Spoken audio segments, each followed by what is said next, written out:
So welcome back, everyone. We are on chapter 3 of the War Within campaign. So we've got 2 more chapters to go. 4. Sorry, 4. excuse me. This is now 4, yeah. This is now 4. We've completed 3.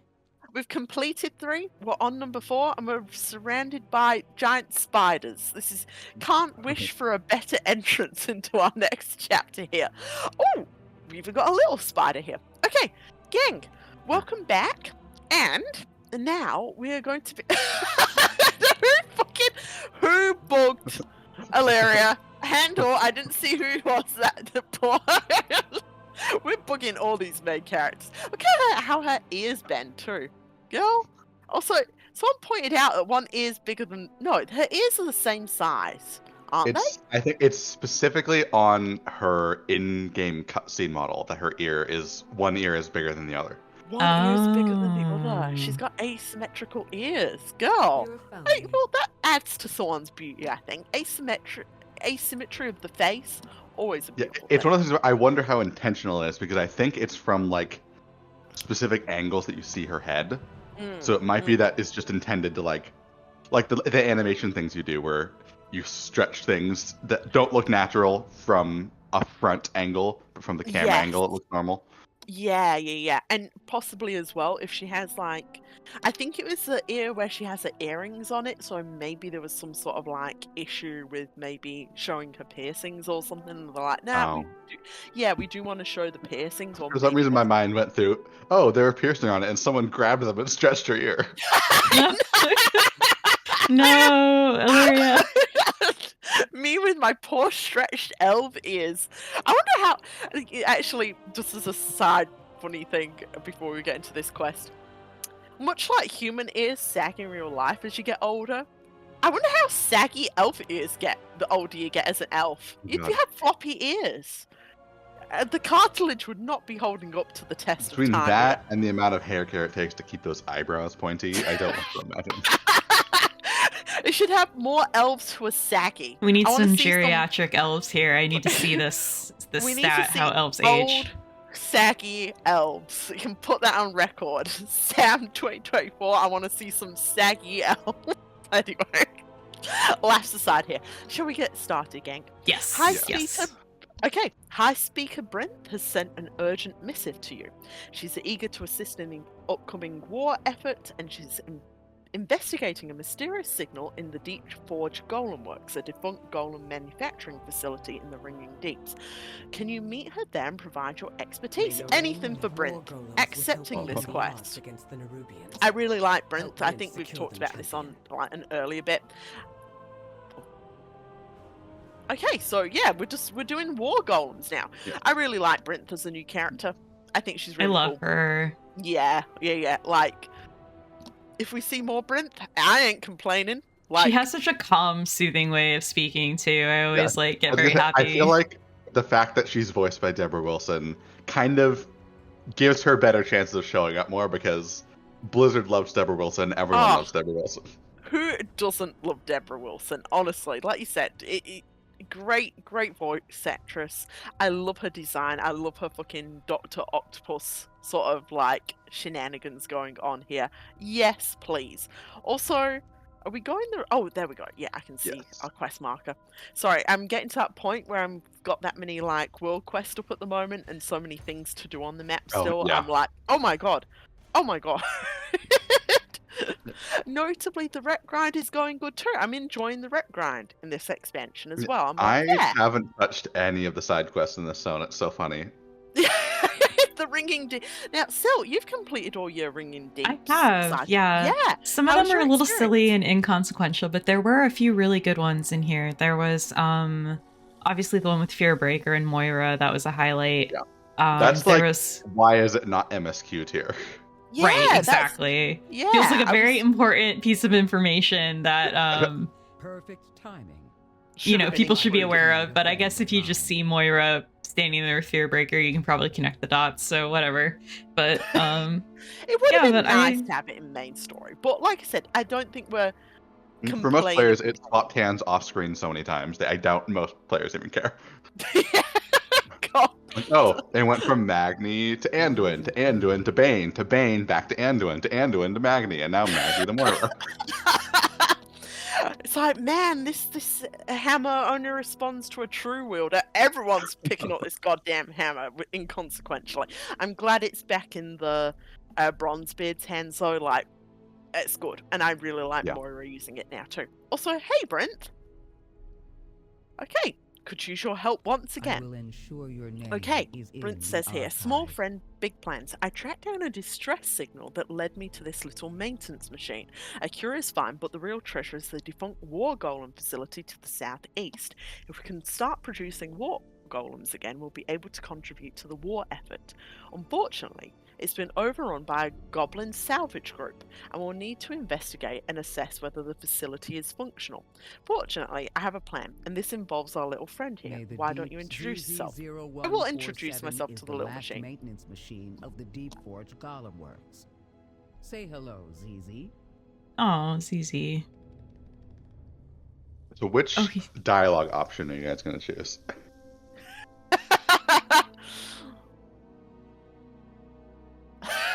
Vocalize a series of sounds in an attempt to mimic a greeting. I think the middle one, though. There we go. I'm gonna go, it's a pleasure to meet you. Oh, okay. I'll go with the pleasure to meet you too, so we know what that conversation choice is here. And I'm guessing this is a BB-8 reference. That's when so her name changed to ZZ in quotes, right? Yes. Yes. I'm trying to see. Okay, so that actually affects the entire quest line, because if you don't choose that dialogue option with ZZ, her name stays all numeric. Oh. That's cute. That's adorable. My God. So it depends on whether you're a friend to robots here or not, whether her little name changes. Okay, cool. I like that. My focus. Brinthe is pleased about this. Okay. Brinthe is still using her full denomination here, though. ZZ0147 should be able to make its way in there without drawing too much attention. But be careful. These goblins are hungry for raw materials. If they spot our bot, they won't show it to mercy. Okay. Employ ZZ0147 to scout the golem factory. Alrighty-o. Okay, now... me and a tone here. Oh, we're robots now. We're all wiggling. Okay, which way do we have to go? Oh, just literally this way. Okay. Yes. There we go. Oh, we're going. This is so cute. Oh my god. Look at us go. We're just fucking wiggling here. We go fast. Oh my god. Oh, I can't control because it said I wasn't sure what kind of goblins they are. I assumed, these are Ventrico goblins, because that's like the generic evil goblin group now. Yes. But the banners up are Bilgewater. So I'm curious as to what the lore is supposed to be here. Yeah, and the other thing is true. Did anyone think that this was Horde rep when doing this quest? There's a Bilgewater banner, so...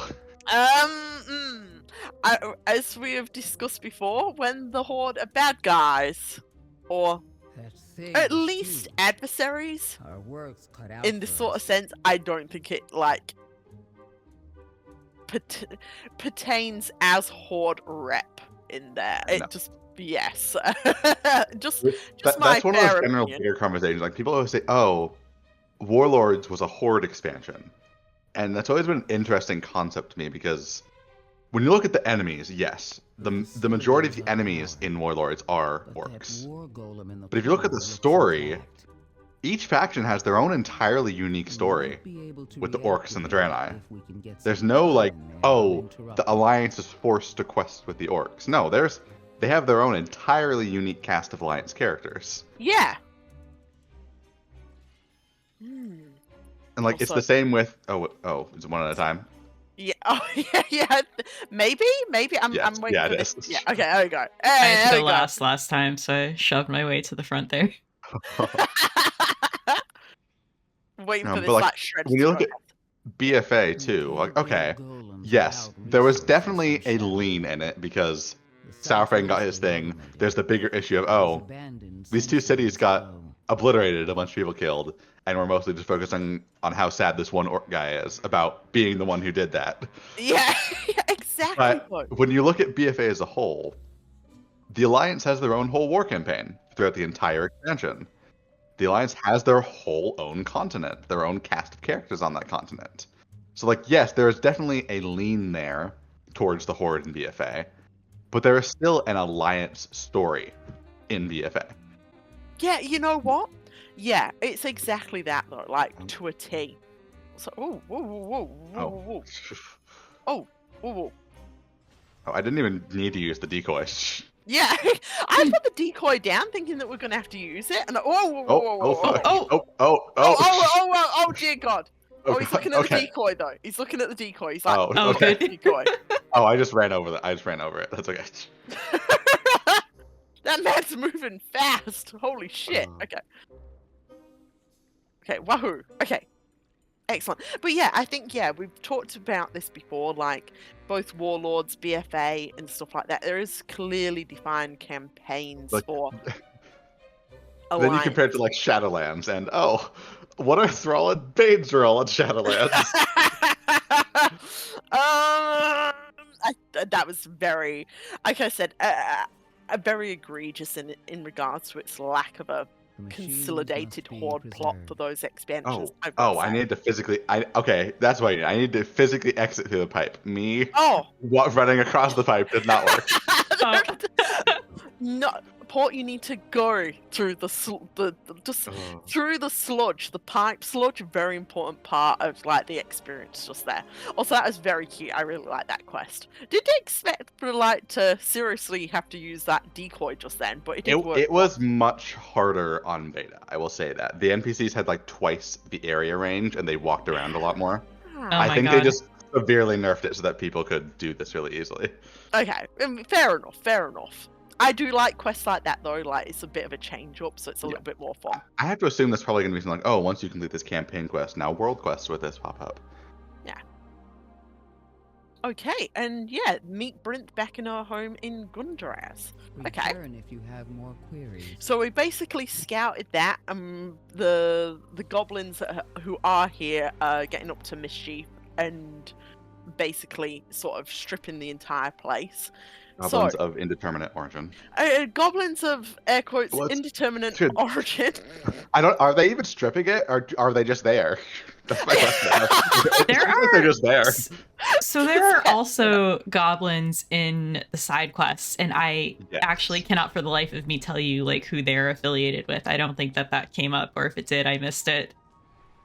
I assumed that they were Horde related, ones are Bilgewater, but these are now enemy ones, and they have Bilgewater banners, but usually neutral goblins are like Venture Co. and things like that. So You'd or Steam Wheel.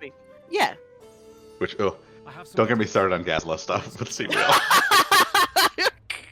The thing is, hold on, I keep on talking over this. Yeah. So Dagran's here. Hold on. We'll talk about goblin shenanigans in regards to lore in a second. I think Dagran might be the only character in the game with the same sized head as my character. Oh! Because he's a teenager, he's got awkward proportions. So, no. Sorry, Norm. Sorry about that. Okay, Brinthe says here. Okay, so she says, I think we have a plan cut out for us, and with Dagran's help, we can break down and tackle this piece by piece. Why don't you take us through what we've learned so far? Okay. Are you ready for a summary of what we know? Time for a quick sit rep.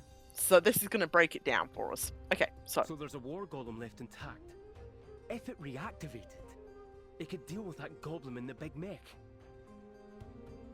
Like you said, the goblins are just kind of there at the moment. I was just going by the quest in regards to believing that they're sort of taking apart the facility, but they were just sort of like they also weren't using that facility, so yeah, they were just sort of like loitering outside. Build war golems without materials from Shadowvein. ZZ's arc welder should be able to repair the facility's equipment. I like we just randomly found this golem and now it's just our best friend and is doing all these jobs for us. I feel like this is a Star Wars reference for some reason. I'm picking up this vibe. Yeah, like I'm just trying to think about ones when they're on Hoth or whatever it is and they need the something in Hoth. I'm trying to send my mind back to Rogue Squadron. It feels like a Rogue Squadron quest or something. Okay. Was that a game or was that a book? Yeah, that was a game. One of my favorite games of all time. Rogue Squadron and Rogue Leader. The two. They were going to make a movie of that, but then Yeah. Patty Jenkins did not get the best reputation after the second Wonder Woman movie. Yeah, I know, right? But yeah, like the thing is that those games were so well received that it's sort of odd that there was nothing ever more like done for like sequels after that, or like you said, at least movie tie-ins or something. But anyway, the Star Wars franchise is a bit of a disaster at the best of times in regards to like choices in regards to production. So I'm not bringing up the poor old Acolyte recently. Anyway, so to the waterworks. Getting the waterworks up and running is our first objective. Nothing else we do matters if we can't get power to the facility. Meet up with Dagran and ZZ0147 once you get there, and try and keep them on the sidelines. I don't want to explain to Moira why her son is injured or worse under my care. Dear God!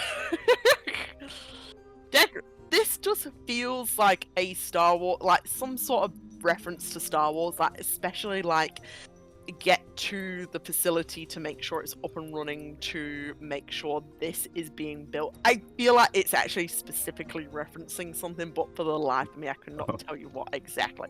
Anyway, so we're going back to the waterworks to go and meet with Dagran. And can I just say one thing here, just quickly? I can understand that they're trying to get reinforcements for tackling the Nerubians here. /Zalatath, but this does feel a little bit out of place compared to our last. It's weird. It's a very weird side quest. It's one of those weird things for me, because you'll see at the end. There's no twist to this story. There's not going to be any twist at the end of this chapter. It is very straightforward. Couldn't they have put like Moira's Fearbreaker quest in this end quest line, maybe, rather than this? Okay, so like, ZZ and I. Oh yeah, go on, Paul. And you can go. I was just gonna say, like, I was just gonna start the quest, so it's best to probably have you say your part now. Oh no, I wasn't saying anything relevant. Okay. All right, we're just getting on with Dagran then. Okay, so Dagran says this place is a mess. Overly enthusiastic kobolds, angry elementals, and a broken down power plant. This place is in shambles. Do you spot those large wheels on each side? They should be moving, but they're not. We'll need to get those moving again if we want this place to come back to life. Okay, so we need to get the water generator here. You and me and ZZ. Once again, Dagran's voice acting is beautiful. Okay. BB-8 twitches back and forth, sensors scanning unceasingly. They seem afraid of this area, if they're even capable of feeling fear. Maybe clearing out some of the elementals will set them at ease. Okay, so kill some elementals, get the waterworks going. Okay, pretty straightforward. A little bit premature on that team thing, Dagran. We haven't done anything yet. Yeah, Dagran's like, oh, we're going team. Also, there is a world quest here at the moment, and I just realized I'm attacking the mineral deposit rather than getting on with our main quest here. So I'm going to join you guys over there in a second once I've it's the elementals. Okay. Yeah, sorted this mineral deposit out. Me punching a block of salt. Take that, evildoers. Okay, hey, gang. This is definitely a very odd part. Like, I get why they want it mechanically. They want to show, okay, the machine speakers are also on our side. We did our chapter about the Unbound and the Oathsworn. True. We did our chapter about like updating what's up with the Nerubians. Now we want to do the whole, here's the machine speakers, so that we're all a part of this story.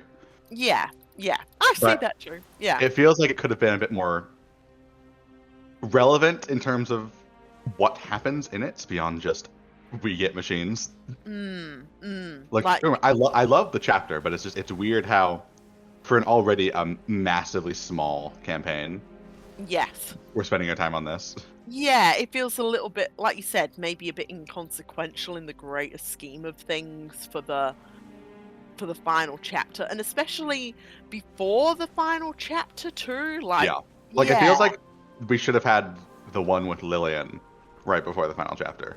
Yeah, a little. Because then it would have been like, oh, we finish up all of the earthen stuff, and then we move into what's happening in Hallowfall and what's happening in Ashgahat. Yeah, I like that because I feel like Lillian's story the last time we played it was I was shocked. Like, that was like a whoa moment. You know what I mean? It was like, holy shit, there's the queen. It had a good sort of delivery in its story, and then like the actual like espionage within Ankajet as well. I actually really liked the last chapter. I thought that was really well done. Had obviously, like I said, Horde character kind of leading the way here, you know. Like I said, good sort of delivery in its story, a good little surprise behind said story too. You know, it held itself really well, I think. Also, oh, there we go. Oh, candle wax on the actual gears here. Right, okay, now we see what's happening. I love how that's just the Kobold solution for everything. Wax in the... Wax is life. It becomes even funnier when you see the big brute ones. When they want to do a melee attack, they just go and they dig in their ear and then toss at you. I saw that in the delve. I saw that because I was like, what is that Kobold doing with his head all the time? I was like, oh, he's digging out earwax. Okay. which really makes me a little bit nervous thinking about all these candles we've been handling from these kobolds. Okay.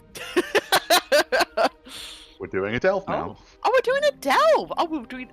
Oh, this is the one with the kobolds. Do you want to do we tier need... 3? Sure. Might as well. Yeah, might as well. Okay, enter. Let's go, gang. Okay. Oh, this is the fun one. This is the one with... candle holding one. Oh, no, this isn't the candle holding one. This is the poison one, and the story variant is... Yeah, the you're coupling a little friendly. Totem's power will drain. That device keeps us safe from the we know this. Oh, we do have to talk to him too. I don't know if you guys have done this story variant yet, but it's really cute. I don't think we've done this story. The one that we did was definitely like, you know, it had the end boss of the big kobold, the stinky I love that line. No illicit, only illicit.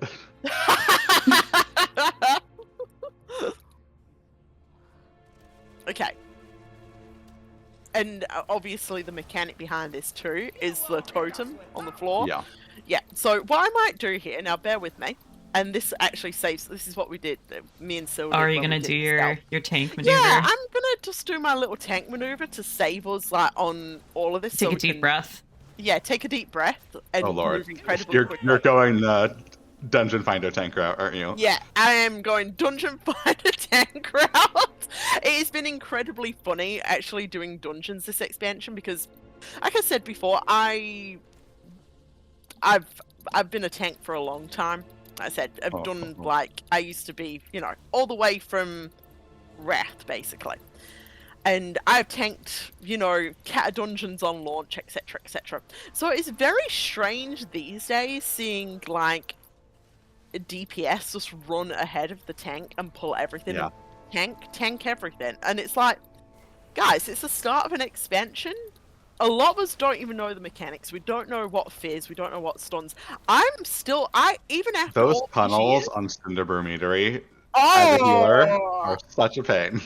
Let me just say, I'm the polite tank who actually like lines the sights, everything that I want, and then make sure that we start off with like stuns and interrupts, so we can get the initial burst off and stuff. Oh no! So, did you eat that to the face just then? I guess so. Apparently. Whoa! Anyway, so how essentially like what people are expecting people to lift in this expansion so far. Oh, we want to go that way first. Okay, cool. Like I said, as a tank, I'm quite cautious in a sense that, and I'm not like overly cautious. I do like to keep a nice pace in regards to stuff. So do we all have to stand in here? Oh no, Pagsley has to stand in here. Oh yeah, there we go. Oh yeah, for the quest. Yeah, okay, cool. Okay, this is a bit different from just like doing level 3 on this, just normal. Okay, cool. I think each one has 3 gameplay/story variants. Oh, that's, like I said, I really like delves this time. I know that they're not like the most interesting visually because they just follow obviously the I think they're very smart in that way of Blizzard have been designing a lot of their stuff with a bit more modality of how they can like piece together they have this like one clear big room right here. This is clearly one set piece, but then Yes. it clearly ends at the hallway, and then you can Yes. attach whatever you want to the hallway to make something totally new in quotes, without Mhm. actually needing to make any new art assets. And it's kind of a Yeah. good evolution of what they did in Torghast on a much larger scale. Yeah. And also, do we want to go over this? I don't think I think we only need that if we needed the totem. Yeah. All right. There we go. This totem right here. We might as well get. We're getting double boosts here. We're getting double boosts here. There we go. Oh yeah, because this part. Oh, doesn't now we have both have the same- totems. Yeah. Oh. There we are. Oh, we just have totems galore here. There we go. Actually, pop them down. I'll pull the whole corridor to us here for a bit of funsies. Or to at least a door. Yeah. Oh, like, there's so many totems here. Like, we don't even have to worry because. Now you can grab a totem too, and then we can all three of us have totems. Three of us have totems. Okay. Totem party. Heyo, totem party. Anyway, but yeah, it's like I said, the tanking experience has been very weird. I shouldn't be saying very strange. It's just the usual behavior of people of like going. Wait, did you see the monkey that was next to me? The monkey? What? Brandon had a monkey that he summoned. Oh. I see the Like- dinosaur. No, the monkey despawned. The monkey despawned. Okay, I'll need to But keep I'm an eye curious out. because when I moused, I'll see if it shows up again. Yeah. The monkey. Okay, drop our totems here, and I'll pick up everything again. Is it spawned again? No, not that. I'm more thinking looking over at that quote rare. Oh yeah, is he the mushroom this time? Well, look. Oh, it's a fucking bit of shenanigans with Reno again. We've had this one where you See, look. took There's out the monkey Reno. right here. There's the monkey that's teleporting around. Oh, it is a fucking chimp. Fucking is. Glib. Glib. But- There we go. What I'm so What? curious about is Glib is not a monkey. Glib is a pre-existing character. If you ever did the stuff with Bran and Nazmir, Yeah. he has the little gorilla next to him, and when you Oh. talk to him, it basically has a little thing of you don't have the heart to tell him he's not a real monkey. But now he is a real monkey. He is a real monkey. What the hell? Okay. I guess follow your dreams, guys. Dreams do come true. Dreams do come true. That's such a dumb niche character that I remembered. I was gonna Oh. say, Paul, Oh, what are you talking hi, about? Ram. Yeah, Okay, yeah. which I Yeah. assume you had to talk to him for that, and he didn't. Yeah, attack yeah, you. yeah. And he's just Okay. like, oh, let's just like, have Also, a bit I of love like, that shenanigans. they've brought the stuff over from Hearthstone. That Finley is canonically a Murloc Paladin. So many things in here have made me go, I know what this is, but it's making me fucking lose my shit.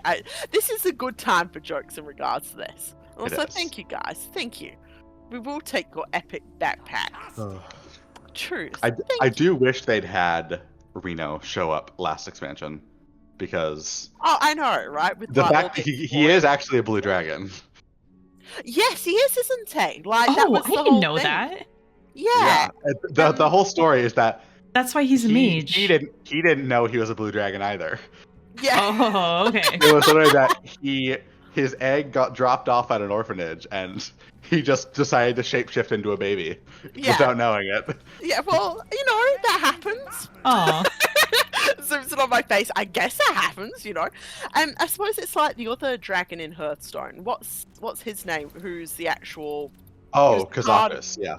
But I've always loved what they did with Hearthstone with a lot of the dragon stuff. 'Cause, like the stuff with Kazakus adding like an actual horde element and having it be like, oh, Onyxia and her kind of weird cousin are the ones doing the collaboration to get these powerful artifacts.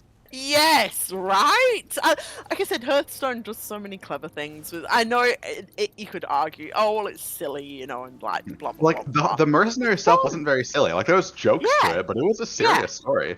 Exactly. So I don't know. I really like those two. So They had a demonic invasion of Stormwoods in real life. yeah, true.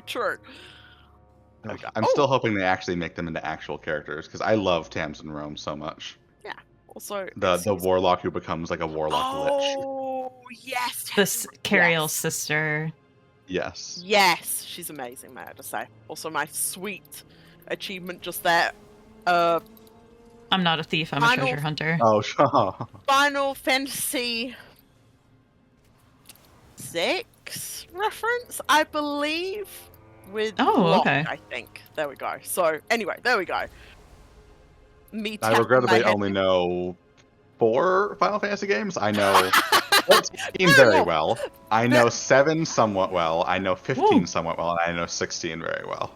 Yeah.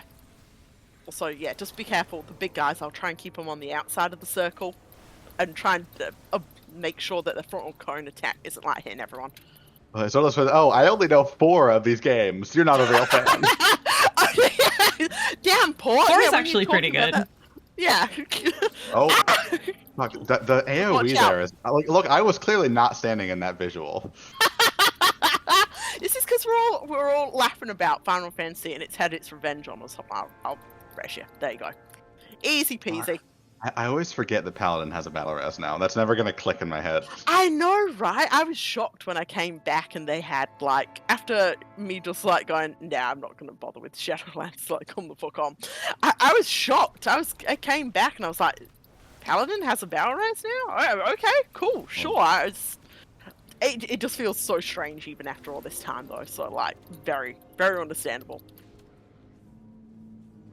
Some of the pop-ups for this Reno thing are so funny. I'm like, Random- it's Reno's random things. Stop. It's Reno's random bomb. Luckily, I prepared this bomb earlier. There we go.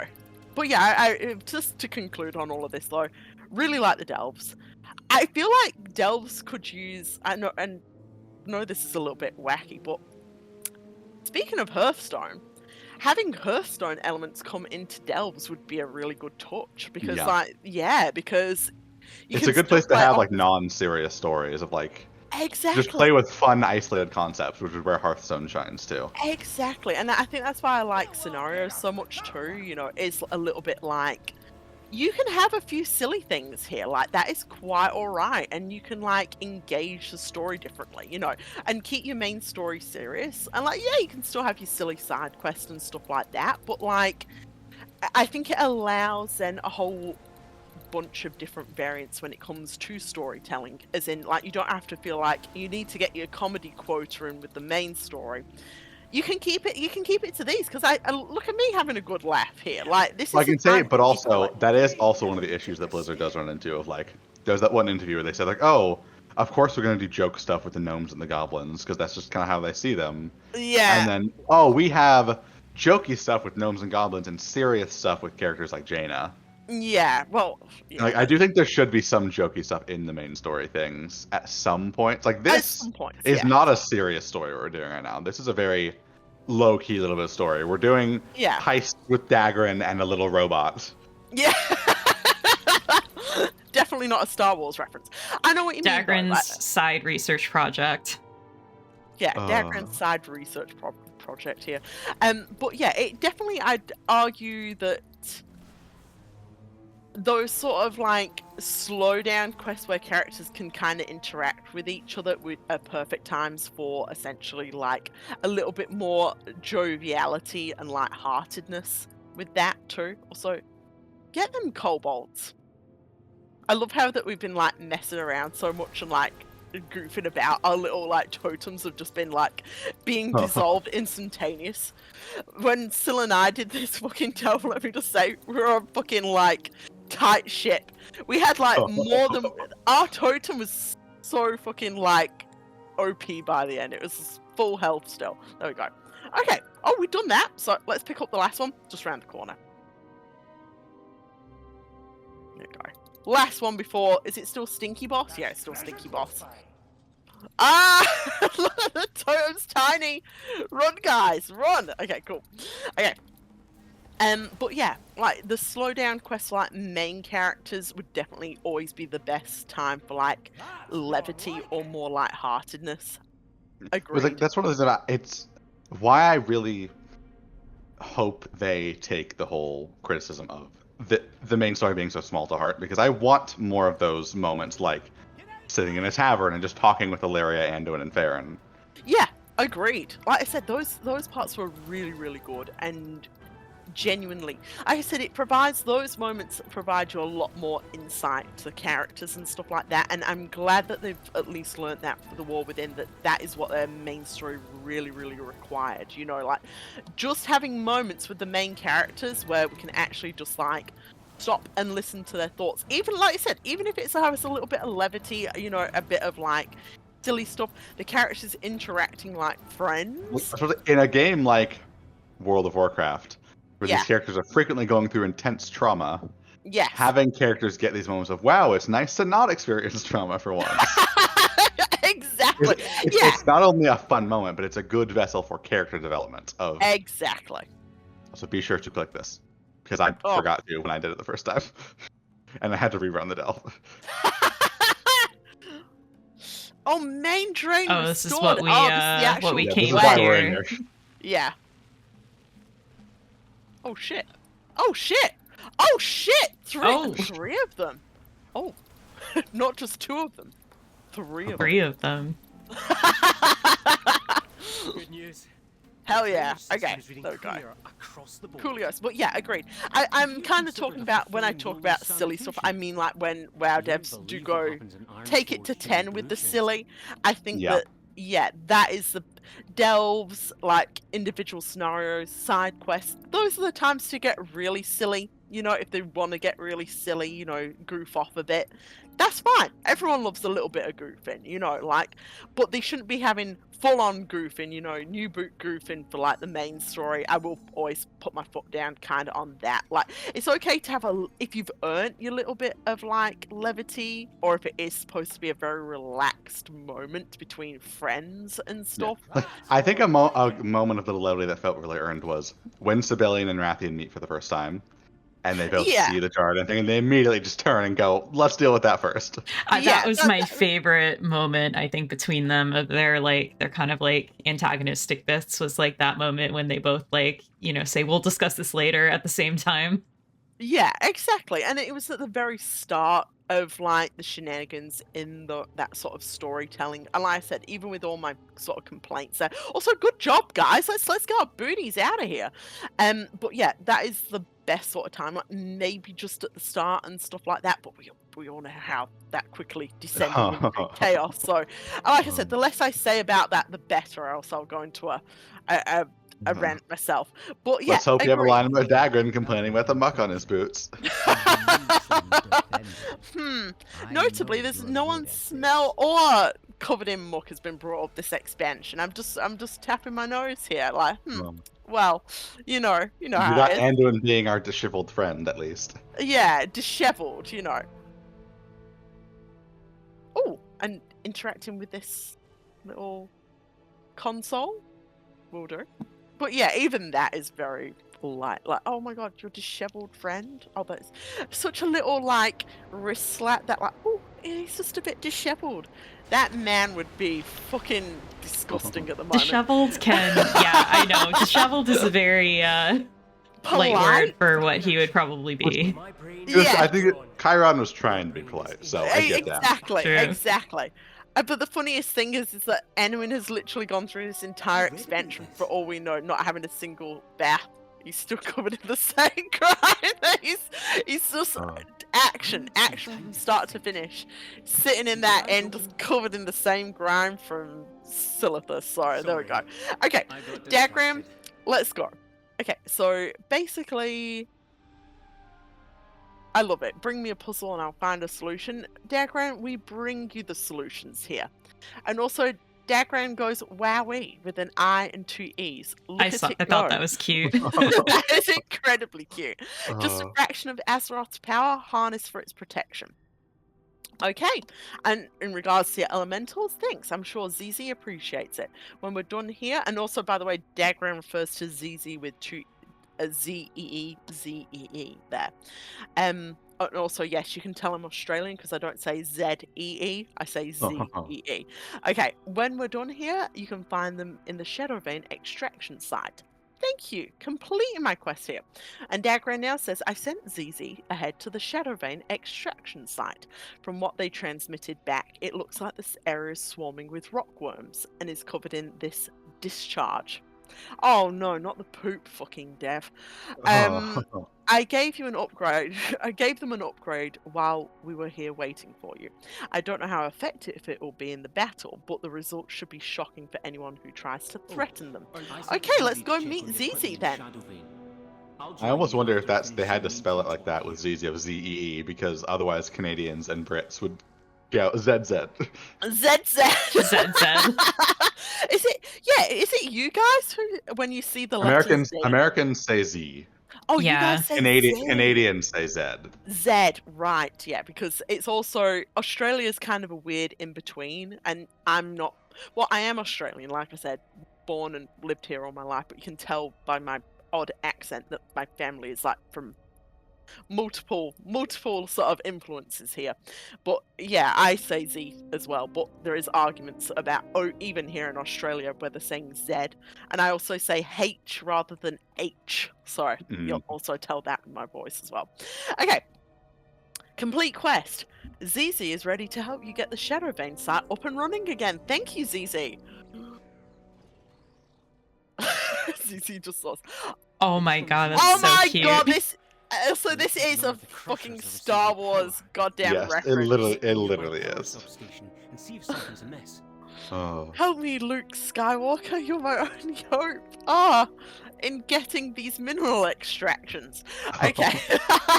Okay, I've loved Dagran so much this expansion. It's so fun having like that moment there, talking like, oh, all of this confusing stuff, and he loves it. He loves having these puzzles to solve.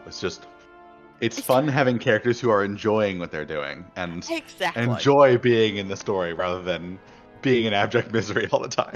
Yes, exactly. Though, Yeah, like, he's such a highlight of the story so far. I love him. And not to point out a character who has been in kind of abject misery, you know, like, it is, like I said, it's really nice having characters like engage in the story in a sense of like the world, you know, like they want to know more about the world, they want to engage, they want to help. They may not always like Dagran himself has had some like harder moments in this expansion, but we can see like his enthusiasm in regards to that. Like you could argue, well, it's youthful enthusiasm, etc., etc. But still, it feels good to interact with characters like this. It's good balance essentially in storytelling. It feels very good in terms of writing. They show this activist personality, his eagerness, but also his recklessness with stuff. Yes, exactly. And they show moments where it almost goes wrong. Like, oh, he's kind of a bit callous with how excited he is about the Earth and Memory Gem stuff. But Moira is there to kind of pull him back and make sure he respects it. Yeah, he is really excited to see what's happening to the Scarden, despite it being this horrifying transformation. And he gets knocked on his ass, but Magni's there to save him. Exactly. And so there's clearly this thing of, okay, at some point there's going to be a story where they're not going to be there to save him, and then he's going to have to confront those things. So it's a good kind of getting to linger with these parts of his characters for a bit, while also knowing that it's not going to last forever. Yeah. Sorry, are we all on the same one? No, we're on different ones. Are we on different ones? It's a puzzle. Yeah. Yeah. Well, that's what I'm wondering. Are we on this? I think we might be on the same puzzle. Oh no, it's just when someone else clicks it, you can't click it again for a second. Yeah, I was wondering because that's why I actually went quiet just then. I was like wanting to just talk then, and I was like, hold on. Okay, there we go. Pipes. Okay, I think I'm sort of. It's mid. Do you want the spoiler? It's middle, lower, and then I'm just on the last one because I think I've been like getting distracted and moving out the room, and I was like, is this the right one? Are we going the? Yeah, there we go. Okay. And then I was sent back to the beginning just then repeatedly. Okay, there we go. But yes, the spoiler for that, gang, for anyone watching, it's the pipes that don't go just into the void. You need to click the pipes that look like they're actually leading into this room. The very tricky puzzle in regards to that. But I think, yeah, there's like a little bit of like cooldown if you're in a party together. You can't all click them all at once. Yeah. Okay, but yeah, like, and this is the importance with storytelling and characters like this, obviously. Moira herself acts as Dagran and Magni too act as like miniature foils for Dagran's behavior. They all act as a well-balanced sort of machine here in regards to like, no one punishes Dagran for his behavior, but at least they provide that additional aspect for, you know, him engaging in these things. And it makes sense why they're not punishing him, because they're his mom and his grandpa. Of course they're not going to punish. Like, they're not gonna like beautiful lay boy. into it. Yeah, they're a beautiful little boy here.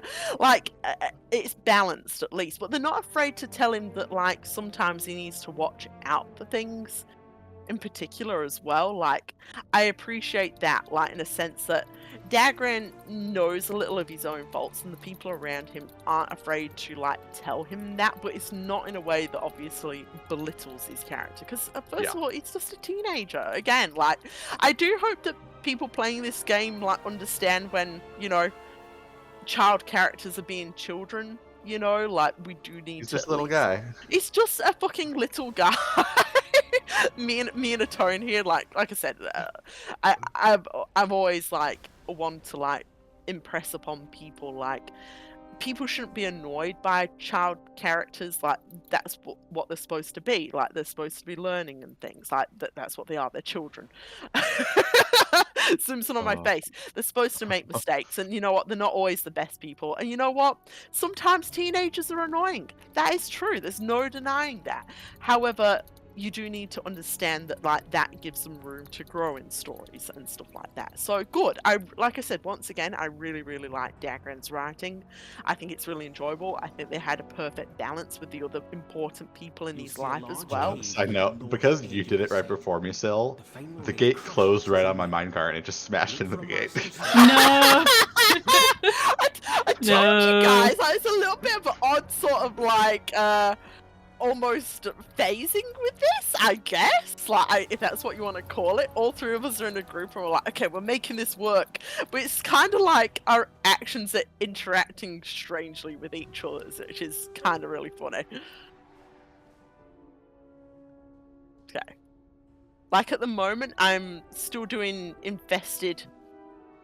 Oh yeah. Yeah, I think I might have already cleansed this one. Maybe, hold on. If it's moving, then I already cleansed it. It isn't moving for me, this one here. Oh, but weird. I can't use my... Oh, there we go. My art committer wasn't working until I found a specific spot on the ground. Maybe it was like uneven, like surface or something. Weird. Healing on stairs. There we go. Okay, all my quests are done here. Talking to ZZ.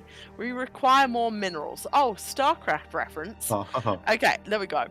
The motherlode. ZZ's internals begin to hum softly as their projector reaches the appropriate operating temperature. Okay. Activate the remaining crushers in the Shadow Vein cave. Okay, we're going into the cave. Let's go, gang.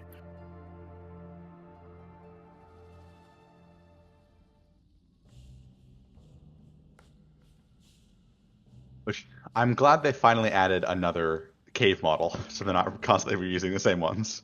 I've been enjoying the caves in The War Within. They are a nice little change in situations. The heads on these just remind me so much of Deathwing. I know. I still think about that edited image I did with the doll from Bloodborne holding one of the fucking lava worms from the Dragonflight. I really like them. I really like them. You're right, though. They remind me a lot of Deathwing too, so... But they have a very charming face to them. I cannot help but be charmed here. I do love a good lizard. There we go. Okay, perfect. Anything else in here? No. But yeah, okay. Oh, do we speak to ZZ?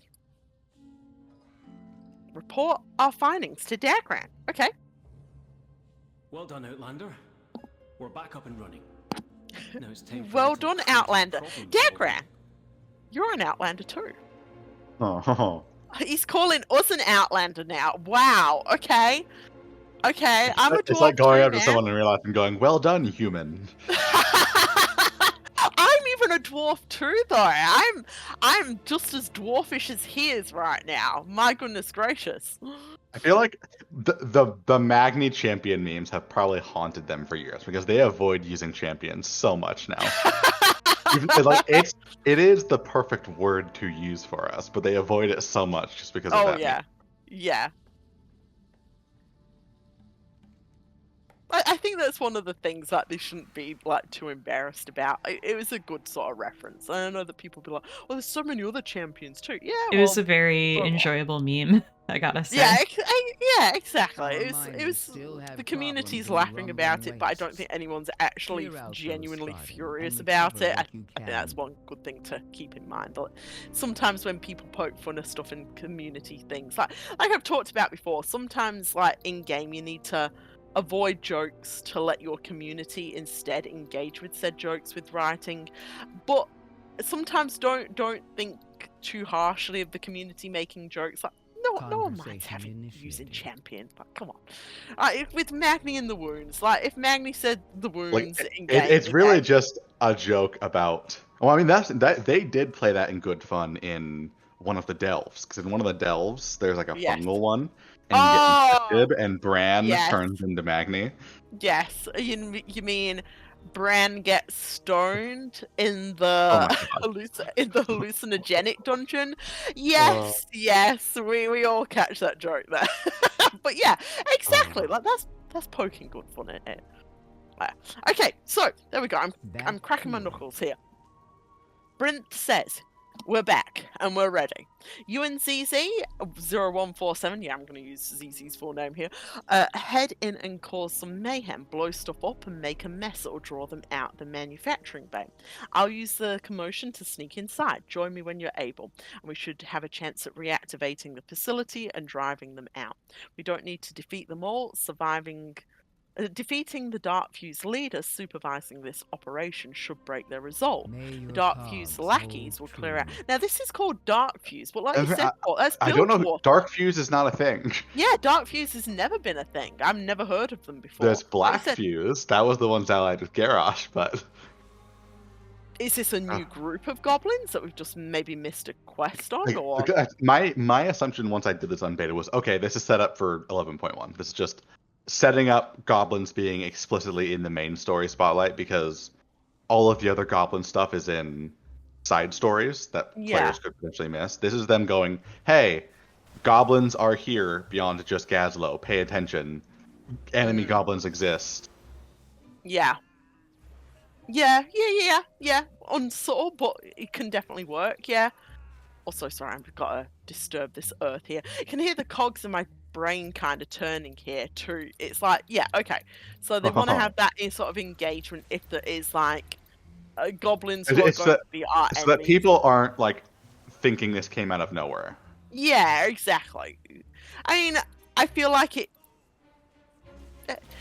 I'm sort of like in two minds about it. I'm like, yeah, that's okay. It is a sell, but like, and maybe they did want a new faction of goblins rather than unusual goblin factions, which are kind of like the neutral ones. Maybe they wanted a specific one to like, they can use as more as killing these guys means nothing. Kill away, gang. Etc. So, You're teetering very close to me going on my Gazlowe Gallywix rant. give us that rant while we're just doing this, Paul. While we're just killing some guys here. Yeah, I want to hear a Gazlowe Gallywix rant. See, we're all ready for this. I'll start with Gallywix. Gallywix, I think what a lot of people, including Wizard, failed to realize going into BFA was that his slimy persona was a persona. Gallywix is not actually like that. Yeah.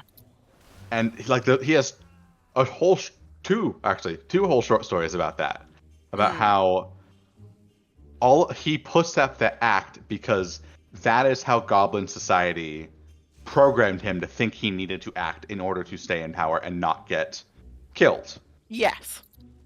And then there was the really good short story in Miss Pandaria of how ultimately he does have a moral line he will not cross.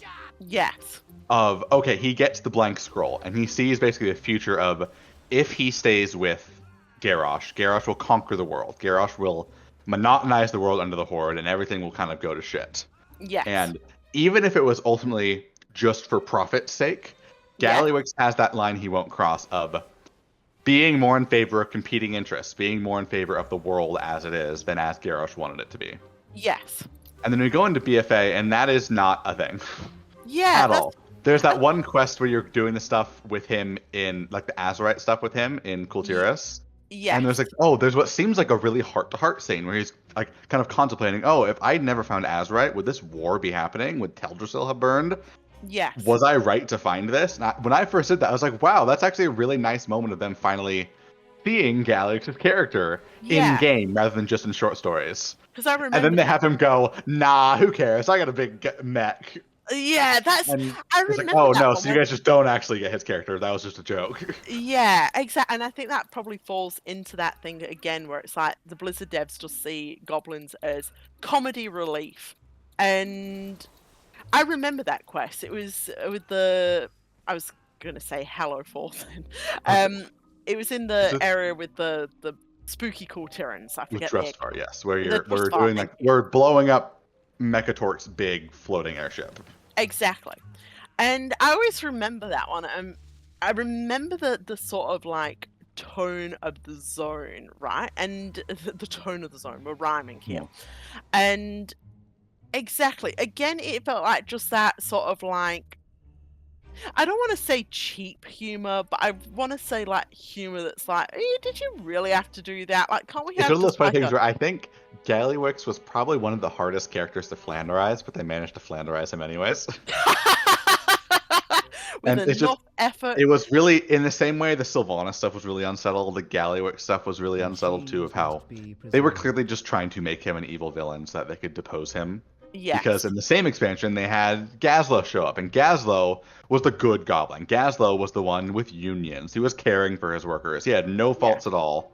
Yeah. And he's great. And then, for some reason, Gallywix decides to stay on her side. Yes.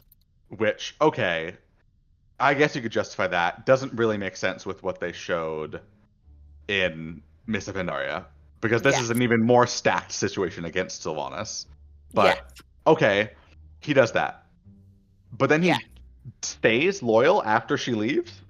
Yeah. And flees Orgrimmar for no reason other than they want him out of the role. So they have him stay loyal to Sylvanas for some reason. Yeah. And it was literally just, I think, they wanted a good in the same way I think they were clearly setting up Kalia before the backlash. They wanted a good person as the leader, so they were just opposing the bad person and setting up an unambiguously good person. Good person, yeah. And that was Gazlowe. And then it's all very frustrating, especially because with Gazlowe getting that role, there's a lot of potential there. There's a lot of potential for, okay, Gazlowe is a neutral goblin. Gazlowe is a member of the Steamweedle cartel. Yes. How are people going to react when he, a leader of a very important neutral port, suddenly decides, I'm going to go fully join the Horde. I'm going to go rule a competing cartel who is only in the Horde. The Steamweedle should be pissed about that. They should want his head for that. Because he just turned one of the most important assets over to one faction.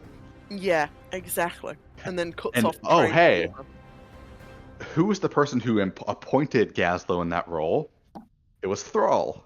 Doesn't Thrall kind of have a bad history of appointing goblin leaders and appointing leaders in general without thinking it through very much and suffering the consequences? Maybe that could have been a learning moment for Thrall. But no, he just does it and it's fine because it's not a critique of Thrall, it's just a critique of the generic bad people. Yeah. Thrall is a good person, and Gazlowe is a good person. So when these good people are doing it, the systematic flaw there no longer matters. Yeah. And that ties into a lot of the issues we also have with Anduin and the role of King of Blizzard has a lot of, so long as it is a quote good character, the issues of a position don't matter anymore. Exactly. And the thing is that that also forgets, and we talked about this ironically in that initial bit with Dalaran and Anduin, and just telling Anduin about a neutral group's dealings, like where their main headquarters are. It misses the point that a person may be good, right? Like a person, but that's to say that person will always and forever be infallible. And the thing is, first of all, that makes a completely uninteresting character. I'm holding up my finger there. That makes the character boring. Because you know that character will never ever make any, big mistakes. This is what coming up to a certain quest that we're going to be doing with Anduin. I will say, even though it is very controversial, that's part of why I love Jaina and Mists of Pandaria, because Jaina is unequivocally a protagonist. She is unequivocally a good guy. But she still messed up and did bad things in Mists of Pandaria. She suffered consequences for that too.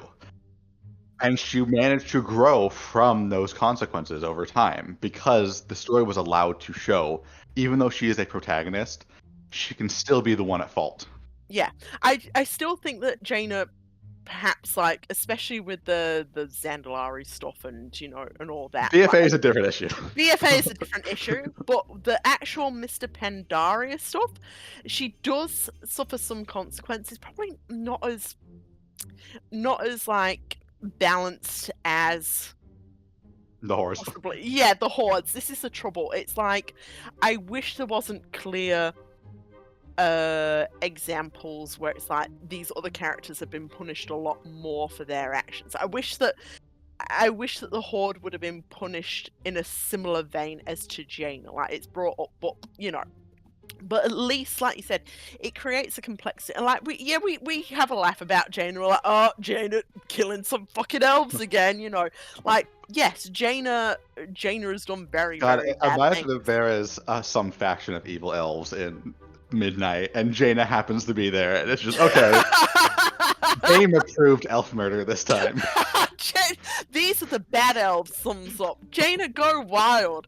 But yeah, at least it created some complexity there. I wish it probably would have studied that a little bit more in regards to Jaina a bit, and then try and sort of, like I said, I'm not one of those people who are like, this character needs to be punished for these actions. I think the reason why that worked for me was because it was followed up by Isle of Thunder, and we saw the fallout of Dalaran being explicitly allianced, how their fighting with the Blood Elves was hindering themselves more than helping, and how Jaina getting out of that dark place and being willing to stop the cycle of violence was a positive thing. Yes, she wasn't punished in terms of bad thing happens to her or someone yelled at her for being bad, but she was punished in the sense of more frustration came her way than not, and she grew from that. Yes, and this is the thing, that's how I like characters to learn from these sorts of mistakes. I wish the Horde would get that treatment a lot more, like, instead of them just being flat out being like, well, they need to be punished, or a specific character who will not be named here, they need to be punished even more, because we've seen, like, ridiculous fan reactions in regards to that. But that sort of resolution in regards to making a mistake that Jaina sort of faced, but the Mr. Pandaria sort of thing. Well, I think there could have been a little bit more in regards to, like, obviously her engagement with the Sun Reavers, and like at least sort of some sort of awareness in regards to that. I think, like, part of that I think is mostly the issue of the story that was supposed to follow it up. A, got significantly cut in Warlords, and B, got followed up by Legion, where they wanted neutral Dalaran and Jaina was an obstacle, so they just wrote her out of that story. Yeah, exactly. And I think that over the years, Jaina has become a bit of a sweetheart of the devs too, so they've never been able... There's a reason she shows up so much despite not really having a plot. Since exactly. You can definitely tell that it's like more than one dev really loves Jaina at the moment. It's like very understandable. Much she's a great character. She's a fun character. She has a great voice actor. I understand why they want her to show up a ton. If you can just have Laura Bailey there doing her voice acting stuff, you might as well. Exactly, right? So yeah, like, I think Jaina is probably a good learning example of maybe how Horde plots in regards to, and like you said, a bit more, and leading into that too, it is okay to have characters who are flawed and to do bad things, but you need to look at, like, not just simply wishing for, unless they're like done really evil things, like, you know, the most. That's part of why I understand their desire to get Gazlowe out, or Gallywix out, because Gallywix was a slaver. So, like, yes, exactly. That's a bit of a point against him, but Jaina also is someone who committed an ethnic cleansing, so for that there. All doing war crimes here. But it's just it's one of those things that leads into how, when we got this most recent short story with Gazlowe, just how I guess uninteresting is the best word of how there's no conflict in the story. It is kind of just a series of Gallywix goes on monologues. Why am I forgetting his name? Leader of Gadgetzan. Oh, Noggenfogger. No, yes, there we go. I was gonna say the Noggenfogger guy. asked a really stupid question. Yes. And then Gazlowe comes up with a perfect answer. And then a convenient workplace accident happens, and Gazlowe has the perfect solution to fix this workplace accident and prove his point. And that happens like 3 or 4 times in direct sequence. Yeah. And the end of the story is just Gazlowe is right, Noggenfogger is now on his side. There is no Yeah. more conflict between the Steam Weedle and the Bilgewater. Yeah, But there never exactly. actually was, really. And that's the thing, we don't mind tension in regards to that. Like you said, it's like, again, it's that thing of this character needs to be framed as the right character, and nothing that they can say can be wrong in the greater It's a scheme thing of where things. we've talked about playing. That's part of why I like Yes. Anduin in Miss Pandaria too, because Anduin is unequivocally the right person, Exactly. but he's also a reckless teenager, and he has Yes. consequences for his actions. He gets crushed Yes. by a bell. He gets all these issues that happen with him. It Him causes more tramping chaos across for the the continent Alliance. is in part why the Alliance gets so invested and causes the Shaw to show up. Yes. No one ever blames Anduin for that, but Yeah, but it's true though. It's true. but like, Anduin I is was one of the- hoping, I want that for Gazlowe more.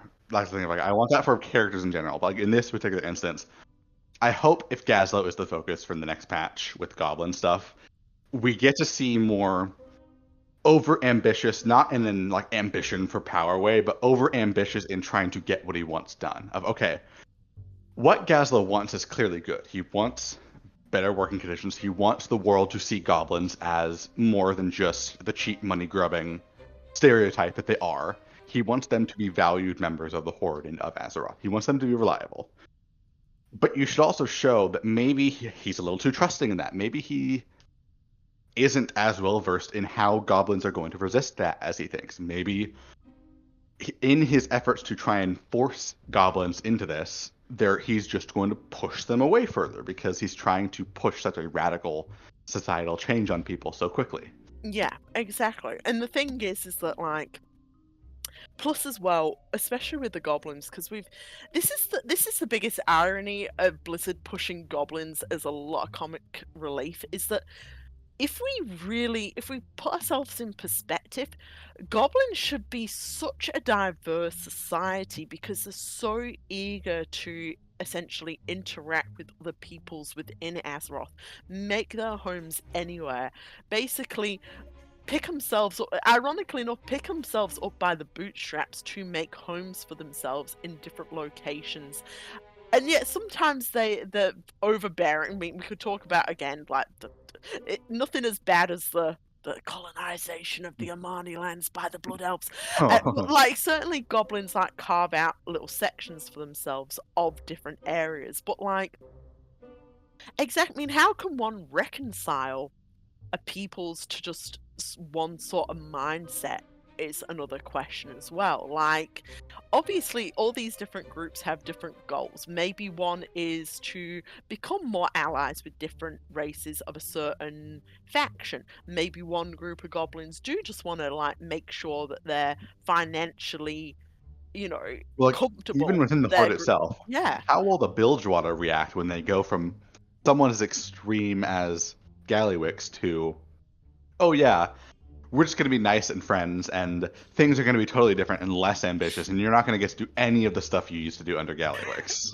Now, you don't think they're just going to stab him in the gut and leave because we don't want that guy as our friend, so we want money. That's the thing, like, and that's another thing too, is like the total sort of like idea that wanting money and wanting power and wanting stability for your people is a bad thing. Well, it's like, yeah, it may be, but also, can you really blame people in like this Azeroth's sort of world for wanting protection that maybe money can buy and stuff like that when fucking terrible things are happening all the time? Like, isn't that an appropriate sort of viewpoint? Like, how much is too much, like... Which also, that's part of why I think there's a good opportunity of showing a bit of Gallywix being naive, or Gazlowe of being naive, of, okay, he thinks he can fix the problem from the top down, He thinks he can just fix it by going in and convincing the trade princes and asking really nicely for them to not be money grubbing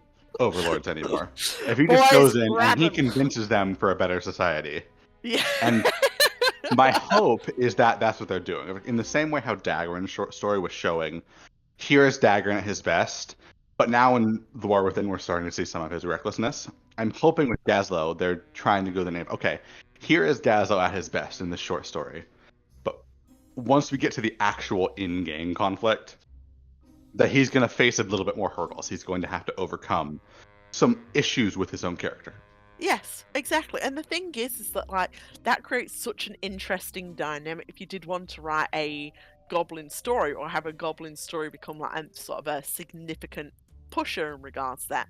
Like you said, Port, like having Gazlowe run into these difficulties like within the different groups and different sort of management, I'm saying management, but different leading styles of each one of the different sort of, like you said, cartels with the goblins too. So it's interesting. And the thing is that like you said, I'm pretty sure that Gazlowe isn't going to be perfect on every single one of his takes. Like, of course he's going to have to like use different approaches to appeal to each one of these different sort of like group sensibilities essentially, and maybe that will be in direct conflict with his own beliefs, but it's like, well, are you ready to punish your own people for just having a different way of surviving in this world? You know, like, yeah, of course, like, it's going to be one guy who's going to be mustache twirling, but you know, what if his people really love him?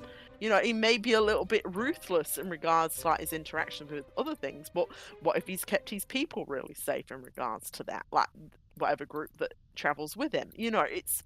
I mean, the Venture Co clearly seems to pay well and have good infrastructure for its employees because they have so many.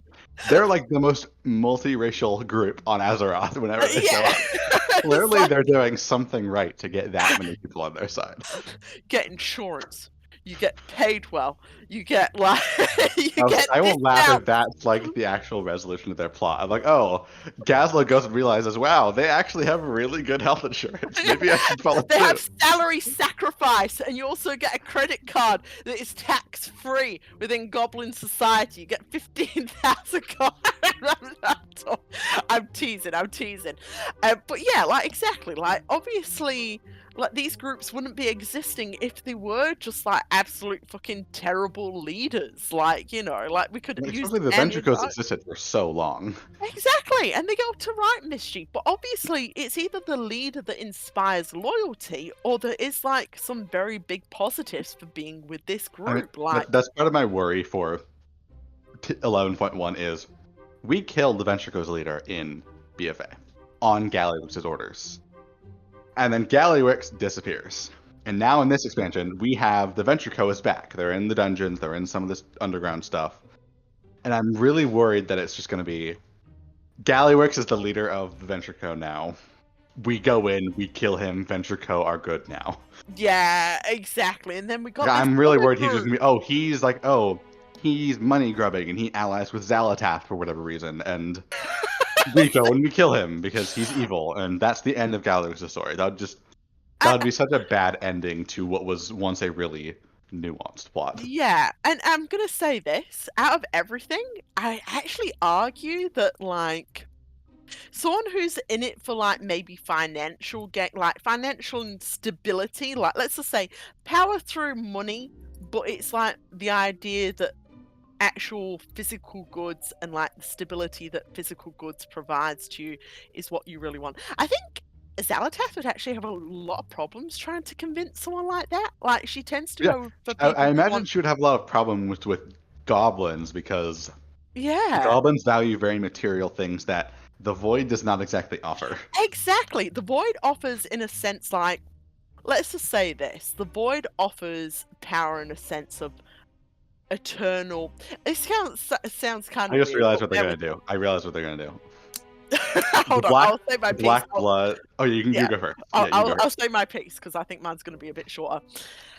I think the void deals in the idea of a sense of eternal love and the idea of eternity, the avoidance of entropy, even though it's entropy itself. You know, it's like, will you be eternally loved and, you know, focused on by your people? We've seen that twice with the Earth's, like the machine speakers, and also in a sense the cultist in a way. Like I talked the other video about like cultist, and I think it was incorrect with what they said about Anduin. Like Anduin says, well, I had a good support network, so I would never join a cult.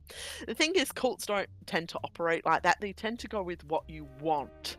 So you could have like the best family ever, but if you still have want in your heart for something that's a little bit difficult to get in life, whether it's power over other people or like control or like the sense Well, of that actually leads me to what I belonging. was going to say. Is I think Yeah, there we go. Go on. with Xalatath, they've been very smart in how she uses her stuff. If she is using her powers to give people what they want, it's not just you're going to become void and you're voidy now and that's great. It's like, oh, the Earthen want those pieces of their culture back with the Machine of Awakening. They want their renewal back. They want things to go back to normal. She offers a way to fix the Machine of Awakening at the cost of being infused with the void. Okay, the Nerubians, they are all about evolution. If you go through their side quests, they learn all of the Nerubians are the basic six-legged ones.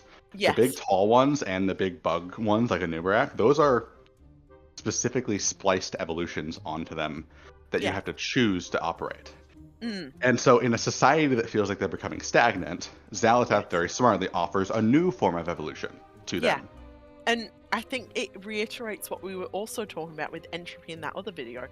What Xalatath continuously seems to be offering all these groups is not only just like the idea of love from a people, both in the case of Ansarek and the main machine speaker guy whose name I forget at the moment, but the idea of persistence in the face of entropy. It's like, the void is coming for you. Would you like a way to avoid the void by using the void? Which kind of sounds a bit fucked up. That leads into my thing with what I think they're going to do with the goblins is...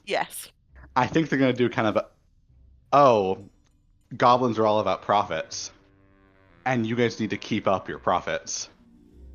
You guys need something in this convenient area where all these big magical roots that your machines can't cut anymore. But you need the profit off of these magic roots of the Harenir Guard.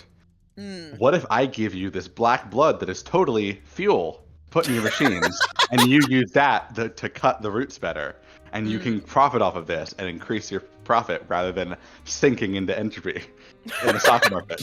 For a second there, Paul, I thought you were going to say Xalatath offers the goblins NFTs. Oh my god. Xalatath opens hand, it's a bored ape floating there. But yeah, possibly. I feel like that is a little bit of a stretch of Xalatath's. I get where you come from. That was a joke. That was a joke. It's like, offering my blood as oil. Yeah, that was a joke. But I do think she's going to offer power of like something to get them more profit, something to get them out of some kind of financial rut they're in. Yeah. And I do think it's going to go very classic. Goblins versus Harenir, Avatar style. We're going Fern Gully. Let's be real. We're going Fern Gully because the bad guy in that was made of oil, black blood. Oh, not even that. I think we're going full Avatar with like James Cameron Avatar of. It's going to be evil people with big mechs against people protecting the trees, and we're going to side with the people protecting the trees, the Harenir, and fight the people looking to cut down the trees. That seems like the really obvious plot they're going to go for. Yeah. Which I guess that segues back into continuing a quest, because you could see in that cutscene that was like 20 minutes ago. Yeah. The goblin does not die. The goblin runs off. Yeah, and he's like, he says, my superior is going to hear about this. Yeah. That's clearly set up for the next patch. Yeah, I have a feel. Yeah, you're definitely right there. I know you're like having a half of a laugh, but I kind of think that is where we're gonna be going. I think you're right. I think this is gonna be Avatar 3: Way of Stone or something like that. Yeah. Like I said, I'm always firmly in the camp that any story can work. So I've said that I think I won't spoil it, actually, because you guys haven't done the plot yet for me to talk about it. I will talk more about my thoughts about 11.1 after we've completed the campaign. Okay, let's complete our campaign and then our future thoughts here. Okay, it's a sabotage. Bit touch and go there, says Brent. But if anyone could seize victory out of this, I knew it'd be you. Please return to the emissary in Dornegal and communicate our victory. Go with my thanks and the knowledge that machine speakers are indebted to you once again. Okay, thank you. Conversation Okay, return to terminated. Illyria. Okay, we're on to our last chapter here. Let's go, gang. Let's go. We flying or we hearthing? Okay, we hearthing. Each one of us has a different hearthstone here. Good job. Good job, everyone. Oh, It's a shame that the ones from BFA that are gnome themed are so low quality because they came before they really got good at doing the Hearthstone tech. Yeah! You know what? I think there should actually be more heritage quests just to give everyone their own sort of heritage Hearthstone. I'm going to link an item to you guys in chat. This was the reward for the gnome heritage. Do you notice something kind of peculiar about what you can't use anymore? Flight Master. The flight whistle? No! That's what you can't use flight whistles on anymore. Oh, come on, man.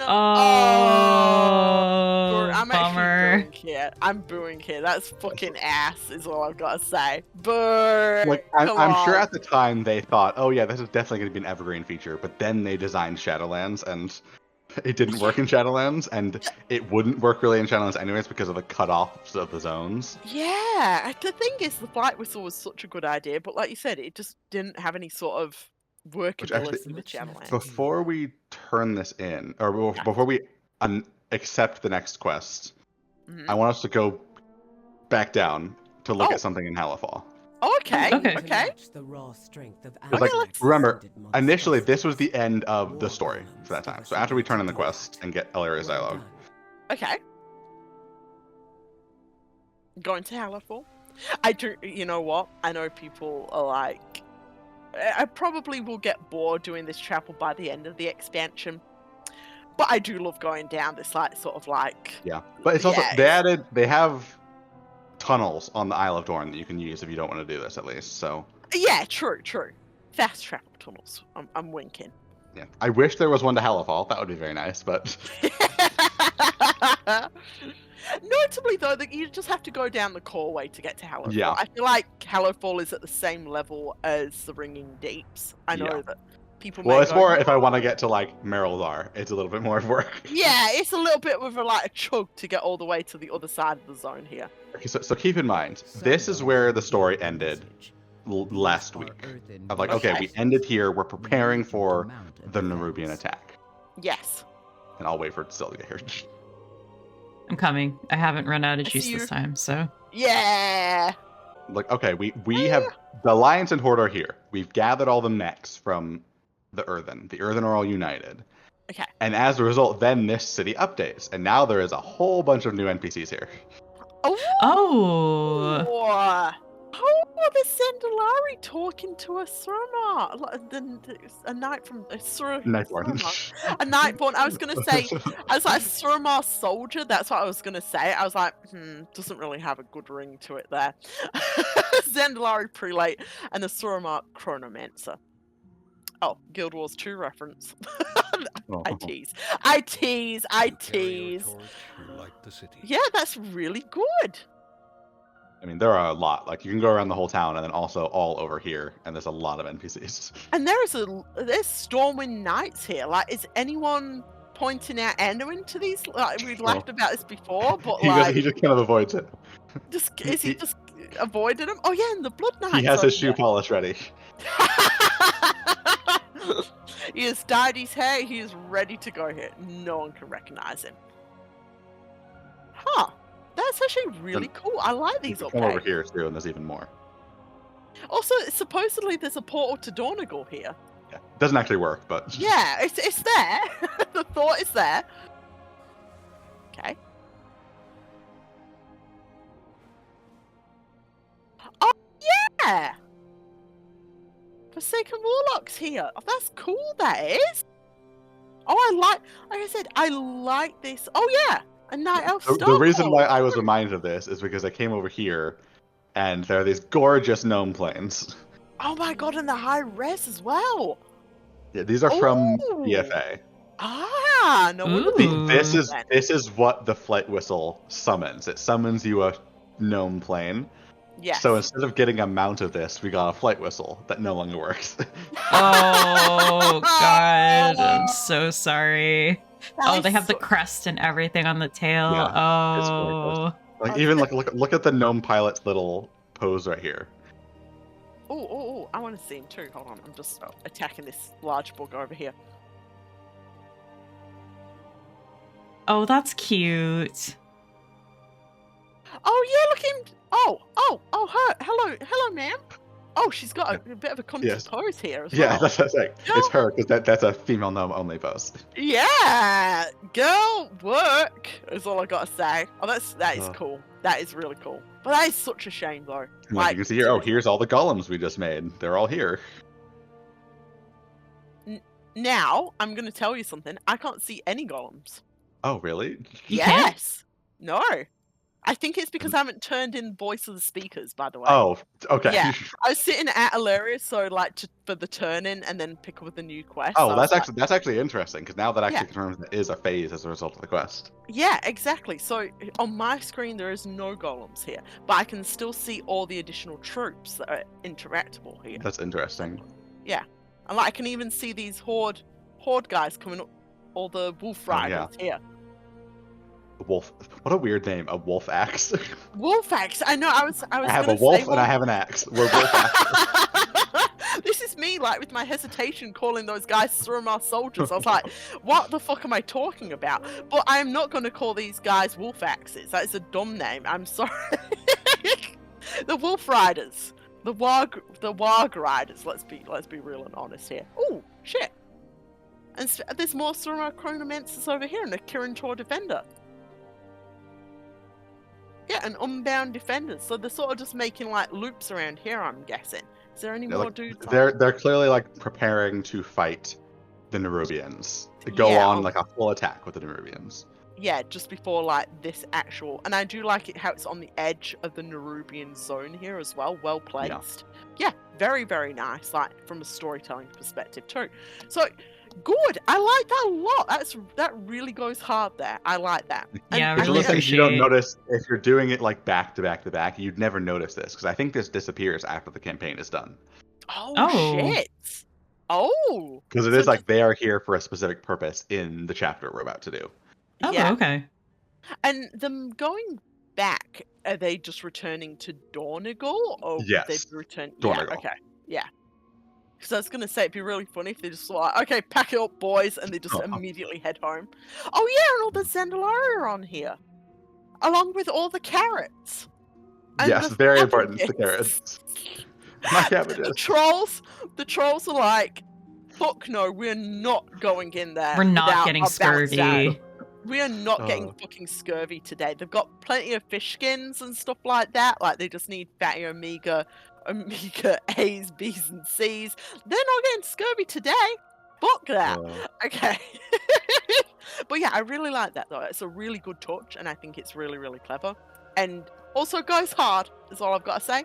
I like it. There we go. Yeah. So really good choices in this expansion about like kind of visual world building, which I think that Dragonflight was missing a lot of the times, because when we got characters from the Horde and Alliance, it just felt like they came like by themselves and they were just like kind of in locations. Like the last, I mean, I make kind of make sense because Jaina like teleported in there, but that last campaign was very just here are these isolated faction leaders and no one else. They're just here on their own. Yeah, Jaina just mass teleported back to back into a bunch of capital city rooms and just yoinked their faction leaders. I still feel like that was like, other than the stupid Marvel reference, I still feel like that was very poorly done in a sense of that. I will say, the stuff we're about to get is a much better earned version of that because we just spent the whole max level campaign building these things up. Yes. Us clapping here. That's what we want to see. We want to see the build. It's one of those things where my critique of that Dragonflight moment would always be that moment would have landed perfectly if it was just dragons, because we just spent the entire expansion about dragons. having all of the dragon characters and all the side characters show up.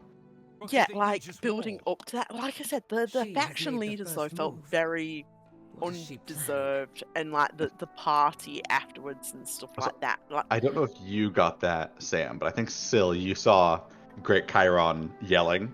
Yes, Right I here? did. Yelling, the Harbinger has struck the Aegis Wall. Well, not just that. Calling Illyria the Ranger General. Oh, the Ranger That's A title the she has whole... notoriously never had, and is a major core piece of her plot that she never had. I was gonna say, that's like her whole shtick is like she is not the Ranger General. That was like a very big plot point for And her Her in her other two history. sisters are both Ranger Generals. Oh, Verisa is? Verisa is Ranger General of the Silver Covenant. Oh, That's her okay. explicit title. Okay. I Wow. Out of love, the three, she is the only one who is a Ranger General now. I love Verisa Valeria. The new fourth sister that they forgot to mention, who is a conglomeration of all three other Well, sisters. You joke, but in 10.0.5, there's an NPC for Verisa, so clearly she's showing up for something. The issue is they misspelled her name. They spelled it Vareesa. No! Oh no! Oh. Even with her name, she's unloved. Poor old Verisa. Holy shit. Okay. Sure. And also, yeah, Great Chiron just comes out of nowhere. That is incredibly funny. At least. It's so funny. I was a Verisa fan before the War Within, but I wasn't a Verisa stan. And this expansion made me a very spiteful Verisa stan because they have done her so dirty. Like, no longer. Rise up, my Verisa fans. We're not going to suffer these injustices anymore from them. Well, I said, I think they're probably hoping, and maybe they got a bit confused when they were like crafting Illyria's story a little bit. Like, they were like, oh, you know, like no one's gonna know that she's a Ranger General. Like, It really feels like someone accidentally printed out the wrong character bio for people to read in the writers' meeting, and then they were too far into writing to realize, oh shit, we accidentally printed out Verisa's. Like, oh, don't worry, no one will notice. Who's a fan of Verisa here? Let's be real. It's like a quiet, ominous music, all the Verisa fans mourning. Wow. There are dozens of us. Dozens! There's dozens! Or 12 of us! Anyway, but yeah, so maybe Great Chiron maybe heard it wrong. Maybe he's got the wrong So end of the stick. is Sam in a whirlwind of wind on your screen? No, she's not. She is very much Why not. is shit always happening to me? I swear. You know, on my screen, you have a very big buffet of leaves and wind. Do you have a buff? No, I do not have No? a buff. Other than restore Dreamleaf, which is my earnings on Dreamleaf, I guess. Important part of Wolf's character. Never mind. I'm gonna get on my bird and let's fly. Let's go. Okay. Let's go traverse the core way here. Wait, did you pick up the next Oh, yeah. quest? Yes. Yeah. Yeah. Right, let me just quickly read that too. Zalatath's army has been capable of striking us for a while now, so what has caused her to choose this moment? Something is wrong here. She's waited for us to build an army in response, and then attacks openly. We're playing into her hands. Report to the Arathi General. I'll head to the battlefield directly. Okay, let's go. Let's go report to the Arathi General, everyone. All right, let's do it. I It's didn't realize. nice. Oh, yeah, you go. Go on, Sil. Oh no, I was gonna say I didn't realize that there was like wind shafts to kind of like help you climb up the core way. Yes, yeah. I've been avoiding taking this up because I just assumed that it would be a very painful climb, but it's not. Yeah, they did. They actually did it really well. I think we talked about this like a fair while ago, so that's why it's probably like, huh? On beta, it's just little sparkles in the air, but they made it quite distinctive now being able to recognize when you get the additional like air boost. So I'm thumbs up, and I actually really like that change, and it's good that they actually put that in the core way. It makes it feel very cool to go up there, and also makes sense from a technical standpoint because you know geothermal thermals would be helping lift you out of basically this lower range, and especially if a Beladar is emitting heat as well as light. This place would be full of thermals. Like, it'd be pushing air This out place that would be tunnel. fucking hot. Yeah, it'd be hot and it'd be really windy if that is correct as well. Like, going up that tunnel, it'd be like fucking blasting air out of it. So, I think you guys went down the wrong pathway. Uh-oh. I just realized my mistake. I'm chilling here. Also, I can say I really like that quest text of showing Illyria being smart and realizing, okay, this is a trap. It's a trap we can't really avoid, but it's a trap nonetheless. Yeah. And that's when I actually really like that sort of writing. It's like, okay, we know this is a trap, but and I'm saying this is going to be a trap, but we have to see what basically our enemy's moves are, essentially here. Oh, Dagran's just here. Dagran's just... Oh my god, does your No, mother know it's you're dangerous! Brint's like, it's okay, my beautiful robot arms will protect him. Okay, General Steel Strike says, good, you're here. I'll keep it brief. Okay, so she gives us 2 quests here. The Harbinger thinks that she can catch us off guard, but she's a fool if she expects to win this fight. The Algari offensive stands at your back. Go kill some fucking Nerubians. Okay, next is Steel and Flames. Our forces may be able to hold their own, but seeing you in the fray may help their spirits. Take this war horn, let it ring out, and fill our foes with terror. Once you're done rallying the troops, make your way to the commanders. Okay, rally the troops. So this is actually very much like that part in Dragonflight with the portals. Just with actual troops.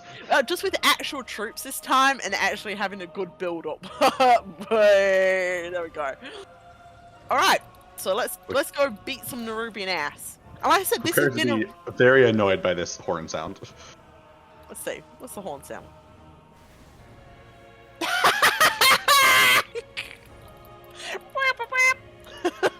I'm filled with determination after hearing the funny clown horn here. I'll put on my clown shoes as well to help me out. I didn't hear it. I played this game now with my sound effects like down very low. Hold on. Oh. So take a second. Me and Port will be quiet. Turn your sound effects up. Okay. And blast that for the video at full sound. Okay. Let me experience. Yeah.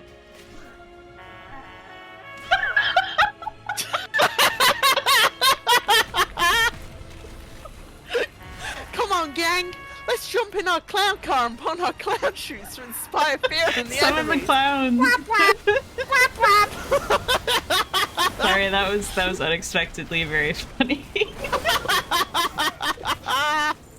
I would have thought a deeper echoing, more dramatic corn maybe would have done the trick here. Well, It really is like blah blah blah. whap whap, whap whap. It's like, oh, okay. And the Horde of Gondor summons its troops. Whap! Like the teacher from Charlie Brown. It really is so holy shit. Ooh, I recommend using the active abilities because they are very like story thing. Like, oh, you have built up friends. Hell yeah, I want to use my holy fire abilities here. Do I have to target someone? Oh, there we go. Cool. Like laughing so hard. that was kind of incredible. I've got to say. Also, my Algari force. Oh, there's the horn. And I know where this is from. It's from PvP Battlegrounds, by the way. Yes. I know. But it's incredible. Like, PvP Battlegrounds, I expect it to be a little bit fucking goofy. Let's be real and honest here. But it is very funny heading into a serious battle with fucking Zalatath and like old gods and Nerubian like giant spiders and stuff like that. Like, my goodness gracious. I love that you get to actually summon a golem. Oh yeah, and he fights along with you as well. That's a really good touch. You know what? And you know what? Props. I'm gonna be nice. good job, devs, for actually listening to feedback about why people didn't like that last bit in Dragonflight as well. Like I said, didn't have a goofy horn noise. It didn't have a goofy horn noise, and you added a goofy horn noise, and I've enjoyed this far greater now. But yeah, like I always say, like there is no shame in just being like, okay, so that didn't work, and people didn't enjoy it. What can we do? That is no shame in that. It's called listening and learning, basically. So, real props to that. I know it's supposed to be a bomb, but deploy pheromones to stun all enemies around you. Yeah, deploy pheromones. Make everyone do like Looney Tunes fucking floating with love hearts around you. Omegaverse attack. my sexy attack right now. Okay, let me go round up a couple more soldiers, and then I'm done too. There we go, all sorted. Let's leg it, boys. Hold on, there's insects still attacking me. Insects still harshing my vibes here. Cool. Okay. Nice. We all done here? Let me just say. Oh, we still attacking stuff here? Oh, I'm in combat. Yeah, there we go. Okay. Can I get on my mount too? Is something attacking me?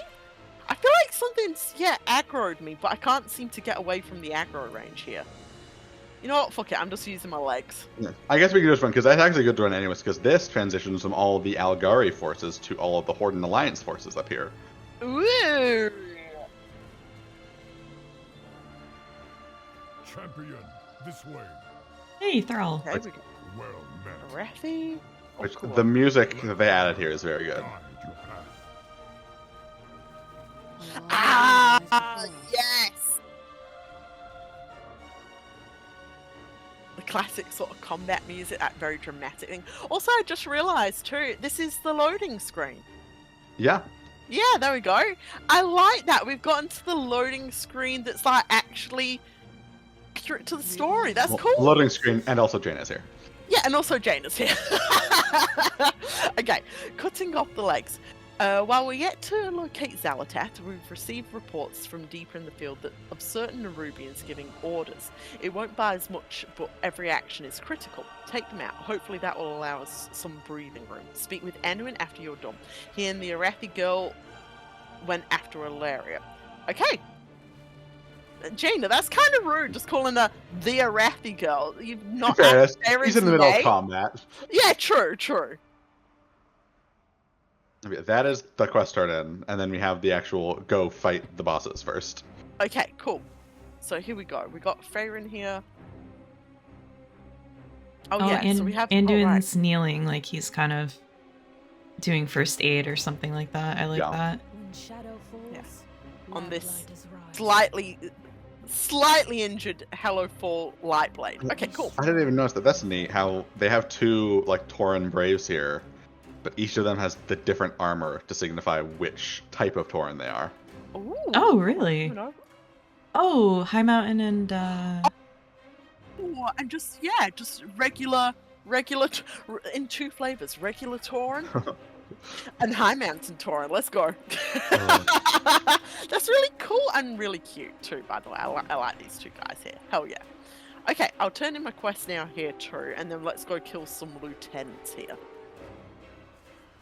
Okay. They did a good job. Obviously, WoW always has the issue of like scale. They can't make battlefields too big, but they did a good job making this look like a battlefield. yeah. Also, very, very funny when you come over to Anduin here, though. One little error with the quest here.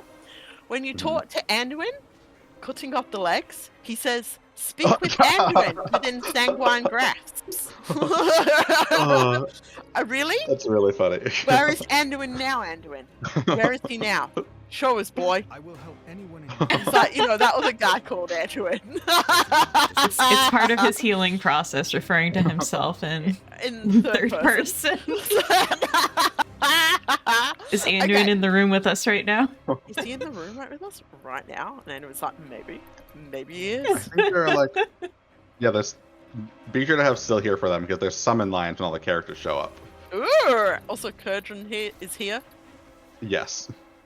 Oh. I think there should have been a line when he showed up. Oh, Maybe I it was didn't. just kind of here. It was just kind of here for me. Oh. Yeah. Okay, I landed I'll and you follow. sort of appeared. I'll follow you guys then. Oh, Sorry, no, I you want tend to go like. first. Yeah. Oh, okay. Yeah, Yeah. you go first. Okay, I will lead the way then.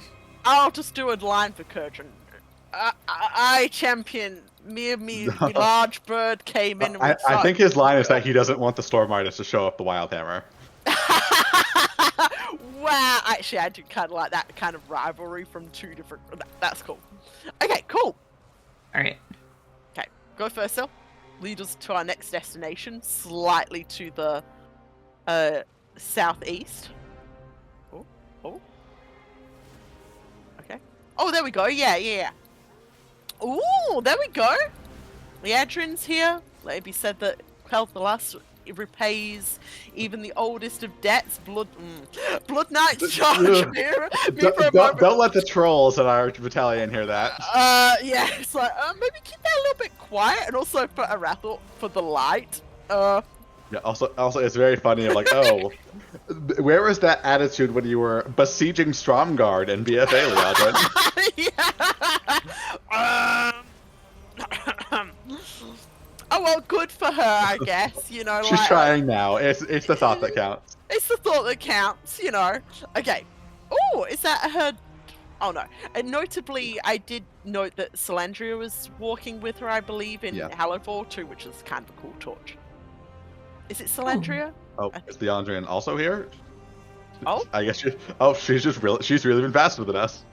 Oh, she's just moving. Okay. Oh, we also have some thematic elements, by the way. We've had a little bit of change in our lighting here in the zone. Yeah. Oh, I just noticed over there. There's all the light forged barriers because there's Draenei here. Oh, Yeah, that I just stands out noticed really those clear in too. the- With Belladar being dark too, they look really cool. People are excited for them out in general chat, just letting everyone know. Good luck, brave soldiers.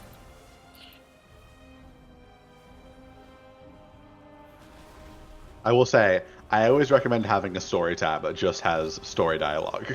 Oh yeah, for sure.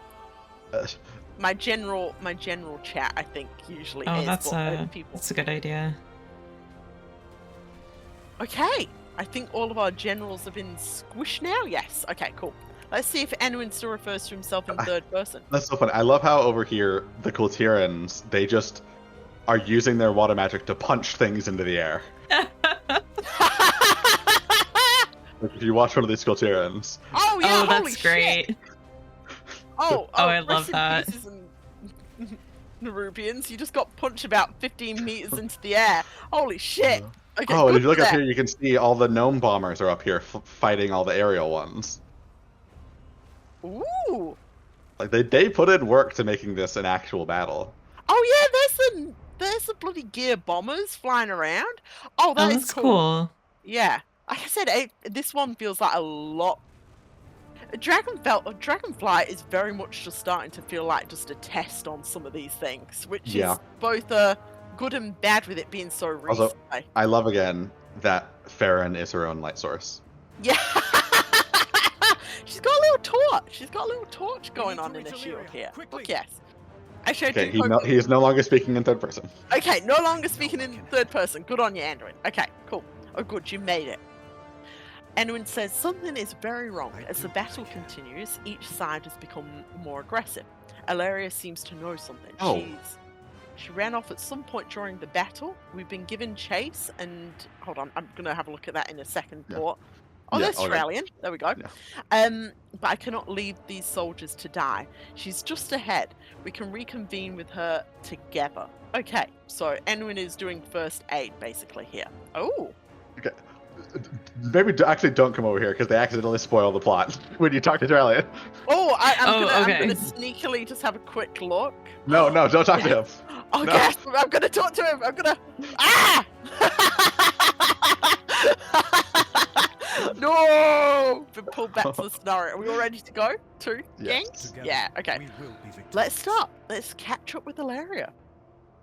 Inspire others to do better.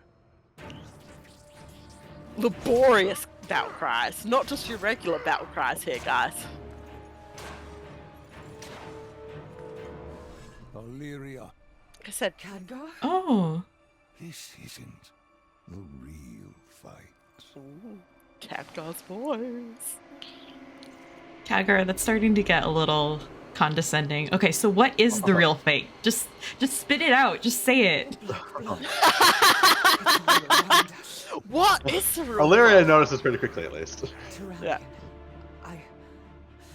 I have to go. What? The battle is about to turn. We've played right into Zalatan's hands. But I know Oh, who Tyraline she looks is, a little younger and here. I'm going to Yeah. stop her.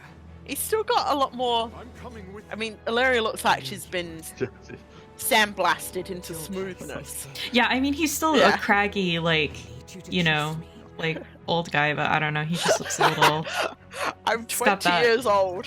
Some puppy dog eyes when he looks at his wife. Oh, come back to me. Oh, we got heterosexual romance here. I Oh. always do. I shouldn't be mean, because I'd be like, ooh, if this I was can say- anything gay. Oh, I hold feel up. like Tyraline also has his bracelet on. Sorry, just pointing that out. I just yeah, noticed he has Illyria's little bracelet. It's cute. Yeah. I assume for you guys, when you walked up with Anduin, you were visible next to him. I was not. He was covering me with the sword. I didn't see me either. By the way, is this once again? Oh, this is Oh. solo scenario. Okay. Oh, okay. Right, okay. So you got to lift the team here. Okay. I'll try. Oh god, the lighting here with how Farron is literally. Ship's flame. I've been pointing out so Farron. much, but now she literally is our beacon in the dark. Yeah, go Farron. Go first. You got to lead us here. But can I just say, major death flags from Tyraline. Oh Because yeah, major. They Like, are we they are talked going about before. despite their differences, despite their light void thing. He is wholly 100% supportive. They are behind each other.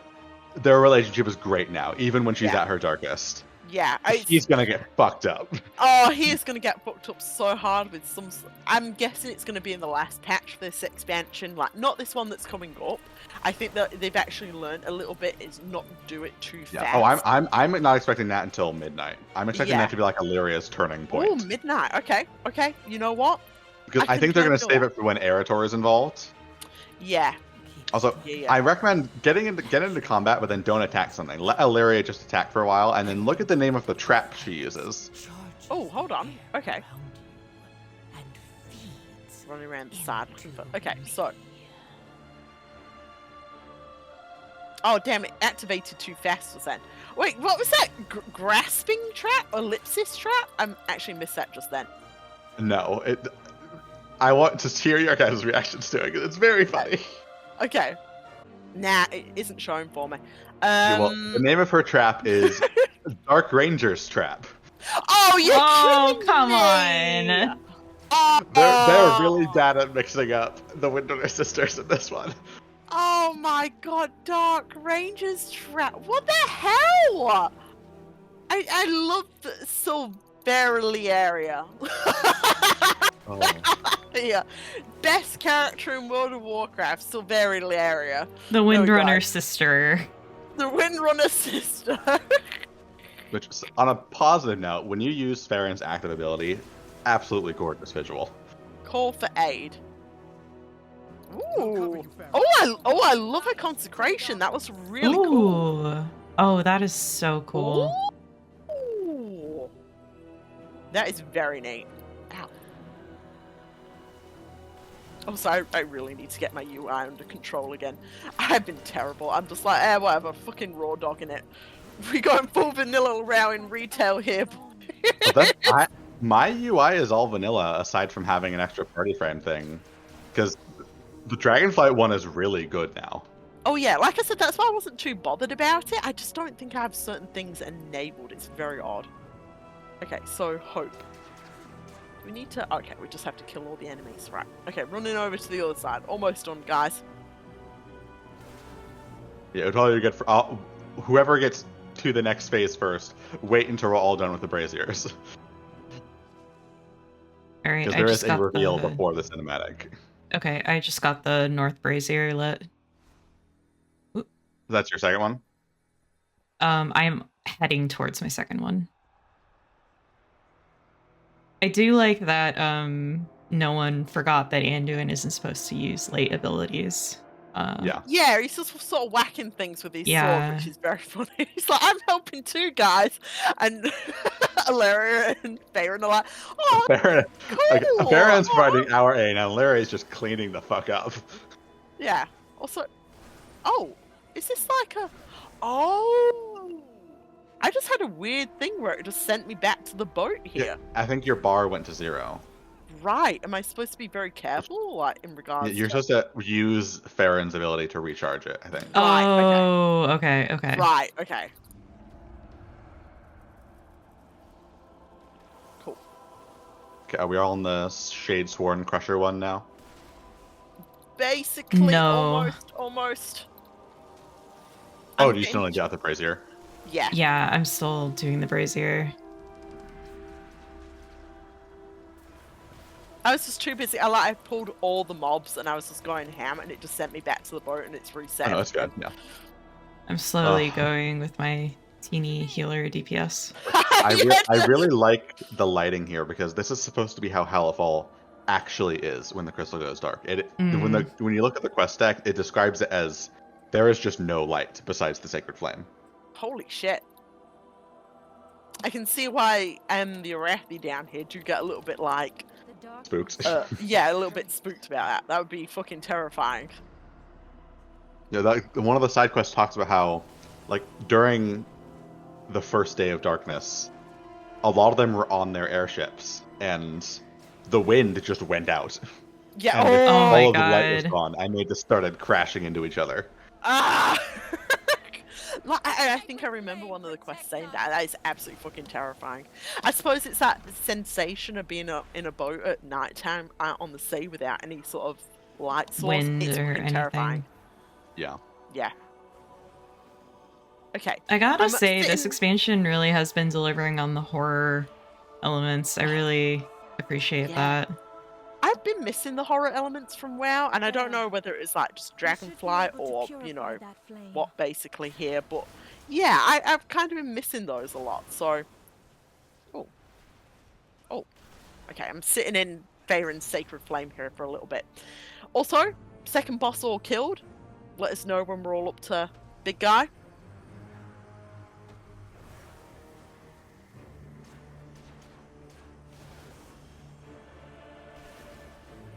Oh shit! If you leave Farron to just do her flame and then walk off, you just literally leave Farron. Farron No. is just staying there, and it's like everyone's just watching. Like, oh, You ordered her to do something, Bye. and you walked away. That's on you. But yeah, tell us when we're all at the next big boss guy. I'm at the Shade Sworn one now. Yeah, I'm sitting on the boat, just waiting for the Shade Swan. Yeah, I'm heading towards Shade Sworn Crusher. Nice. Okay, cool. I will bring light to the darkness. Cool. But yeah, like I said, that's a good element of horror, and notice that become a lot more again, more main stage for the storytelling in this expansion, and I think that was, even though ironically enough Dragonflight could have been a very, very spooky expansion, right, without the world decimating threats, I think they relied again on the very, you know, ham-fisted sort of bombastic I'm a bad guy sort of stuff again, which is fine. However, I don't think it delivered. I think it could have been a lot more of a sort of nuanced expansion in a sense of like really playing into those sort of like unnerving elements and essentially those sorts of things with the dragons essentially. Yeah. Yeah. Because essentially Dragon lore is a little bit unnerving, but still. Anyway, attacking the Shade Sworn Crusher at the moment here. Oh, we're all here now? Okay. Yeah. It is not. I can't keep that up for long. Oh, I just succumbed to the darkness for a second time. I'm not very great at this scenario. It happens. I don't think it'd be the easiest for a healer, let me just say here. All right, we're heading towards the Thankfully, shades. there's another stage after it, so we can all wait at the stage after killing it. Okay. Oh, Okay, favorite I if you am. wait attacking some. Oh, what did you say? Faerun does that little voice line when she sort of like gets rid of her consecration / sacred flame. She says, "Darkness saps my strength," in a kind of a sad tone here. Okay, I'm going to pure or cleanse the well. Okay, we're all cleansing the well. Again, it says, "Kill the broken queen." Hurry to the priory. Darkness. Oh no! Anduin just ran off and started attacking an eclipsing grasp. He's ready to go. All that remains of Queen Nephthys. Oh, Faerun's been left behind again. The team is not coordinated here. Gang, come on. I do love doing this with actual canon, like, you know, characters that we should be doing this with. Very good touch, though. Accept that you have caused your end. Ooh. Also, Xalatath's whispers to us as well, voiced. Very nice. I want to know what whispers you guys got. I got, "Your world is dying, breathe deep, and accept that you have caused your end" here. Yeah, that was the same one I got. So I got, "After we shared so much, you simply threw me away. I will savor the taste of your insanity. Just let go." And it was in like a hateful voice. That was not like sultry Xalatath. That was pissed Xalatath. Xalatath coming for you specifically. You're specifically wrong to put. And we all know what that's clearly linked to. Having Xalatath as the priest weapon in Legion. There we go. This boss is so sad. Ooh.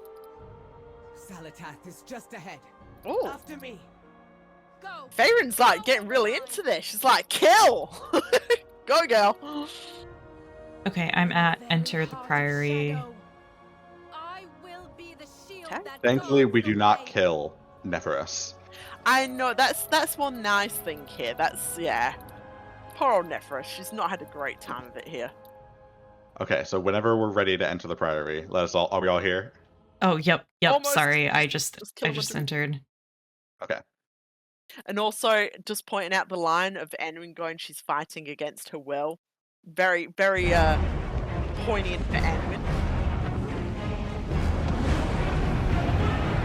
You know, Illyria, you mortals are the most wrathful creatures in existence.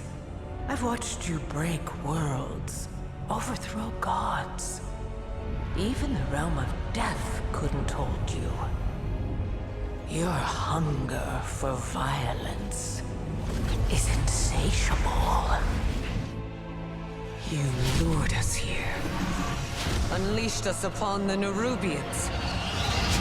all to fuel the Black Blood's power. My power. This stops now. Your determination delights me. But I have risen from the ashes of countless empires. I have survived ordeals you cannot comprehend. You cannot kill me. I'm not aiming at you.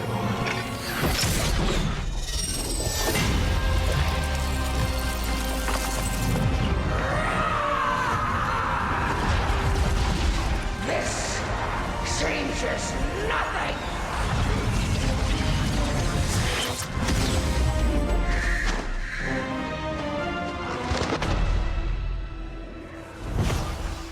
Khadgar!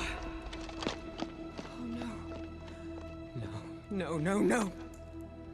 I heard your voice. This can't be. You did well. I knew you would stop her. Stay with me, Khadgar. Don't let go.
I just say, I think that, dare I say, I think that cutscene was deserved. I really like that. Yeah. I mean, yes, I think all three of us kind of knew from the initial part that Khadgar wasn't dead because we were like, that really was like it is deserved, but it is also very fast. I think it is. Anduin's it was very quick. I think Anduin's is the only ones that had the proper pacing. With Illyria, it feels more just like it's a follow-up from what was the ending of the Kahet campaign, which was very fast. This is more just the payoff of that, and then Khadgar's is a little bit too fast to feel his absence. Yeah, exactly. I think that's the trouble. Like, this is the thing. It's deserved in a sense of like it's set up, but again, it still feels too fast. It feels like we just wanted more, and I don't feel like that's necessarily a bad thing. It just makes the pacing feel a bit, again, weird in a sense of its speed. But I do feel like that was kind of like you know what I mean? I'm like, it was deserved, but it was very... The actual plot beats are very deserved. They're very good cause and effect of it all. Like, Illyria learns to stop prioritizing her personal vengeance and her need to kill Xal'atath to make up for what she did. Instead, she is prioritizing stopping the threat, helping the Arathi, making sure Xal'atath isn't doing what she's trying to do, even if we don't kill Xal'atath here. And she's rewarded with Khadgar's return. Yes, exactly. And like, Anduin using the light is just subtle enough that like he helps Khadgar, but it isn't like wow, I'm totally back in tune 100% with the light, my guys. I love how simple it is. It's not some big grandiose BFA cinematic moment. It is literally just he puts his hand on Khadgar and he tries. It's just a quiet, small moment where he tries, and he actually reaches out to the light. And it's been there waiting to answer him the whole time. Yes, exactly. And it's like, that's nice. And the thing is, it isn't like a full, like, okay, Anduin's going to be using the light 24/7 all the time. Will you stop grinding on Khadgar? This old man needs his rest, please. I mean, okay, fine. We get to teabag Khadgar once. Okay, there we go. I really loved the detail that Khadgar was a raven when he came out of, whatever nether realm he was in. I thought that was like a really beautiful little detail. While we talk, this is going to be, I'm going to redo this scenario so I can record that Xal'atath line, but we can keep talking. Okay, go for it. Go for it. Okay, so, essentially everything that I liked in there, like I said, I do think all those things were deserved. However, still an issue with pacing, but again, it's like a pacing issue where I'm like, I kind of wanted more, guys. Like, I'm not... Yeah. It's That's the weird thing. I wish we could have more of this, which means it's good plot. Yeah, exactly. So it's like, yeah, I feel like Illaria's story could have used some reworks and a little bit of retooling in regards to what was the motivating factor from Xal'atath. And I think this cutscene kind of like implies that it would have been an okay plot just to be Xal'atath being like, I'm just fucking with you right now. That would have been okay. Like, just I will say, I do really like that they made a point to actually have Xal'atath show an emotion beyond smirking evil villain, which is an issue they've run into in the past. This is Xal'atath actually caught off guard. Illyria did something she did not expect. And so having her actually be angry and be shocked was really good. Exactly. And the Dark Heart being a cheap bit of like fucking tech. I will say, that's a bit of a weak part, especially because if you go look at the Ashkahet cinematic, when she's like at the end, when Illyria is being offered the choice and Illyria refuses her and punches her and goes and jumps back, she punches the Darkheart. Apparently that was just a weak ass punch. She weakened it first, Port. No, she weakened it. It's like opening the jam jar. She weakened it first, and then she hit it later on. It's one of those weird things. Like I don't know if that was intentional.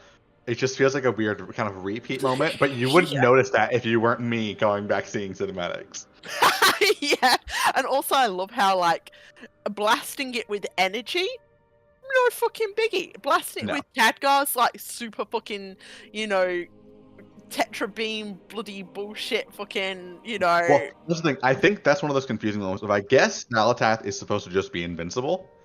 Like that's kind of the thing they're kind of portraying is, oh no, she didn't absorb that into the Darkheart. She just tanked that from Khadgar. and she just tanked all of Illyria's blows. But I guess the she point was is that absorbing it. Maybe it can absorb energy, but it can't I mean, fair enough. well, that's what I maybe mean. it can't. I don't think the Dark Heart was absorbing it in that way. I think what they're trying to say is that Xalatath herself is just kind of a tank, Yes. but the Dark Heart is not. Right. And so because this whole time, Illyria's been aiming at Xalatath. She wants to kill Xalatath. But she's not going to kill Xalatath because Xalatath is just this insanely strong void thing. Yes. But the Dark Heart is just a glass artifact. Yeah. And so finally realizing, okay, what if we actually target that thing instead? Yeah. Neltharion cooking in his lab. How about if I make the most coolest object ever, but it's weak as shit? Well, I mean, you could have justification for that. Maybe he dropped the first prototype and realized, oh shit, this one sucks. I'm gonna make the Dragon Soul instead, and that one can only be wounded by me. It's giant ass dragon holding this fucking grain of rice in his claws. Oh, truly, Neltharion, mastermind. Here's me cooking in my lab, making great and powerful artifact. But it's weak as shit. Oh god. Like, I do think that's kind of like a logistical weakness, but it's something that you can also kind of overlook because Well's always going to have that a little bit. Yeah, exactly. I'm not picking. It's funny as hell, I gotta say. So, yeah. And the thing is, it doesn't detract too much from the moment, too. Like I said, I think that was more in regards to Illyria's had a mindset change. Anduin's had a, has learned in the moment he shouldn't be running from the light. He can use the light, but it's not overblown. It's like, it's a tentative first step, you know what I mean? Yeah. So it's like it's just a simple moment of he tries. Every time we've seen him, it's not that the light isn't answering him, it's that he's not asking the light. So like in that moment in the cave in Halifal, he raises his hand like the BFA cinematic, but then he stops himself before he calls on it. Yes. And on this moment he just didn't stop himself. He continued to ask and it answered him. And that's a really nice small moment. Yeah. That's really good. Also, so do you want to come down here before we turn in the quest and talk to Terralion? Yeah. Why? And the executor, is it safe? Is it safe to talk to him now? Yeah. That was the dialogue that was present down before. Oh, hold on. No! Oh, so it's like the earlier dialogue. Okay, right.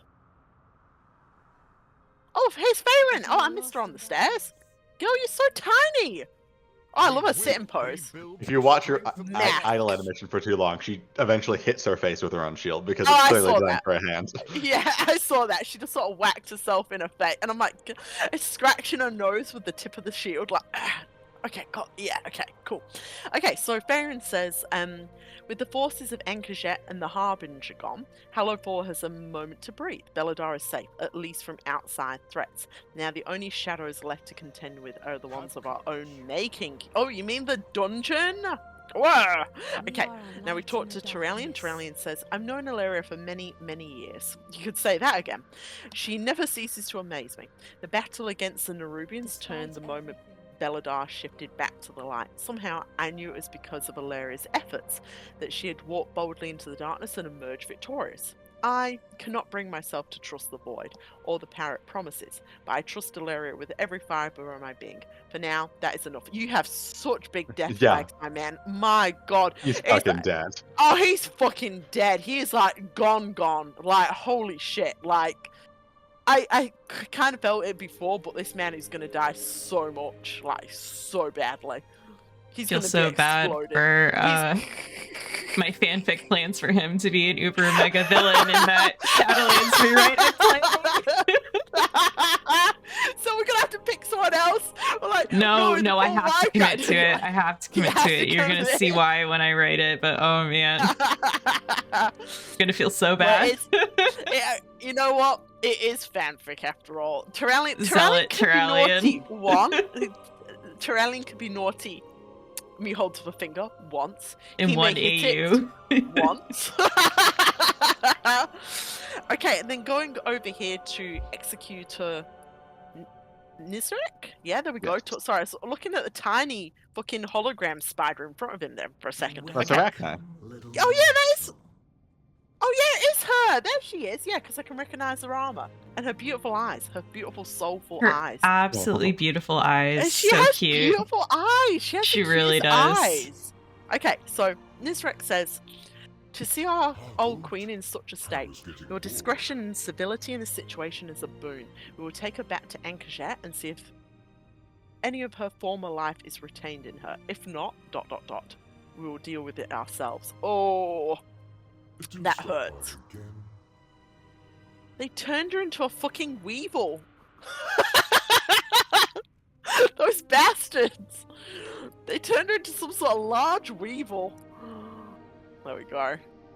So are those our only talkable NPCs? Yes. Yeah.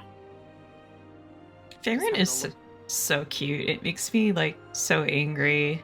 Like whenever I see people online trying to like say that she's ugly or something, because she really is adorable. Like I really don't is. Yeah. really makes me angry. You're like my beautiful wife here. She's my so new beautiful cute. Wife. Look at her here. Oh, hey, Port. Oh, look Hello. at her. Yes. Look at her mask sit here. What a butch. What a butch ass sit. Girl, I love you. I wish we could get robes like robes like that actually go around the legs. Like we're starting to get some, but hers is so perfectly formed. I know, it's like really, really well sort of like rigged there on her actual like body. So hell yeah. Also, do we want to turn in our quest gang? Yeah. Yeah, let's go. We're running up the middle of the... Hello, random ass guy in a giant leaf. Ambassador Big Farmer. Ambassador Big Farmer here. Here to share this tender moment. Okay, Illyria says Khadgar will need immediate help. We'll have time for celebrations later. Are we celebrating? Gonna party, gang? Okay, return to Dornigal.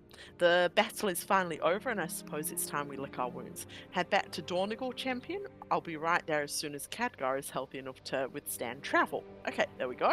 Find the path to victory. Fortune smiles on us today. The battle is won, and in victory, we've had a dear friend return to us. Traces of Xalatath's presence linger in the air. In time, she will strike again. But for now, I believe we've all earned some respite. There's also a stay a while here with Nizrek. Ooh, coming back down. It is good. Oh yeah, I see him glittering. The light calls us. Okay, so we can ask about Nephris's condition now. A pleasure to meet you. It would have been easy for you to end Queen Nephris's life to secure victory. And yet you spared her. Words cannot capture my gratitude. I will escort my queen home, and bring word of your deeds to my conspirators. Return to the surface for now, and know that you will forevermore have allies in Ashkaret. Okay, I think it just completed. I really like that. And again, this sort of reconfirms our thoughts here that the Nerubians here aren't going to follow down the Klaxi path. It's definitely going to be the Arathi who are going to be going down the Klaxi path here. The little. Like, they're making it very clear. These here. guys are not Old God at all. These guys are just a normal society, and they're our friends. But the Arathi, especially if you do that side quest with General Steelstrike with her family. Of how, she just casually mentions, oh yeah, I got my position because I put down an uprising. Yeah, it's just a little bit like we can become friends with her and we can relate to her, but you can see that she is still very, like we were saying the last time, drinking that juice, if you know what I mean, in a sense of like knowing where they stand, basically. Okay, so the gang's all here. I really like that sort of conclusion there, though. Like I said, it went very quickly. Again, that is my only complaint, but no complaints here. I think we will have more to talk about Anduin at the end of the quest line. So let's go, gang. Sam, I would say before. Oh yeah, you go. I was gonna say, Sam, did you hear Anduin's new annoy line? That I've suffered worse. No, it was I admire your tenacity, but you need to stop. Oh. I admire your tenacity, but you need to stop! Oh yeah! Wow! Whoa! We didn't pick up that line. Assertive Anduin. Sorry, I wanted to click on him Whoa. because I hadn't heard his new dialogue all the way through. I wanted to see what his new annoy line was. So. Oh, these are new ones. I hadn't heard these. These are only added now that he's gotten the light back. Yeah. Oh, they're even newer from his. Yeah, so this is his third set in one expansion. He gets his groove back. But like you can tell, there's a little bit of budget issues because he only has the one poke line for when he's angry, so he just keeps repeating it. I admire your tenacity, but you need to stop. Oh yeah, the light courses.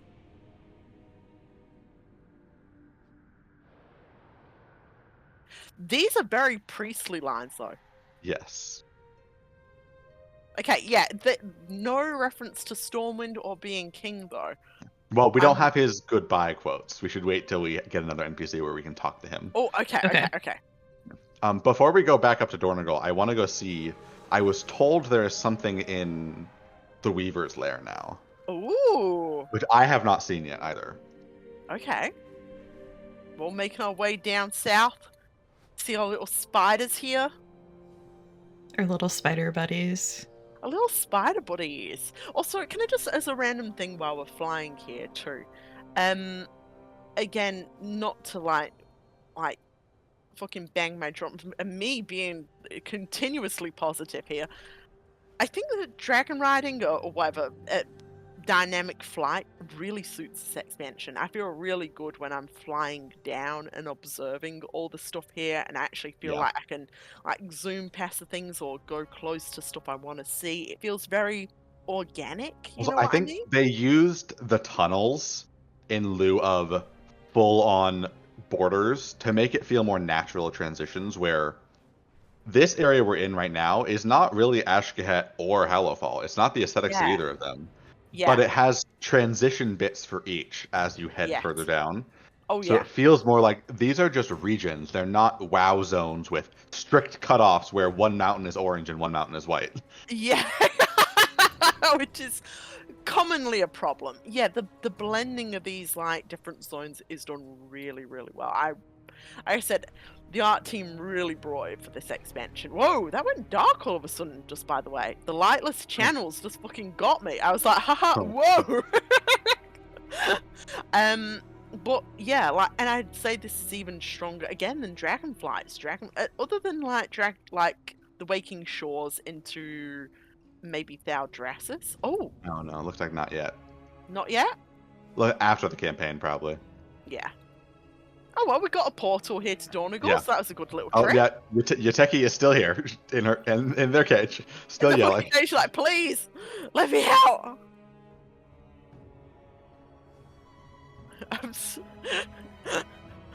They're yelling at me. Go, Spider White Girl, go. Oh yeah, she is still yelling. Oh, they're still yelling. Excuse me. Okay, going through the portal.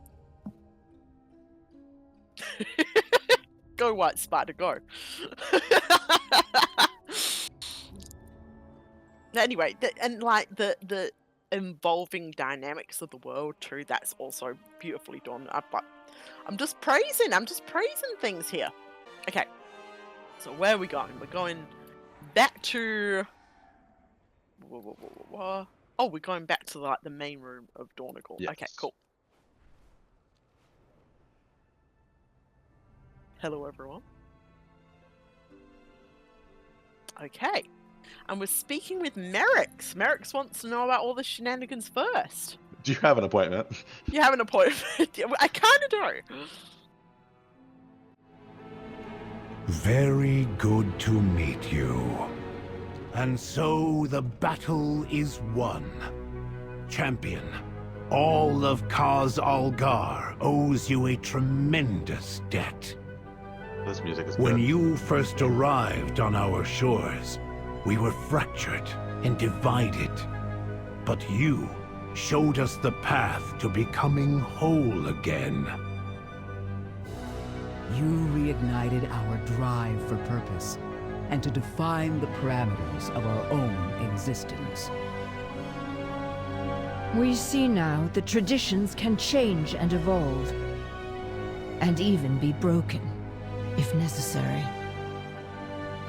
The Orathi no longer cower in darkness. We bring the light in our hearts wherever we go. This council stands stronger than ever before, with new friends and allies by our side. And we have you to thank for it. Okay, right-yo. Oh, we gotta go now to the alliance sort of thingy? Also, hey Farron, you gonna walk all the way to the door? Yeah, she just walks in and she disappears. No!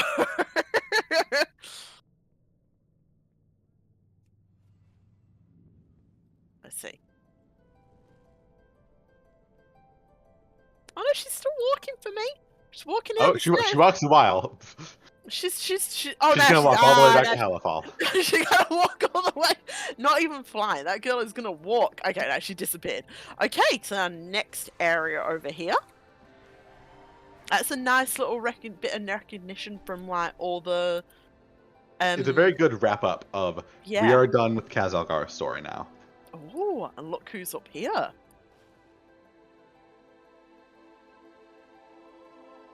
Hey, Anduin. Okay, our battle has been hard fought. There's still much to come.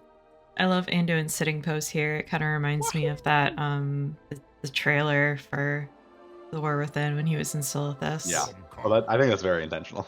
This is not over. It is good to see you. It feels good to know we made a difference here.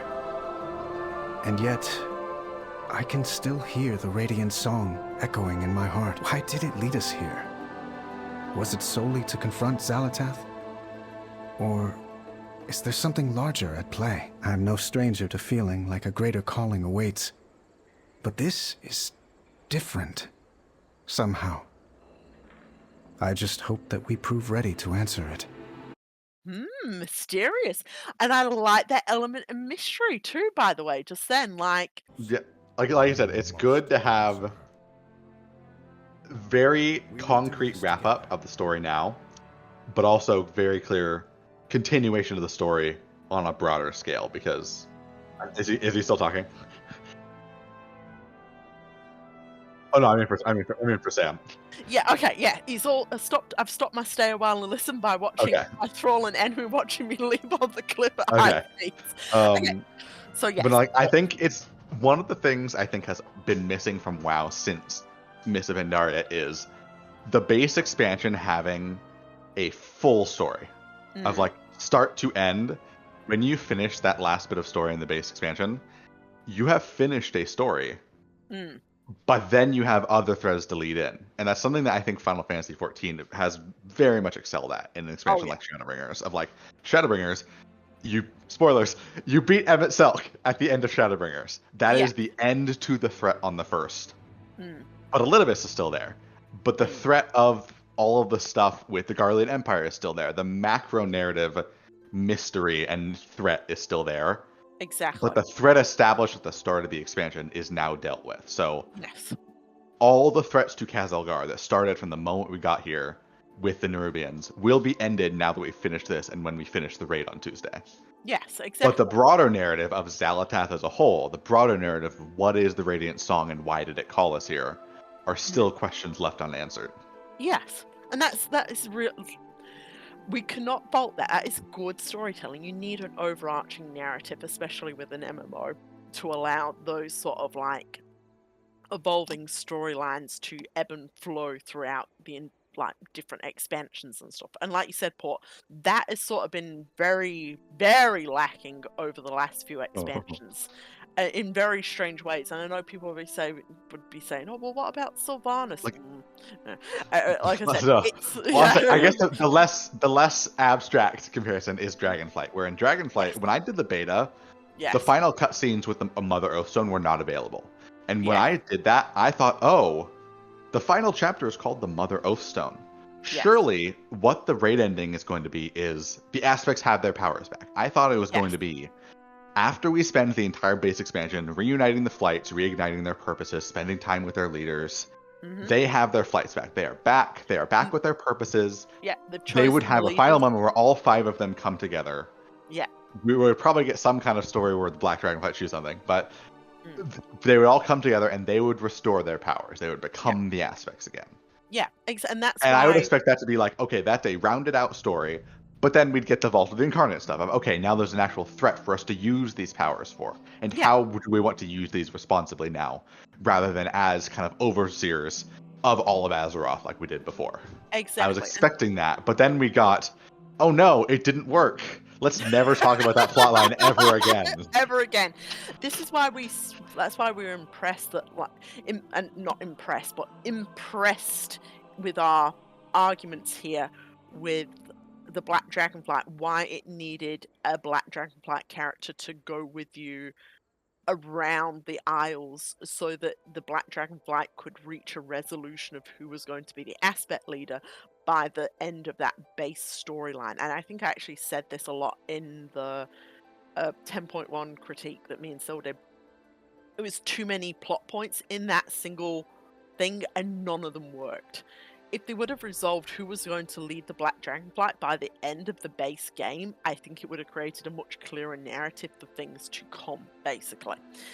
And that, like you said, Port, it's like, it implied that, okay, let's deal with the aspects first and set up the aspects as their new, base, the Dragon Isles are once again the base of operations for the dragons, and the aspects have been restored. But what dangers has that reawoken? That makes sort of sense when you say it out loud. It's like, okay, we've reignited the aspects by some reason or another, or just at least come to a conclusion that the Oathstone isn't going to be working, and then be like, okay, so we can't rely on this as our new source of power. We're going to have to work towards a different source of power for the aspects or something. But even that's a bit too open-ended. That sort of resolution, like that sort of base game resolution, probably would have been best in regards to that. Or at least picking the aspects, even if they didn't get their powers back, be like, okay, well, we have our aspects. We may not have the aspectral powers, that fucking word, aspectral powers imbued in us from the Titans, but at least we have our clear leaders now. What are the challenges that are going to face us now? This is where War Within has really excelled. Is we've got a resolution. We've had these little character arcs for our characters, and we've got to a point of at least a comfortable resolution for those arcs. They're not perfect, and there can be still a lot done with these characters in regards to those arcs, but the characters at this moment feel like they themselves have reached a resolution, and the player themselves is like, okay, well, we set out what we started to do. We wanted to halt Xalatath's plans, and we have put a stop to it. Maybe not the overarching plan, but we've stopped her for now, and she was pissed off, etc., etc., regards to that. So we have won the battle, even if we have not won the war yet. Wiggling my finger. But it feels a lot more satisfying in regards to this. But like you said, in the alternative, Dragonflight left that really open, and it was really open-ended, that we didn't really succeed at anything. We didn't have the aspects picked. We didn't really have any communication between the flights. The flights weren't working together on anything. The flights hadn't even talked to each other. We didn't resolve the Oathstone issue. The Resurrect issue wasn't dealt with by it technically wasn't dealt with until the raid, but immediately it felt like we had no wins against Resurrect in that story. You know what I mean? She was a threat, but we never had any sort of we did get Vac throws, which I think the stuff with the Blue Dragons was the best part of the expansion as a whole. Exactly. So yeah. Once again, the Blue Dragonflight was definitely the standout sort of flight in Dragonflight, but like you said, I still feel like it was kind of forgettable. Comparisons to Dragonflight also leads into my worries for 11.1, because while this very cleanly wrapped everything up, I worry that 11.1 might fall into the issues as 10.1 of being this kind of filler plot where Yes. the stuff that happens is not actually relevant to anything that happens forward, and the characters that are the main characters will not really be what lead us into either 11.2 or into Midnight, because what we're getting right now is Orwena, Gazlowe seems to be the main plot things happening based on what they've set up in the sidelines. Yes. And I think Dragonflight had the worst of both worlds, where it neither finished its plot nor continued that plot in 10.1. It kind of went on a random side tangent. And we just kind of ignored the issue of the main plot in 10.0 until suddenly Aspect Powers at the end of Emergency. Exactly. I feel like I still think that War Within has set itself up in a better position because they can argue it's the Black Blood. We need to find out what is causing this Black Blood or what is the source of it. And well, I can say I'm already at the point where I just want Midnight already, because I feel like we've wrapped up the War Within's story. The characters of the War Within have had their plots wrapped up. Zalatath's part here has been wrapped up. Yes. I just want to get to what's next with whatever her plans for the Sunwell are, because it feels like her plan was to gather enough power and then go attack the Sunwell and absorb the Sunwell into the Dark Heart. Yes. But now she seemingly doesn't have a functional Dark Heart anymore, so I'm curious to see what her plan for whatever she's trying to do in Quel'Thalas is. But we're going to have to wait another 12 or so months. 18.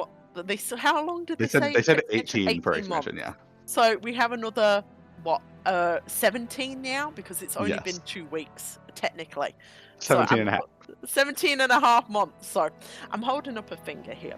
I think you could interlink the stories within the War Within here well for the next couple of points. Yeah, I hope 11.2 is more of a segue into Midnight than Dragonflight was, because if they're planning this out more concretely, and they've said that the patches of the War Within was where Metzen fully started being involved. Yes. I feel like there was this map from very early alpha that had, instead of 4 zones in Khadgar, it was 5 zones. The 4th leveling zone before Ashgahet was called the Rootlands. And I feel like they probably ended up shifting that to 11.1. So 11.1 is probably also stuff from the original plan prior to Metzen coming back. Exactly. So I feel like I worry 11.1 is going to be filler in that sense. Not like the plot doesn't matter or the plot's worthless, but we're kind of just waiting for the actual full drive Metzen lead into War Within or lead into Midnight to happen in 11.2. Exactly. The thing is, they could use it effectively though, because like I said, we still need to work out where exactly the Black Blood is coming from, which I don't think is she so gave much a hint at that, because she said that they're all being empowered by the Black Blood's power, my power. Exactly, but we don't know whether she's using that as a possessive, like it should be my power. Or if it's her blood, Yeah, or whether it is actually Zalatath's blood. I'm actually thinking it's the possessive, as in that she was saying it should be her blood, essentially. I will say, it will be very funny if the plot ends up just Sargeras punctured Cthulhu and now he's bleeding all over the region. It would be. Well, the thing is that I would not. If the raid, let's just say this, let's say we have Rootlands and it's everyone being like, okay, shit, there is a lot of this Black Blood. Where is it coming from? And it all leads into we get a lot more Horde story, or maybe talking about the Haranir and Owena's story in regards to that, and the importance of maybe it would be nice if how in this plot it's been this quote neutral race is just irrevocably tied to the Alliance and Magni and Dagran and Moira. If the neutral race with the Haranir in 11.1 is instead very tied to Gazlowe and Thrall. Yeah, exactly. And we get a lot more stories with that, and also linking the importance of maybe the health of Azeroth internally, with this Black Blood, with Sargeras' sword, with the Radiant Song. There must be something deeply wrong with maybe the air quotes, the health of Azeroth. So it's okay, so is Zalatath maybe utilizing this imbalance, basically, to withdraw all these energies for Azeroth. And then we can use that patch as maybe observing what are essentially the originating forces of energy within Azeroth. So it's like, is it the old gods? Is it Azeroth's own spirit as like that core thing? Is it what the Titans have implanted with their research facilities that's like causing the song to happen? And did the Titans meddling cause the old gods, or were the old gods a natural like defensive reaction to the Titans being here? And how's that affected Azeroth? I think if they tied that patch into basically what is going on with the inner workings of Azeroth, and can that be exploited by external powers, I think that may be a better sort of like narrative, because that also ties into like the short-term thing, like, oh, some of these nasty goblins are like, we're going to short-term exploit Azeroth's like, you know, the black blood and do this, but does it have a long-lasting effect? And then maybe link that back to a story between the old gods and the Titans, whether there's any exploitation of essentially Azeroth's energies, or is there an exploitation of the world soul, or is it just an exploitation of this planet itself? And like I said, are the old gods like white blood cells? Like, they're fucked up and weird, but are they basically acting as a thing that can like tries to basically amalgamate any unusual forces into their own, like the Black Empire? Was that basically, I know this sounds weird, but was that a nervous system of the planet that is like its primary focus is amalgamating things into like a group and making you into a horrible tentacle? But is it a defensive system of Azeroth itself? We don't know. But if they follow an idea like that, and then the raid ends up with it like being an old god, or at least a void force that's like maybe an intruder within Azeroth's like health herself, they can use that old god or like void based last boss of like a Rootlands raid, leading into then, okay, Xal'atath seems to be appearing again after that short break, but she's very elusive, like she's trying to like avoid us this time.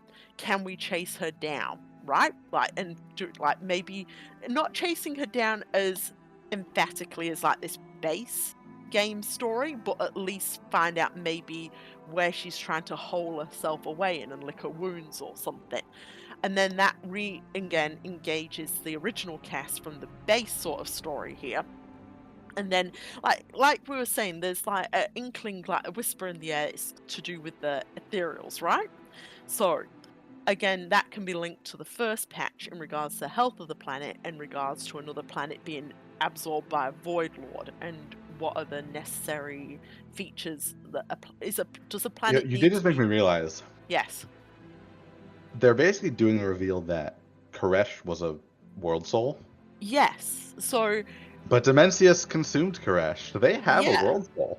Exactly. So, like, if we link that with, like, how easy was that for a Void Lord to consume a planet? Does a planet need to be, well, air quotes, a world soul? Does a world soul need to be weakened for a Void Lord to absorb it? Or can a Void Lord just come along and be like, hey, I feel like it may be the first one. The planet needs to be in a certain state for said Void Lord to basically absorb a world soul, or at least a planet's energies. So I feel like if they use that first patch as like a sort of explanation of what is going on with Azeroth right now, ? Like, and then the last patch is, oh shit, we need to avoid this outcome for Azeroth. Maybe we can seek some advice from these people who have already experienced something like this, like their planet was eaten by a Void Lord. How can we try and change our fate to avoid that? However, that final patch is a failure, and the thing is that causes Xal'atath to either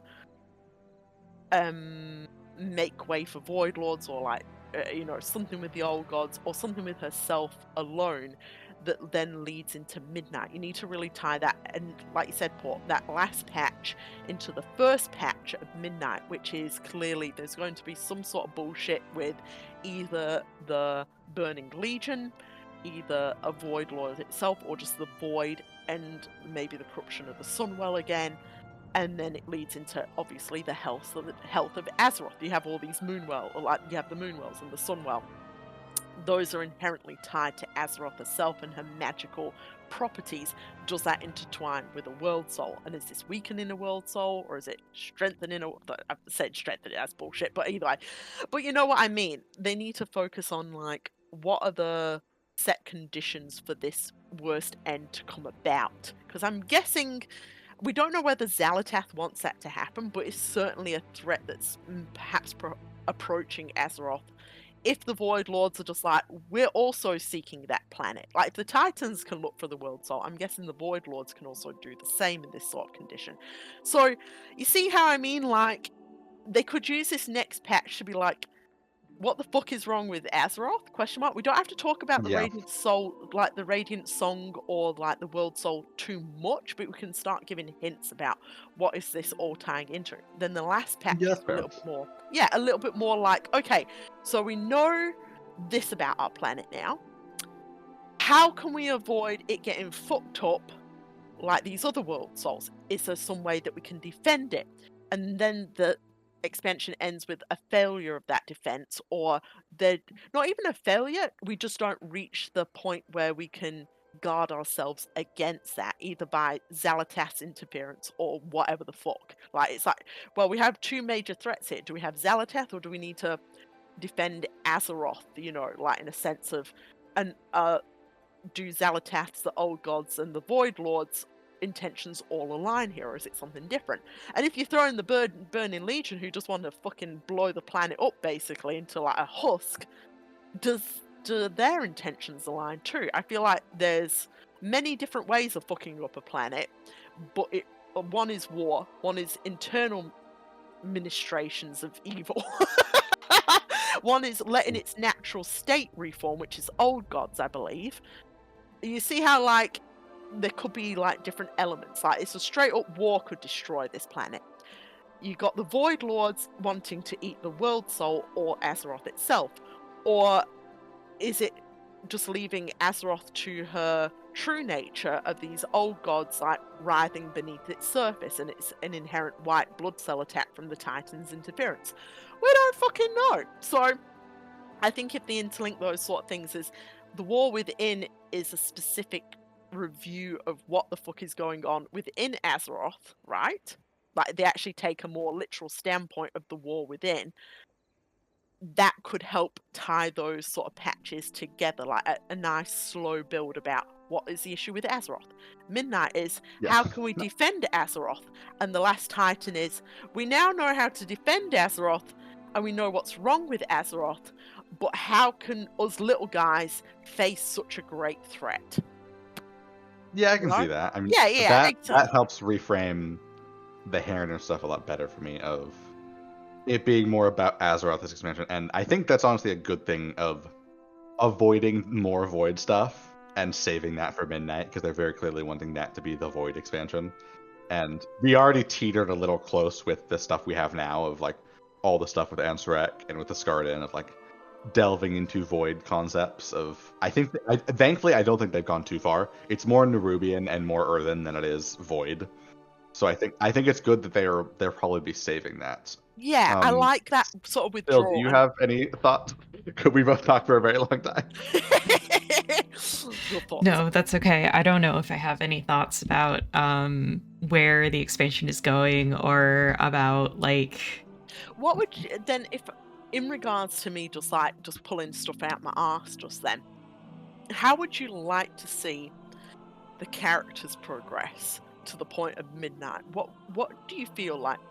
Where would you want, let's just say, Anduin or Thrall, or we know what Ilaria is going to be doing, basically, because Midnight, she's going to obviously be going back to Quel'Thalas, right? But even from like a personal standpoint, what do you want Thrall to be doing, and what do you want Anduin to be doing? And let's just say here, what do you want Moira and Dagran to be doing by the end of this expansion? What would be your hopes in regards to that?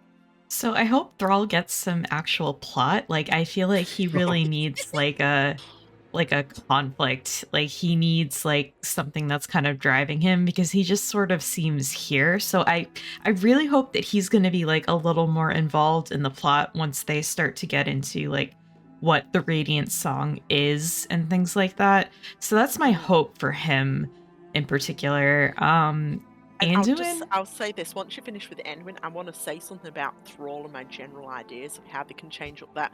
Thrall is having issue with the elements. And I laughed about an idea that I had just before in our other video and said he doesn't need issues. He doesn't need more issues with the elements. He had that. He's moved beyond that. We need other stories for him. I will say though, I do wish, obviously we're past it now. They didn't do it as mentioned. I do wish they just committed to it and had Thrall be a main character alongside Illyria and Anduin, and had Anduin and Thrall bounce off each other as foils for their insecurities. Of Anduin and him both just have issues with connecting. The actual element and the light themselves are not the issue. It is their self-doubts making them not connect. And I think the main issue is literally just, yes, they resolved it in Shadowlands. They also resolved it really terribly in Shadowlands, and the majority of people don't even know they resolved it in Shadowlands because it was just a quick 2 lines of dialogue in the middle of a Toriast fight scene that you're probably not even looking at. Yeah. And then he just has the elements back, but then doesn't use them all expansion other than to build some bridges that Jaina is doing better because his has these shitty holes in them. Can I offer this sort of idea? And this actually follows on with my half-joking idea about, Thrall is imbued with Titanic energies, which causes that sort of disruption to his elemental powers. How about this? How about this other idea? Instead of Thrall struggling with his issues with the elements, how about this? He helps Azeroth with her issues with the elements. Yeah. Yeah. I mean, they could have had that as foils too. Both of them have their self-doubts, but where Anduin realizes he is the problem. Yeah. Thrall realizes he is not the problem. Yeah, exactly. Thrall realizes that he needs to maybe take up the mantle as not just a tutor for people to come, but he needs to help and reconnect Azeroth to her almost scattered parts by the elemental lords, and that could be his next major sort of story. And the thing is that it's well, how would that work with Midnight and the idea of elements and stuff? It could work. Yeah, it's kind of like Azeroth doesn't have a speaker anymore, but maybe she could be communing or trying to connect with Thrall, or Thrall answers that call, or something, some kind of connection between Thrall and Azeroth, where he's a medium for her. Thrall should have been way more concerned with the Radiant Song. Yeah. It's wild how he just leaves and he's fine with not pursuing that when arguably he is the one other than Magni who should be the most interested because he was the Earth Warder. Yeah, he is the second most connected to Azeroth person on the planet. Yeah, and I think that this may actually work with, if they wanted to go down that idea of what exactly are the primal lords, the elemental lords? What exactly are old gods? I think that would still kind of be a perfect story for Thrall, because if you interlink that with Thrall's been exposed to Titanic energies by the Dragon Soul, but he has an inherent link to Azeroth herself, re-exploring those elements and lore with this character who wants to protect this planet but help her sort of heal. Right, maybe instead of Thrall struggling to connect to quote unquote the elements, he could be struggling to connect to Azeroth. He could be trying to fall back on those old Earth Warder powers that he doesn't have access to anymore, because we have a real Earth Warder who probably won't show up this expansion, but that's a whole other issue that I won't get into. But anyways. Hey, you want to know what character would have been great to be there to relate to Thrall and his self-doubt as his connection to the Earth? I wonder who. He should not be named in this video. But yeah, exactly though. There is a story there, and I feel like the Elemental Lords are always so overlooked in regards to things, and their inherent ties to the old gods too. It's are these Azeroth's white blood cells? Were they made to protect? That's also one of those questions that's always been so confusing of which old gods are actually still enslaved versus just evil bastards. Because and the thing is, from what we knew, yeah, they weren't enslaved anymore once the old gods got defeated. But then Ragnarok seems to really clearly still be enslaved during Cataclysm. But then also he makes a deal with Deathwing, a different person, and then he also makes a deal with Alakir, who was at war with Ragnaros, but they're also on the same side now. But yeah, Neptulon is totally fine on our side, and Therazane's totally on our side. I feel like if they really give the Elemental Lords their own personality, like Therazane still being cautious of black dragons because she feels like she's been burnt continuously by, like the old gods manipulating stuff. And the idea that maybe even the Elemental Lords are like, look, we fucking hate the old gods, but them like delivering like maybe a truth bomb in regards to like story being like, but we need the old gods though, because we are inherently interlinked with the earth of Azeroth. Like, we need those weird little fuckers because sometimes they're actually really useful in a sense of like, maybe, like I said, because it's a weird idea that the old gods want to create everything into like a great fleshy mass, other than like, Lovecraftian ideas here.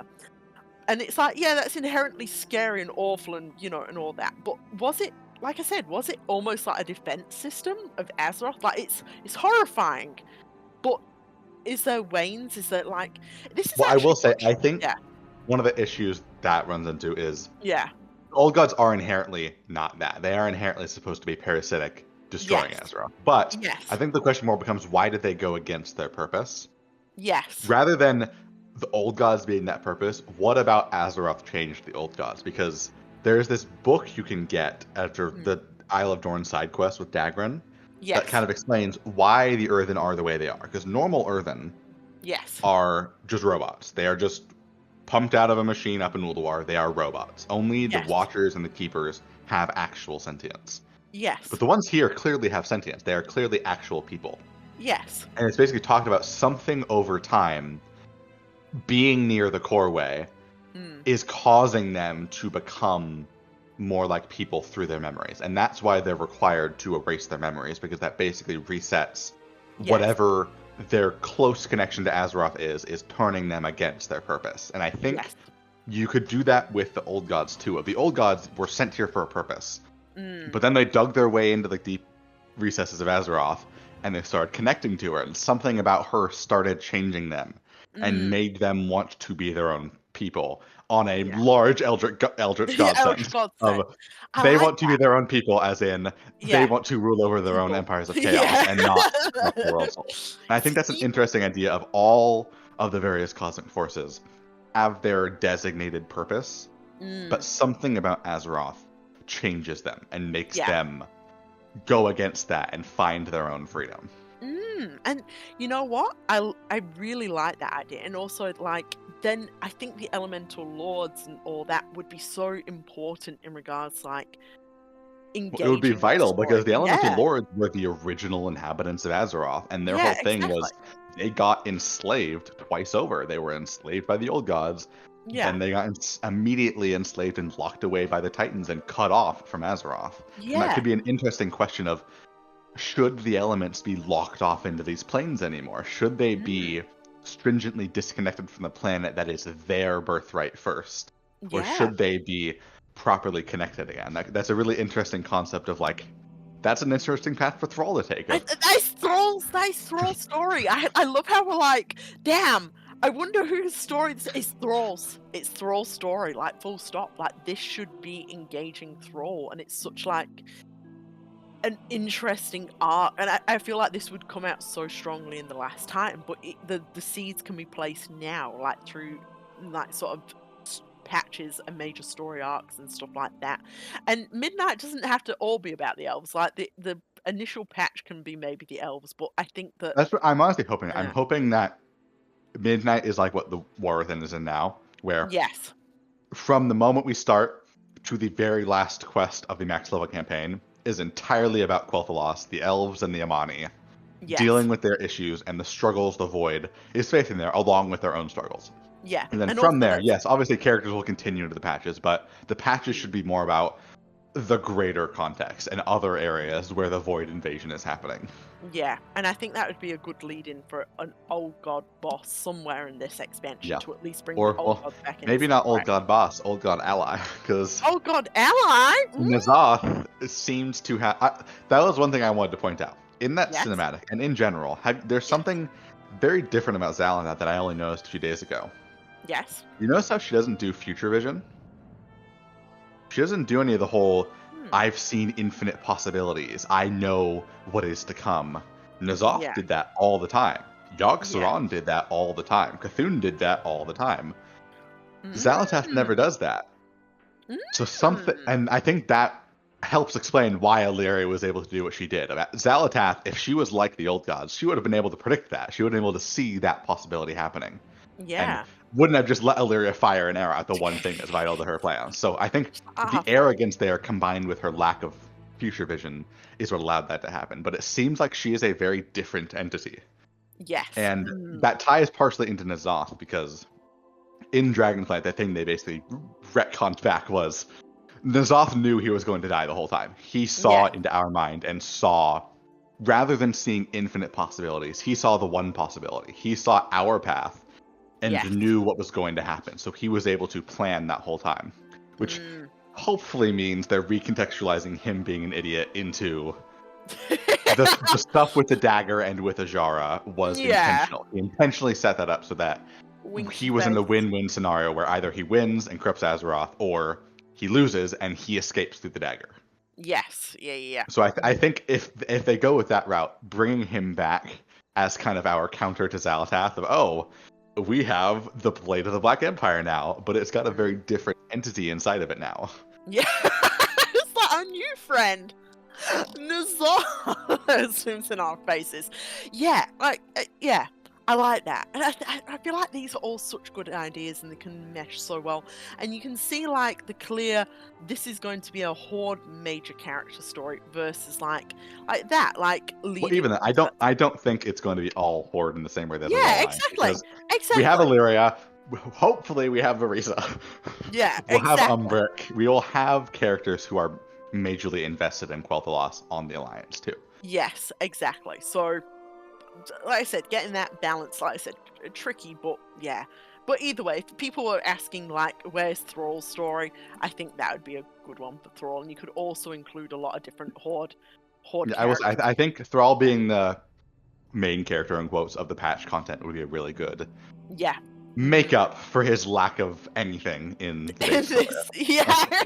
Him being a kind of driving force of like, okay, the stuff we've done until now was very not charted territory because we didn't know about it, but it was exploring cultures that we have solid foundations with. Like, we're able to understand the Arathi, we're able to understand the Earthen, we're able to understand the Nerubians through the characters we have. And the dwarves relate well to the Earthen, Anduin relates well to the Arathi, Illyria not relates well, but has foil stuff to the Nerubians. Anduin also relates to the Nerubians, I guess.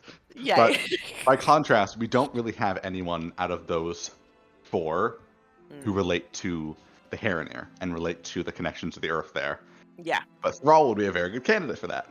I still feel like they missed a chance with having Talanji in here, like, at least. It's nothing else, either her or having Rokon show up, because the Darktree Heritage does very much set up the idea of where the other troll tribes grasped for power out of fear, the Darkspear grasped for allies. Yes. And having them be the ones to kind of lead the charge in helping these not trolls. Yeah, and I think actually helping a character who, to maybe a lot of people maybe feels like a very minor character, let him come into his own. I hope Rokon shows up and in his second cutscene goes, I have always been here, Mon. I've always been here, Mon. He may be elevating these characters that have always been there. Oh, that was a test joke. Yeah, I know. You're like, yes, it was in the cutscene. Okay, but yeah, you know what I mean? But actually elevating these characters they already have access to rather than making new characters. And like I said, that book, yes, for like Bayron and like a whole bunch of Earth in here, but they already have a lot of characters. They can do a lot with them, I think. And I think they could elevate a lot of minor I think characters. that's also the benefit of these stories largely being done is I don't think anyone's going to say, oh yeah, I really need to see Brinthe or Merritt show up in Midnight. Obviously, they're going to show up in The Last Titan, because Titan stuff, Earthen stuff, Northrend, that's going to happen. But we don't need, like, in this, the way we're constantly saying, wow, Wrathion would be really good for this plot. It's really weird he's not here. I don't think anyone's going to be like that for Sealstrike or Merrick's or any of these characters, because their stories were very nicely concluded. And whatever they show up next is just kind of, we're waiting for that plot to happen and not for those characters. Yeah, exactly. And also that leads me to my next thing. Sel, because I interrupted you, what would you like for Anduin by the end of this expansion? Do you think he's going to be in Midnight? I actually don't know about that. I would like to see him become a priest again. I would like to see him get out of this outfit and into cloth armor, well, I think. At least before we talk about Anduin in depth, do we want to listen to the Stay a While that we totally none of us have listened to? Okay, let's do the Stay a While, and then Sil can take first reins in regards to opinions and thoughts on Anduin here. First reins. First reins. Let's stay a while and listen then. Okay, are we all ready? Yes. Okay. You found your light again. Sort of. More like I stopped running from it. Before he died, my father wrote me a letter. He said that I had to fight for peace. I thought that I had to become him because the world still needed him. Because I still needed him. But taking up his sword only led to war and death. I made mistake after mistake. I felt unworthy. Varian Rin was a fierce, proud warrior. I respected his strength. But you, Anduin, you have your own strength. Greater than any sword. I'm not my father, but he never expected me to be. That's why he wrote that letter. To remind me who I am. It was his final lesson. And his greatest gift.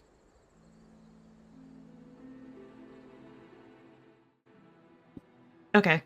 So I'm glad that this is not the first time I've heard this conversation, because I think I would have totally embarrassed myself by gushing just like shamelessly over it. I'm sad I didn't get to see your guys' initial reactions, but it's only fair because I have seen everything first. Yeah, I couldn't help myself. I was very curious about this conversation, and I don't know how I want to start this. I really love that. It's really kind of like everything that I've been hoping for Anduin's character ever since Battle for Azeroth. I feel like after all of like the discussion about Manduin and Anduin being like his father after all, and being like, you know, like Varian kind of turning down this like manly, you know, kind of macho. It felt like we got teased by that moment in Battle for Azeroth cinematic, and then it never showed up again after, and we've just been grasping onto that moment, hoping it wasn't an accident. I know, and then it's like, and this is like finally the payoff for that, like years later. So it feels really good. It's like very satisfying listening to this. I was gonna say something else. I kind of forgot. I kind of lost my train of thought there.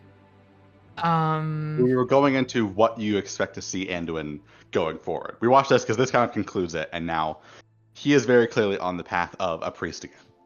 Yes. So what do you want to see with him going forward? I would like to see him become a priest. I would like to see him shuck the plate armor. I would like to see him shuck Charlemagne, but I know Charlemagne is like very much tied to the Rins, and I will accept that Charlemagne is here to stay. But before this conversation, I would have agreed that Charlemagne is too much, but they make a really explicit point of framing his association with Varian's sword and the mistakes he made of trying to become him, and even more so than the armor. They've never really made the armor thing explicit. They're making the sword comparison really explicit here, so I do think it's entirely possible he gives it up, or at least I also think it's really interesting that even though he's using the light again, he's kind of like reconnected with the light. The light has not returned to Charlemagne. Like it's still very much, they didn't make like a big moment of the light returning to Charlemagne. So I almost wonder if they have a moment of, if they're going to fake mirror the 7.2 cinematic on the Broken Shore, but then he decides to put it down instead and not try and meld those two things he's trying to be together, because he realizes those two things are not something that can be compatible. Yeah, that would be really good. I think having like a mirror of the Broken Shore cinematic where he puts the sword down and like kind of lays it to rest finally would be really, really good. I would absolutely love to see that. But again, I know like WoW, like I think you said this, Portergauge, like WoW likes its iconic weapons, so it's possible that it'll be tied. Reforging. If they want to make a new iconic weapon, why not have him reforge it into a new weapon and have it be something that reflects his more priestly nature? True, like a staff or something like that. That would be wonderful. I would absolutely love that, but I don't know if I'm ready to hold out hope for that, considering. I'll say a little bit here too. It's very interesting how they also, like, the start of this conversation, Thrall says, you found your light again, and Anduin says, sort of. So I like that still kind of a small hesitance with Anduin too. He's still a little bit like, oh, yes. He's still healing. Awesome. Yeah, he's still healing, essentially. The other thing is, too, for a very, very long time through BFA and Shadowlands and stuff like this, they've really still been trying to, even the art book for The War Within, and this is what's so strange about, so beautifully strange about this conversation, that Thrall says, like, your father was a strong warrior and I respected that. In the art book, it's very like, oh my god, like the Rins, it's so important that they have their family line, and it was very really a both thing. It was like their family and the nobility of the warrior kings Rin. Yeah, and the wonderful Rin kings, and like nothing could beat them ever being kings. Wow, this is actually very. I love this. I said this conversation is fucking great. It's very individual in this. It is about the characters and individuals, not their legacy. Yeah, exactly. Again, the art book was still very like blowing smoke up the royal Rin ass, may I just say. Thrall here just saying your father was a strong warrior, because that's all Thrall can really say there. He respects that strength, like Varian was a good leader and he did make those good decisions now and then, but Thrall is a horde leader, and Varian, you know, obviously caused a lot of, like, you know, kerfuffs with the horde, so he can't be like, oh my god, the Rins are so wonderful and they're the best ever, you know, etc, etc. That was really good for especially because, you know, I respected him as a warrior. In those gladiator pits, I had him enslaved. Yeah, exactly. So it's like, that's really all Thrall can say here, but at least he can try and connect with Anduin here, and Anduin struggles. And the thing is that Anduin makes it very clear that, like, and again, in a lot of, like, BFA and the novel, except for Shadows Rising and stuff like that, it tried to really impress on us that Anduin was trying his best, and that's what made him a good king. Yes, I think that is what makes this really good, is in BFA, Anduin had the same self-doubts, unworthy moments as he has here. Yes. But in BFA, it was like Gan going, oh, you're doing your best, champ. It's fine. Yeah. It's not your fault. Whereas here, Thrall does not go, oh no, it's not your fault. Thrall doesn't like explicitly say, no, it was your fault. But he doesn't reaffirm that he was right then. He doesn't go, oh no, you didn't make mistakes. He more goes, you found the person you always were before those mistakes. Exactly. Right, the narrative doesn't coddle him in that way. Yeah, and Anduin can say out loud in the narrative, I fucked up. I was not a good king. Like, it's like... that will be the thing I'll be interested to see further, is will they frame the mistakes he is talking about here as mistakes as king in trying to be Varian? I hope so. Yes. But that'll be the interesting thing to see going forward, is this is the first time they're really framing his actions in BFA and Shadowlands as mistakes. Because before, even in his own head, it's like he's not really framing this as mistakes. He's just framing them as things that make him really sad. Yes, yeah, exactly. I just like that use of the word mistakes, because, again, Anduin, as much as people on Twitter would like to, like, crucify me for, Anduin isn't a good leader. Like, the trouble is that I know that people are like, oh my god, he did try his best, but he did try his best. He also didn't do good. He did not do good, and I know people want that fantasy story of, like, oh my god, the good king and stuff like that, but we've already seen that WoW can't frame its narrative like that anymore, because it's already gone over that line. It can't go back. It broke that in BFA with the War Chief stuff. Exactly. They can't go back without being a big slap in the face to the Horde and their years-long iconic figure. Exactly. I mean, and ironically enough, like, I suppose this was already set in, with the Arthur stuff. Like, you can't just be like, oh, all kings are good and it's like fun and fantasy here, when we've seen clear, obvious mistakes of and like how kings have ruined people's lives in World of Warcraft, how rulers have ruined people's lives. Kings ruining people's lives while still thinking they're doing best for their people. Because Arthas always thought he was doing best for his people. Yeah, I mean, look, Elisandre thought the same. Like, we've seen this with multiple, leaders within this story. And I know people are like, but my fantasy, though, is we've already crossed that line. Sometimes we're in a different fantasy. Sometimes going back. That's what people need to remember. Sometimes within your story, there is no going back. If we want to talk about Tolkien, he knew by the end of his story, at least, that Frodo could not go back. He couldn't just become just a hobbit going, ooh, I'm a hobbit again, smoking my pipe leaf, blah. He already knew that the story had passed that, and it's okay. That is one of my really hopes with what they're trying to do now. Is they're clearly framing it as Anduin is not only different from who he was before, but he is very irrevocably different. And yes, some of that involves healing, of realizing who he was all along, but also it involves just realizing the person he was trying to be before this catastrophic incident happened to him is not something he can really return to. And I'm hoping that's how they frame it whenever he returns to Stormwind, is yes, he loves his people. Yes, he wants to protect his people. He cannot go back to leading his people because the person he has to be is fundamentally not the person he is. He cannot. The person that Varian was very well suited to leading once he melded all those sides of himself. He was willing to do those hard choices. He was willing to send people to war. He was willing to kill for what he believed in. Yeah. Anduin is not that. And Anduin is not the person who can compromise those things while being a whole, healthy person. Exactly. And the other thing is, I'm holding up a finger as well.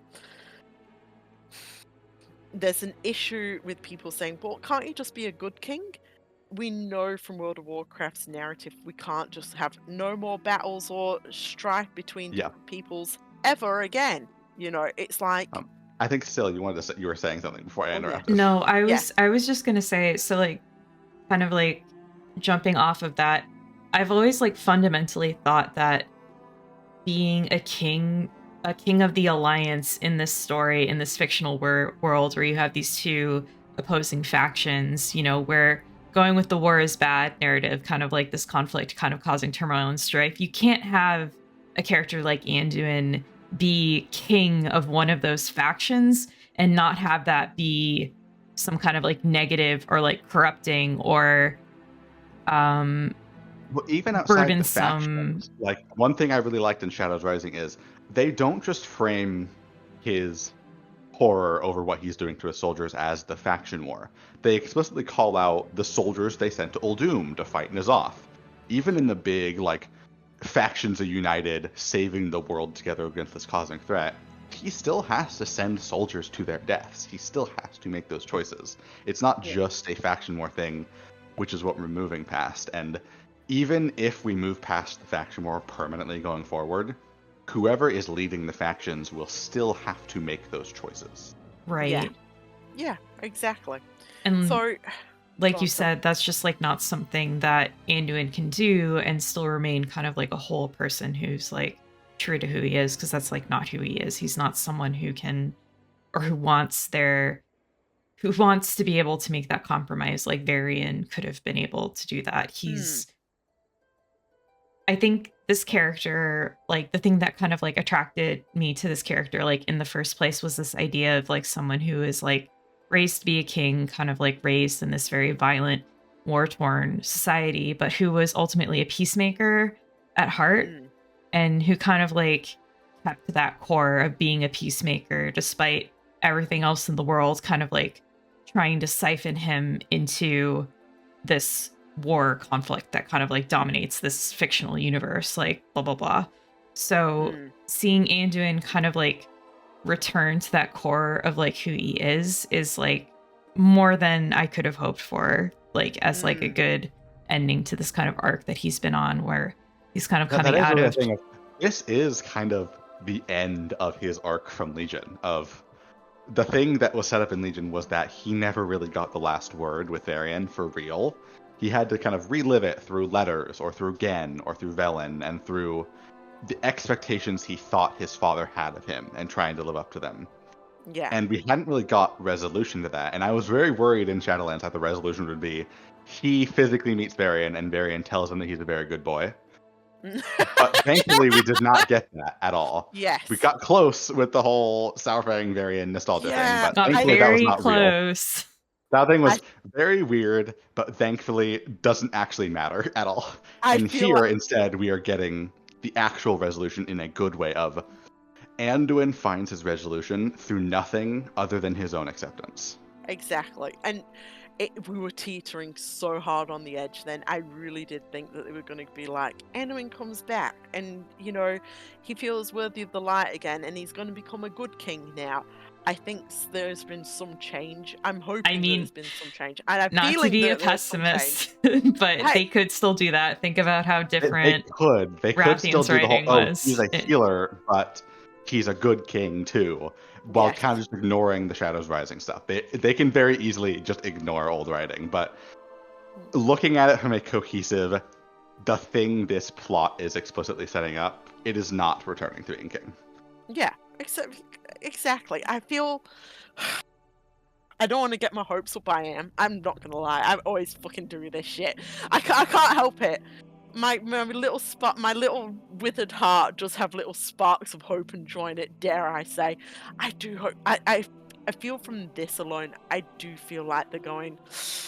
Yeah, look, we can't actually really resolve it, and it feels so different from what we've seen in game here. From like I said, even the art book from The War Within, it feels like someone's gone, we can't let Anduin keep on doing this. Like, I will say, I'm so curious as to which parts are pieces introduced with Metzen versus pieces that are leftovers from the old plot and the old writers, where we know that the War Within cinematic was fully written and concepted by Metzen. The whole Thrall and Anduin relationship and what that established was his.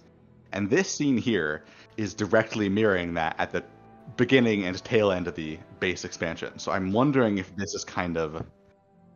This and a lot of the Anduin framing as a whole, especially in the like non-cinematic moments that are much more malleable, like the stay a while he has with Illyria in Ashgahet, of those seem more malleable, and those are the much stronger moments pointing towards the ideas of the ways in which he is trying to emulate Varian not being good. Because when you look at the whole he sacrifices himself moment at the end of Halifal, you could take that moment as, oh, he's emulating Varian and doing the right thing in isolation, which is what I initially thought it was when I did the playthrough.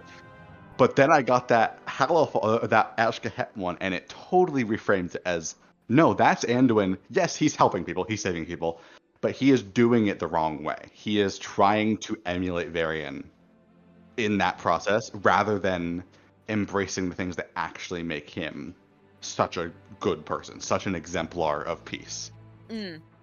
Agreed. And exactly what you said. That I'm just picking up the vibes here, and it's strange because, like I said, just knowing the general gist of The War Within before getting in like the art book and stuff like that, I was like, here we go. It's just basically like Anduin reaffirms. Which I will say, that art book was very clearly written very early. Not only because a lot of the concepts are a little base and bare bones, but also the Harrenhairs still use their old name. Because the Harrenhairs got their name got totally differently spelled in the live version. Yeah. Very still, I didn't even notice it until it was live. Of like, they're not Harronir, they're Harraninir of totally different spelling. But the book still uses the old one, so I do think that was written before a lot of story. Easily a year ago. Easily more than a year ago that book was written. So, which would have been before Metzen took full control. Yeah, exactly. So, or at least roughly around the same time, I think. I think there's been a lot of reframing, and I think there's been a lot of reframing of Anduin's story here, which I think has really done good for his character. I've got to say, like I said, think so let out a too. little fucking wahoo when I saw this. By the way, I'm I gonna was actually so go happy. back I and was listen to like this sometimes. standing up out of my chair, like pacing around the room, like, oh my god, it's happening. Everybody calm down, it's happening. Everyone stay calm, it's happening. And the thing is that for all the haters out there who are like, no, Anduin needs to be king, are you really going to turn up the chance of Anduin getting a fucking cool ass outfit and leading like this whole new group of like warriors / peacekeepers of Azeroth? I Like, saw this come on. funny post of like next expansion cinematic is Anduin returning to Stormwind, and in his closet is just his prince outfit sitting there like a Batman costume, just staring at him, calling to him. I'm gonna say this. Anduin does need to return to Stormwind, but you know what I think would be a really good bit? Laying Charlemagne to rest on Varian's grave for one last time. Yeah. Yeah. And then He can just pluck out the fake one that they have on top and put the real one on. Yeah, exactly. Like that'd actually be kind of a good moment, you know. It's like finally laying my father to rest. If they want to have him, I keep part of it, but I give some part back. Maybe have him split Charlemagne. Give one to his father's grave and keep one to reforge for himself. Yeah, to something new, you know. Like that'd be kind of really fucking awesome. And the thing is like anyone look at me right now and like say, wouldn't it be cool? I know it's cheesy as fuck, and it doesn't have to be a huge amount of like characters, but come on, having a small group of characters who are like the new Guardians of Tristfall, but instead the Guardians of like, you know, a great Shepherds of Azeroth. Yeah, exactly. That would fuck. I'm sorry. Everyone gonna come at me. I don't give a shit. I guess better comparison. They can be. Well, actually, hold on. Before I say what I want to say. Okay. Do we want to go see the other Stay a While and listen? Yeah, why not? Oh, there's another one? Yeah, let's do it. Yeah. Okay, and also we all got one last thing. We all got to actually give Anduin a hug this time. He's not. Oh yeah, hug. He gets hugs now. No bugs. No bugs. No bugs. He's evolved. We're not bugging him anymore. We're happy. We're happy with how he is at the moment. Dude, do not lose this momentum. Next cutscene better be a full-out make-out scene with full tongue, and you know who I'm thinking about, man. I still have these bugs, though. They have to go to someone. Thrall's turn. But you know what? I think Thrall would laugh because it's very much a dad joke, and he would laugh and then wipe all the bugs off of himself. So he'd be feeling it. He'd be feeling it. I think he would, being a father, he would have had worse things thrown on him too. So he does get like dive tackled by his daughter in the story, and she calls him an ogre. Yeah. Wow. So before we do the Stay a While, the thing I was going to say is, instead of framing it as those things, you could frame it as the X-Men with Khadgar as our Professor Xavier. Professor X. So I don't know if you saw my tweet about it, but that data mine of just a wheelchair named Archmage Khadgar. And people were so confused as to why that was there. Yeah. This is why. It came to fruition. The wheelchair was a proper data mine. Hey! I'm glad that Khadgar didn't die, though. But I do think this is the time that Khadgar will be. I will say, I wish they had delayed it a little bit to like 11.1, just to let his absence sink in a little more, because I did notice Terrellian never comments on Khadgar. Persian never comments on Khadgar. Danath never comments on Khadgar. The only people who do are Illyria and Anduin, of all people, who has met him like one time. Yeah, exactly. And like, just like, I think Moira and Magni do like as a pass away, but like, this is the thing. I know why. Like, even Jaina is like, Jaina's just like, oh yeah, we'll have time to mourn later. Bye. Yeah. They never had to mourn. They can get straight to party and drink some Khadgar, everyone. Okay, I know. I'm disappointed that Khadgar has all of his limbs. Oh yeah, we want to punish Khadgar though. I get why, because they have like, they have to use the same model, but yeah, it would have been nice to see him with like at least magical corrupted arm, because I will explain why some things are weird to me after this. Stay a while. Let's do it first. Okay. There's much left to do. It occurs to me that I never got the chance to properly thank you, champion. Were it not for your efforts, Dalaran could have proven to be an even greater tragedy than it was. We thought we had lost you, Khadgar. How did you survive? The Dark Heart was created not to destroy, but to capture and harness all manner of power. When I felt what it was doing to me, I transmuted myself into pure arcane energy. And allowed yourself to be trapped within the Dark Heart. Yes, until you freed me. That was a risky move, trusting me to finish the fight against Xalatath. I knew you would do whatever it took to defeat her, just like all those years ago, when we charged through the Dark Portal and closed it behind us to save our world. Both then and now, placing my faith in you was never any risk at all.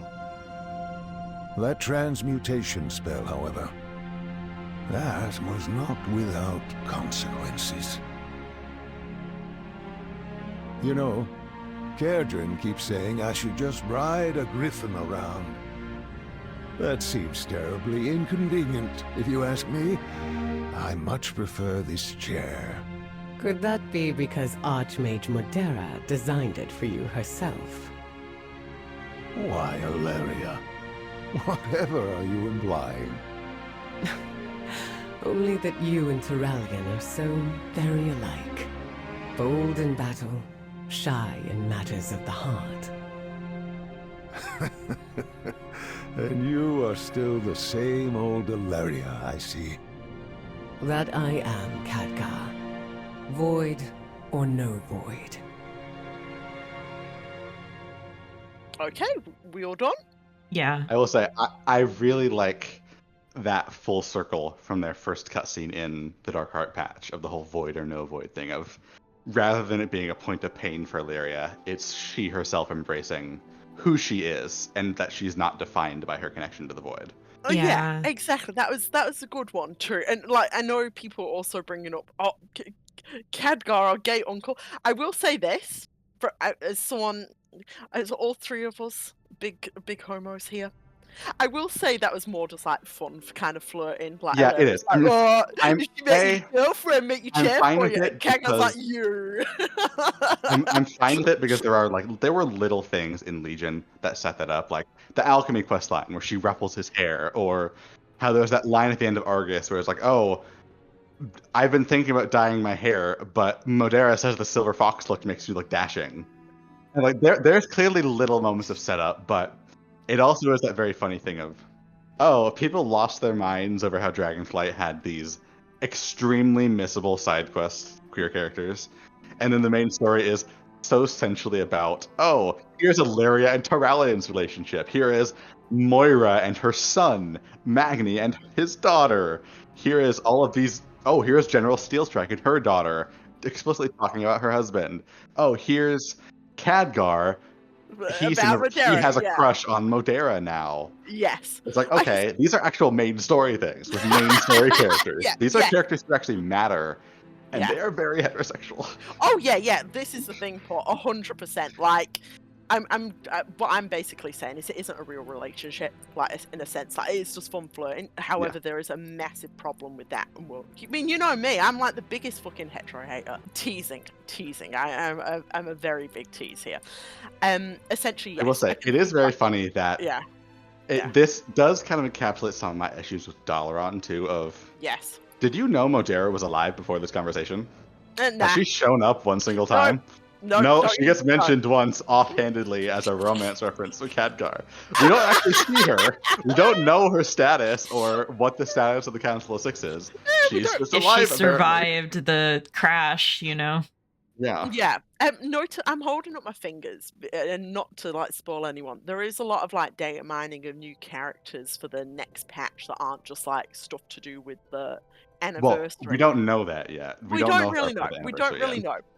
However, according to the roadmap, I will note that was brought out in Dragonflight, it does have the anniversary separate from quests. It says there's going to be quest. Yes, quest and also system changes, but the major focus is on like the anniversary.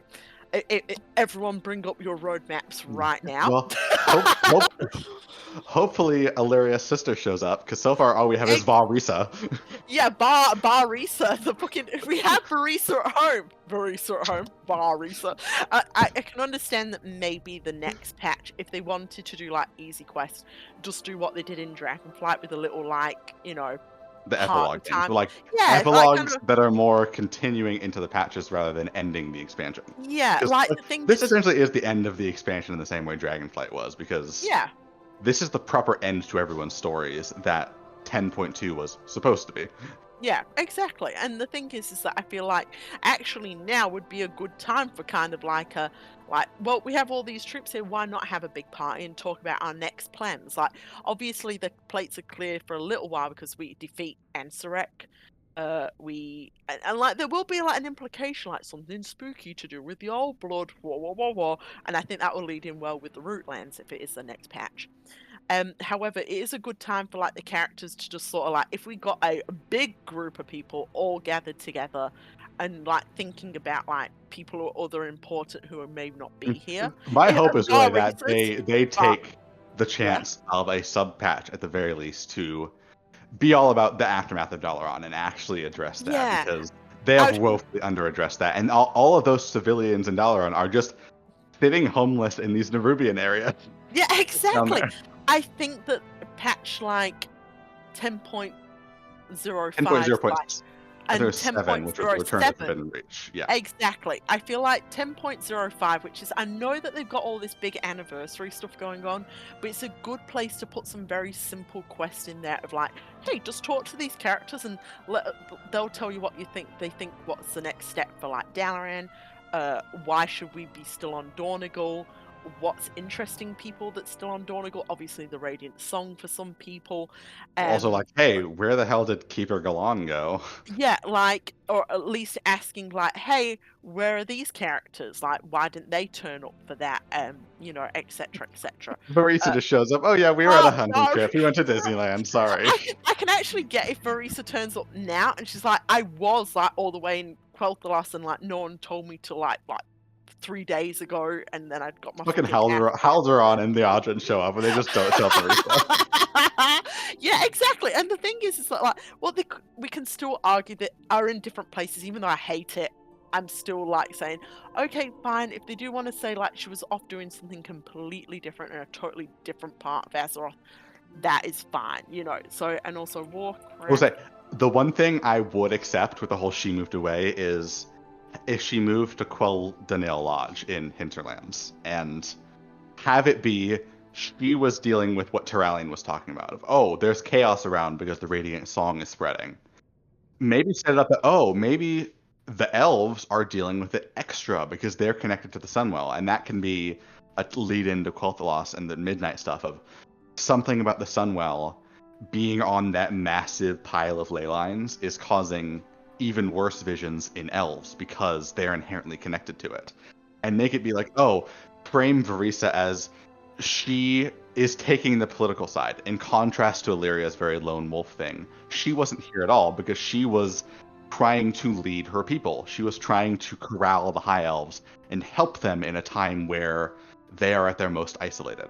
Yeah, exactly. And like, that makes sense. And I think we talked about that in another video report. That'd be a perfect excuse. If they're looking for an excuse, that's kind of perfect. And it'd also explain why she can't stay on Dornigal and do all this. It's like, well, it was really good seeing you, Illyria, but I'm going to take back like the High Elf forces because shit's going down in, you know, wherever, Quel'Thalas, you know, and surrounding areas.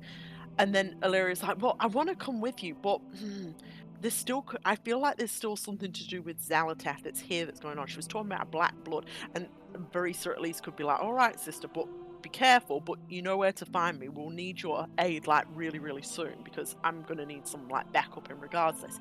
Makes sense. We know where Varisa is. Done. And like at least have a lot of like stairwells with Varisa and all that, and then talk about Dalaran and maybe her even saying maybe I should go and like contact some of my sources so we can start looking at Dalaran 2.0. Dalaran 2. So yeah, exactly. I really hope if we are leading into like Northern Eastern Kingdom stuff that that does eventually lead to us putting down a physical Dalaran back in the crater in some form, and like exactly maybe incorporate like a mix of both, where it's a flat city on the ground, but it also has like floating bits, so that as needed they can send those floating bits as outposts to other areas to kind of keep the best of both worlds. That would be just. I have a lot of thoughts that I wish they could do with Dalaran, and I hope they actually do them. Yeah, it would be a little bit tricky, you know, like in regards to like phasing and what sort of like resources would need to be where and stuff, you know. Well, I mean, on the actual city, they could just have all the outposts, and then just whenever they show up and they want the Kirin Tor to be somewhere, instead of having to excuse why they didn't teleport Dalaran, they can just say, oh, here's this very small outpost thing that's floating, and it's very easy to excuse as not being this massive asset they don't want to load, because it's an entire city. But you know that they're going to want Dalaran for the last Titan, though, so it's going to have to be a big city. That's what I'm wondering, is are they going to do that again, or are they going to do like Ulduar? Because I want, would they do Dalaran for a third time? I would love it as massive Kirin Tor. I would love it. Would everyone else love it? And would Blizzard want to frame the story like that again? Or I would love it, because I think framing the City of Magic against the Titans of Magic would be a great contrast, but I don't know if Blizzard wants to do that. Yeah, I'm gonna say that they will. I think that will actually be one of the big like Horde alliance together. We got this against the Titans. I think it will probably be Dalaran. We're now we're only down one member of the Council of Six still, because Khadgar is back. Well, I will say, I won't be mad if they just say that Ansarim or Karlane died off screen and they replace them with Horde characters. Yeah, exactly. I do think we're going to find out that. I will say, there are Stellagosa and Veltois NPCs in 1105 files. I would love if both of them got on the council, because Nightborn and a blue dragon to replace Kaligos. Yeah, and also, by the way, me tapping what I've just linked in chat here, the War Within content update 11.0.5. As we can see, the anniversary event is very separate, much like the Hearthstone anniversary event. Okay, and that's good to know. And the two things, and we know this because they sort of tied this in with the anniversary event update. They're like, oh my god, yeah. But the new content and system updates, obviously that's the transmog systems, right? So we're getting that. And we've seen a whole lot of little other tweaks that they're doing. But it's that story and quest which is separate.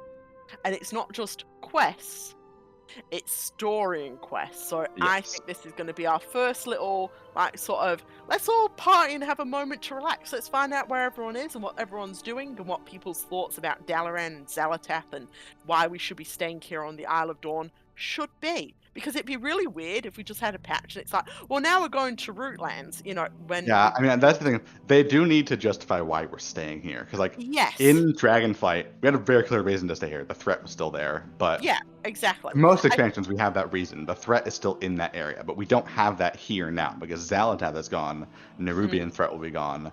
Why should we still stay here? And it's obviously going to be the Black Lord and the Radiant Song. Duh. So I think, and it's like, why would Anduin want to stay here? Why would... I think that Illyria will still stay with us for the most of the expansion, because I kind of think the WoW devs kind of want Illyria to be kind of a new main character. I think they want her to also stay in the Eye to keep people thinking about her for Midnight. In the same way, I think... Liadrin has had no reason to really be here, but they keep having her show up in the max level stuff, because I think they want to keep Liadrin in people's eye in preparation, because she, as much as I like Lorthamar, Liadrin is clearly going to be the main face of Midnight. Oh, yes, like, Well, extremely marketable female elf with magic powers and a very distinct voice actor. Me and Sil can 100% say this, is that the WoW devs always do have a small preference towards getting the ladies a little bit more these days, like out in full force. But also the elven ladies in particular. The elven ladies! Which oh my god! Erin does hit that threshold because she is half elven. She is half elven, so we're all raising our eyebrows here. So yeah, exactly. And the thing is that, like, that's fair, but I still think they'd be kind of struggling for a reason, like, other than Anduin and Beladar, like, Anduin could just be like saying, oh, I'm just gonna spend a bit of time in church praying. I don't think he's gonna be doing that. I think he would honestly, want to... I'll find it interesting now that he has the light back, because there are these conversations I won't show you now because they're like infrequent, but there are these conversations down in Merildar post-campaign where various paladins now show up in Merildar and talk to the Arathi about the light and their version of the light. Like Liadrin shows up and they talk about how the sacred flame is really similar to the Sunwell in that it is a physical thing that they use, but it is also a concept that they worship in order to conjure light on their own. Because the Blood Elves paladins don't literally draw their light from the Sunwell at all times, but their belief in the Sunwell is what gives them the ability to call on the light from wherever it comes from. And that's very similar to the sacred flame. And then like, oh, you have High Prelate Rata and a pony show up down there and start talking to them about Belladar, because like, wow, we thought this was like a sun. This is a very literal crystal. This is very different from the kind of sun that we worship. And like comparing and contrasting different versions of worship of the light. Like, oh, you have Berea shows up down there. She talks to some of the orphans and they kind of relate to how, just like how they're all constantly at war, constantly soldiers, Faria is like that too. And they kind of establish, oh, the Lightforged and the Arathi sure have a lot of similarities with each other. Yeah. That'll be important later. There's a lot of really good things there. And I hope we get some of that with Anduin now that he has his light back, of showing how different he is from the Arathi other than Farron. Because Farron is a very moderate person. Yes, exactly. Other Arathi are less so. Yeah, and it's like us, all three of us winking about the like Lightforged and like the Arathi. We're like, that's the secret that's going to help conflicts for later. Wink. I'm winking here. But yeah, like, I actually do think the Lightforged and Arathi thing is maybe going to come to a head in Midnight, possibly. Well, I actually don't. I think they're going to show up 100%. Oh, yeah. Menelash is Midnight. Midnight is the Light versus Void conflict. I don't think they're going to be enemies in Midnight. I think the enemy Arathi Empire is going post to be the Last Titan. That is the next saga. Yeah. Well, that's I sort of worded that incorrectly there.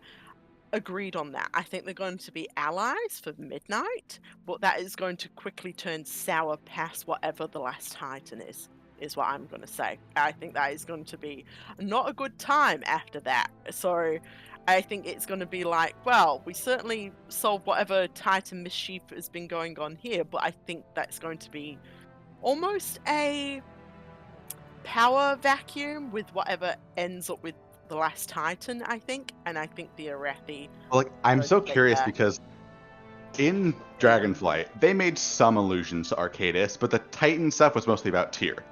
Yes. In this expansion, the Titan stuff is all about Arcadis. Yeah. And Arcadis is kind of dead, but he's not actually dead, because Exploring Azeroth Eastern Kingdom said he's just deactivated by adventurers. So he could still come back. And I'm really curious how they're going to address that. I've actually talked to Syl about this. I actually think Arcadis was the, air quotes, the nasty Titan who tried to stop the Earth. And now hear me out. He was not. I know the story. I know the story is saying that those two other keepers, right? The one that gets trapped in the cave and that other guy. Follow me. Yes. Well, keep talking, but follow me. Yeah. I know his arm is on that deactivation shutdown. Not just that one. Oh, not just that one?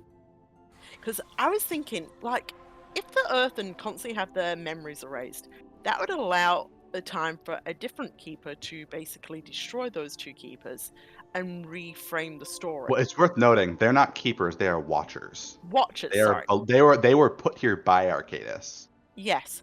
So was it the Watchers who tried to help the Earthen, and then Arcadis came in, destroyed said Watchers, right, and reframed him as they were horrible, evil people, right? They were trying to enslave you, and the Earthen, like, were they? Because they've just had a brain reset, right? However, Arcadis could tell the Earthen anything he wanted, and if his first attempt to forcibly control the Earthen failed, and he needed to come back maybe with a different plan for later, and his actual Watchers turned against him, that's what I was just thinking. Well, I would recommend reading this and these two earthen corpses around it that she put here. Okay. I, Watcher Galan, erected this monument to forever be a warning. The Earthen shall know the wrath of the Titans if they defy their will again. From this day forward, they will be bound more tightly to my will and that of our Titan overlords. Oh, bugger, my theory's being busted here. If they again defy us or the Titans no longer require their aid, they'll be forcibly deactivated with extreme prejudice, such as my will, such as the will of the Titans, and that's Galan. Ah, bugger. Because the thing is that I was like, it's just odd having like this very clearly. I will say, if they wanted to do that, they probably would have used someone other than Arcadis, because Arcadis is very firmly established as one of the good guys alongside Tyr. Like, even more so than Tyr. Before Tyr was a good guy, Arcadis was the good guy that convinced Tyr to be a good guy. Yeah. Damn it. Like, he was the one who took his Earthen to Uldaman and created Uldaman to protect Tyr's followers because he cared about them that much. Right. Yes, that was bloody right, wasn't it? I was like, so what did? That's why he had the Disc Norgan on there. That's why all the Earthen were there. That's why the dwarves and the gnomes exist, is because Arcadis protected them. Yeah. Damn it. Because I thought it was. It's a good theory if it wasn't Arcadis. Yeah, if it wasn't Arcadis, damn it. Because I was like, they could have just he could have tried to control them, had the minds wiped, killed said Watchers, and then was like, those Watchers were just damn evil to you guys. Like, don't worry. That would be actually a very good twist, because they have set up how prejudiced the plays are. Yes, exactly. And I do think the actual prejudice there is the Earthen frame it in a very nice way, and I think Arcadis told them that nice way. I think in reality, the Earthen just fucking rips Dornick to shreds. Like, his arm's just sitting there. He was about to push the deactivate button. Yeah. I fully think they just murdered him. I don't think he is thrown into a portal somewhere. Yeah, okay, you know what? That makes more sense. It was I think that's probably why Arcadis had to wipe their memories, because it was you guys were kind of ham. You could still tie that into the whole they were getting too out of control of, like, even if Arcadis agreed with them, they just fucked up their own Watcher. They're clearly out of control. He would probably need to press the reset button just to get them under control again. Because even if he sympathizes, he is still ultimately a keeper. Yes, exactly. Yeah, you know what? That's still... that makes it more nuanced than Secret Evil Arcadis. Yeah, Secret Evil Arcadis. Yeah, sorry. I was like... Yes, no, that makes a lot of sense again. Yeah. I do like that framing too. Okay, cool. And I also like the idea that, once again, this rising up against the Titans / Keepers isn't unheard of. I will say, one of the important questions is the core way. What is the core way? And why are the Earthen here? Because that's one of the questions even Adelgon proposes. If you find one of her journals, she basically asks, we've had our memories wiped so many times, nobody is around anymore to remember why we were put here in the first place. So we're just doing these and following these edicts because that's our programming, but we don't know what's at the bottom. And they keep losing all their Thragar that they don't have anymore because they kept hearing a call and going down the core way and all dying. Yeah.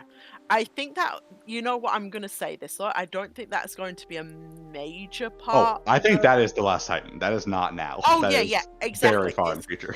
What we're going to have is the breadcrumb quest with Dagran and Brinthe, yeah. That's definitely going to be our weekly thing. Yes. To get now that we're post-campaign. Yeah, exactly. Because I assume you guys have both done that and saw the whole reveal that Azeroth is confirmed not a Titan. She is a world soul with the potential to become a Titan. Yes, exactly. She's just a very powerful. And she is, she's the special one, which I made a little Wowhead write-up about that. Remember who first told us about the final Titan?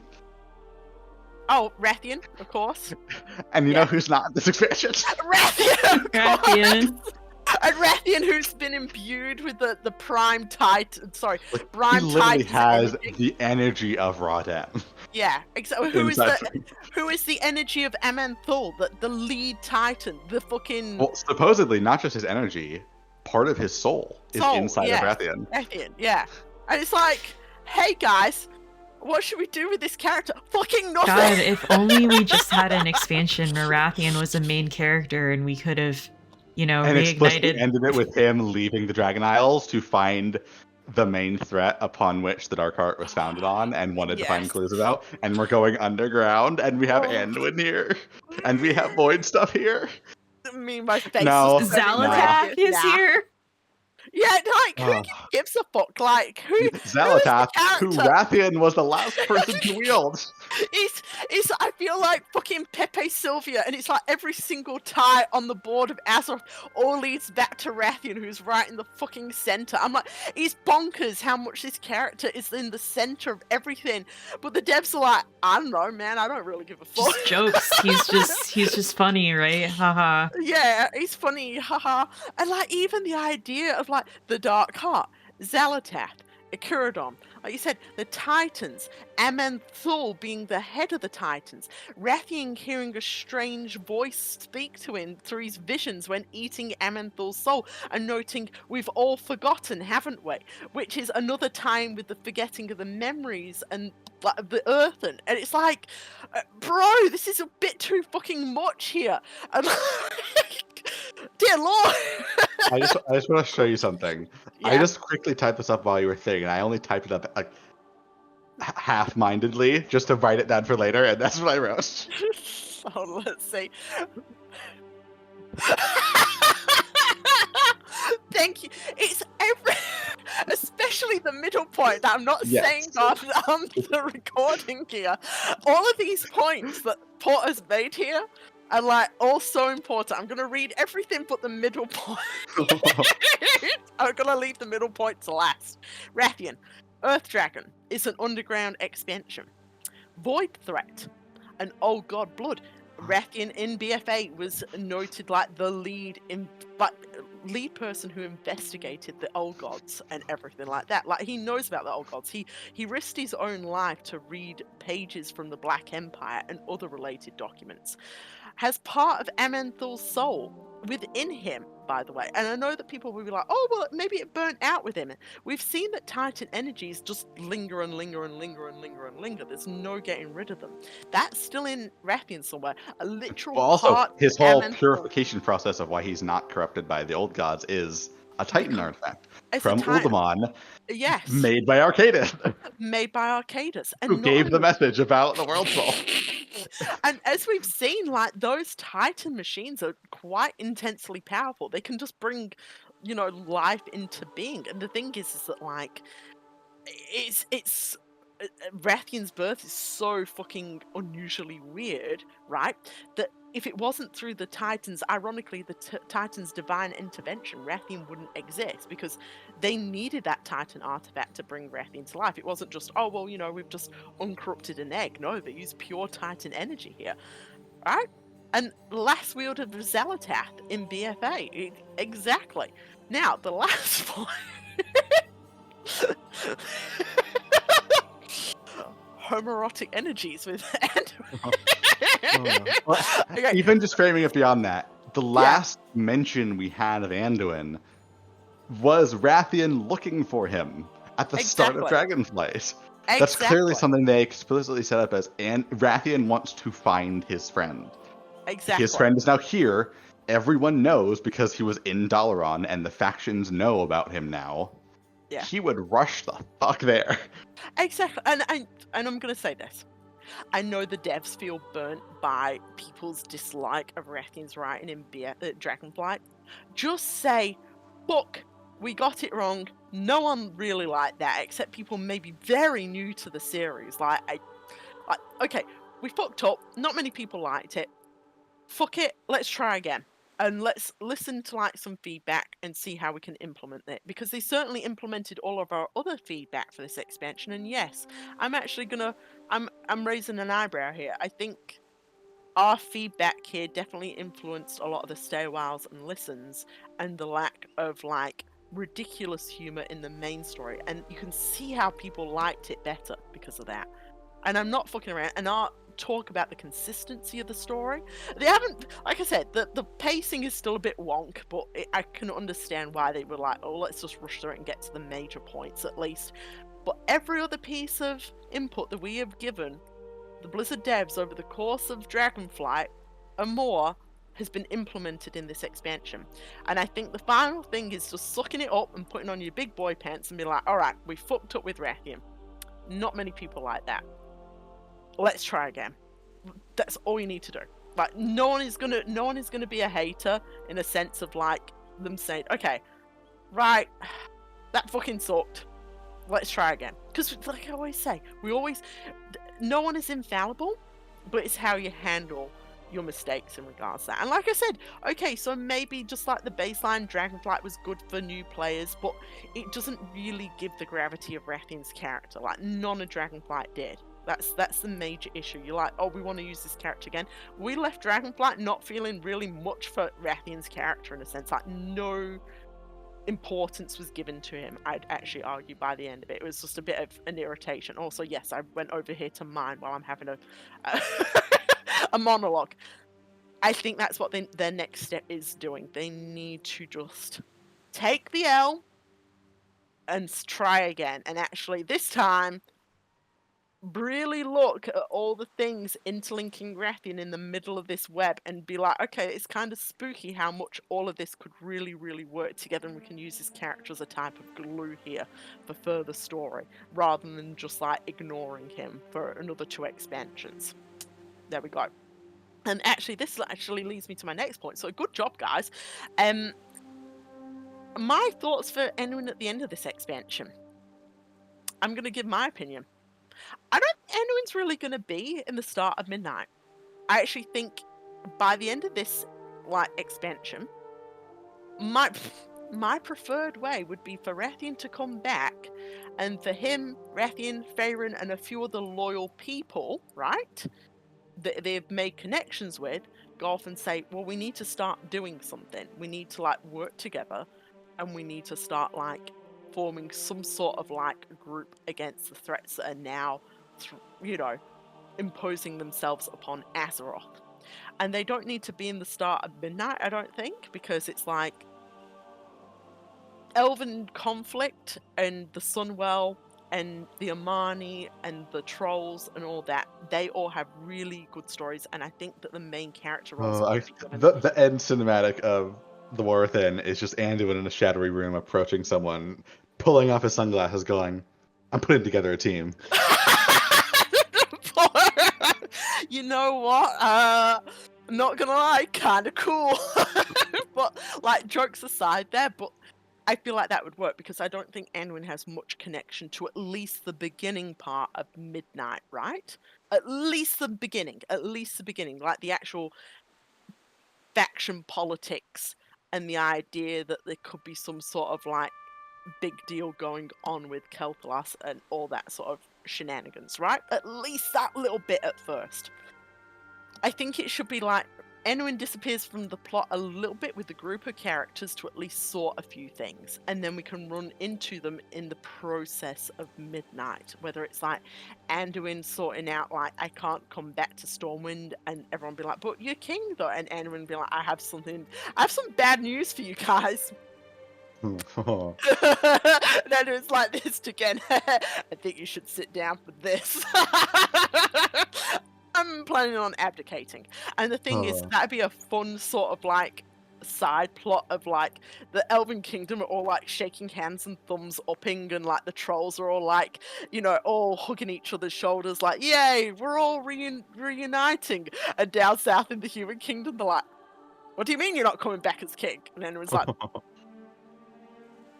anyway, look over there, and makes a quick run for it. So I think that human conflict, the human Stormwind being a little bit uncoordinated, would be an interesting element at least. Or at least Stormwind, or a Turallion, if he hasn't had his death flags just yet, is still well, I'm still acting as steward, it's okay, it's fine for now. But even Turallion's sort of sweating a little bit. He's like, oh shit, man, I should be... Well, like I said, that's part of what I really hope we get sometime soon, is everyone prior to Anduin going through this development was going very, it's just your break. Oh, you'll return someday. Oh, the people miss you, Anduin.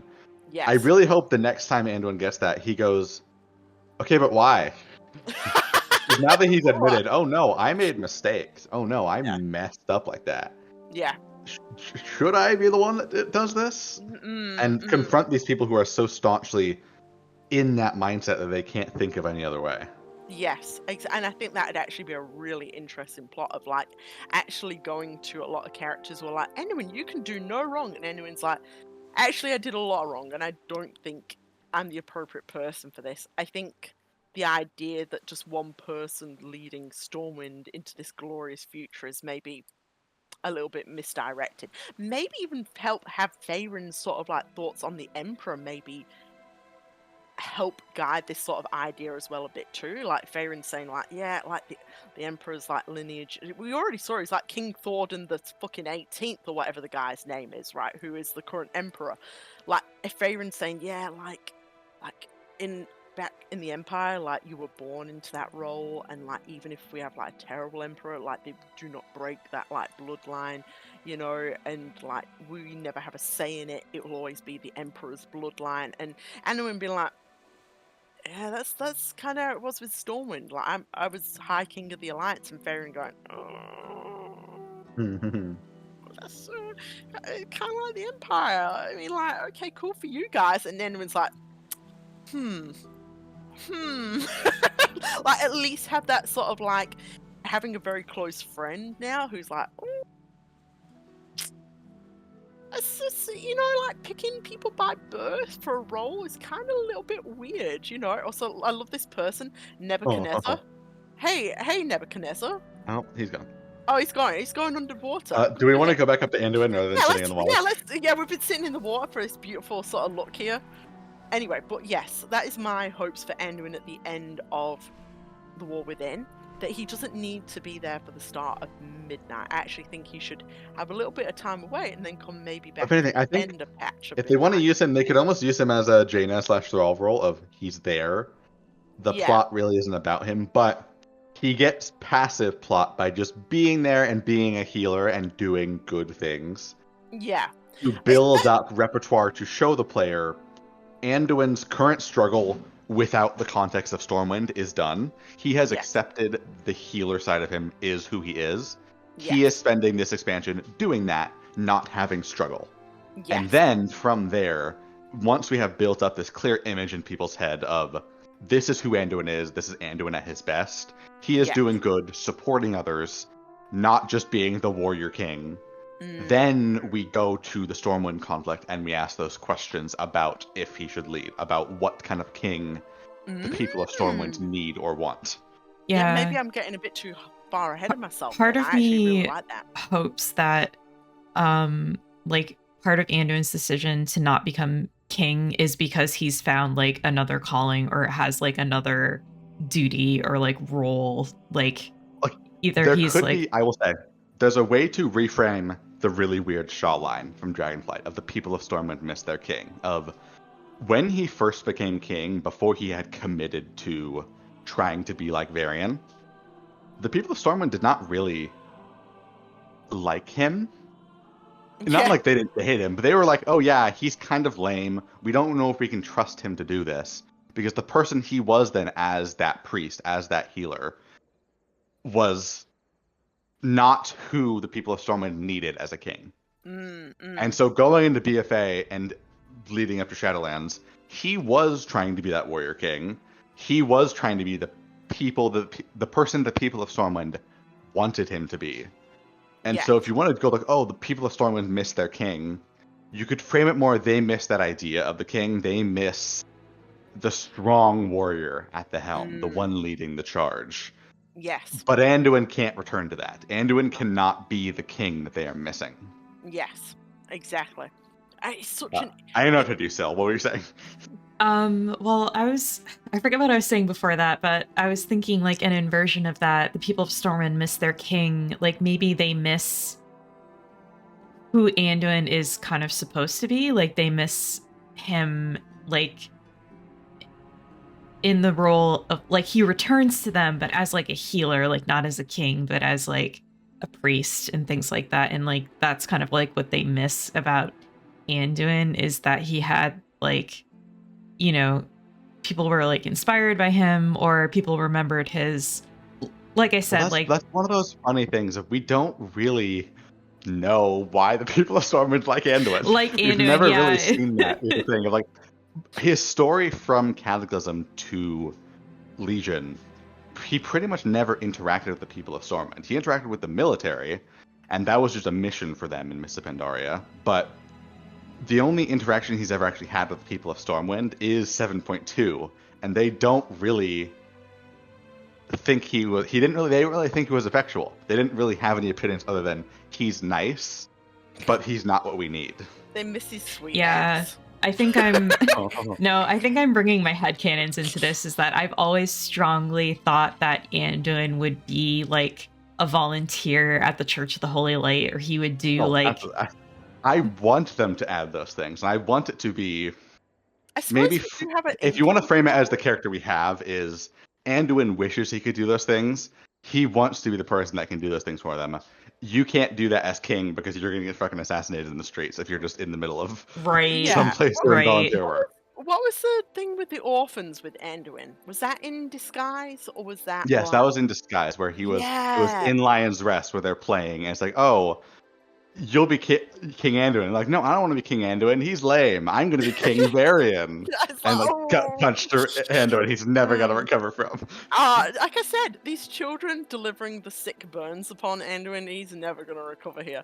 But So, poor old Anduin in regards to, in a sense, like you said, I think the people miss the idea of a king, like some sort of figurehead. But even Anduin wasn't even really that for them. It was what they were imposing slightly. Well, that's the thing. I don't think it's necessarily a figurehead, because Turalyon fills the role of the figurehead. I do think it's more, they could reframe it as the nostalgia of the kingly role, of framing the reverence for the Rins as something that is very much just for the sake of it and for the sake of tradition, rather than something that actually is needed. Because for all the many, many, many, many faults of his story in Shadowlands, one line that always stuck out to me was how Sylvanas approached him with that idea of Anduin is going to basically lay down his life in service, just like every other Rin king before him. And Anduin looked a little bit convinced by that. He looked like forlorn. That was the one line we saw that really got to him. And you could just frame it as, oh, he's sad about his dad, but that could be a line of like, oh, that is kind of what the king role is for Stormwind. Essentially, is just people dying in service of others and laying down their lives for the sake of this thing. And is that the most good Anduin could do with his life, or could he do better? Yeah, exactly. Because just paralleling that, what did Anduin do when he was trying to emulate his father at the end of Halifal? He sacrificed himself and almost got himself killed. But now he is growing out of that. Does he want to continue perpetuating that idea of laying down his life like a good Rin king should? Yeah, now instead that he of has like accepted what his real role is. Instead of sacrificial lamb, he's a sacrificial lion. Yeah, sacrificial lion. Yeah, it's true. That is a good idea for an art piece. Yeah.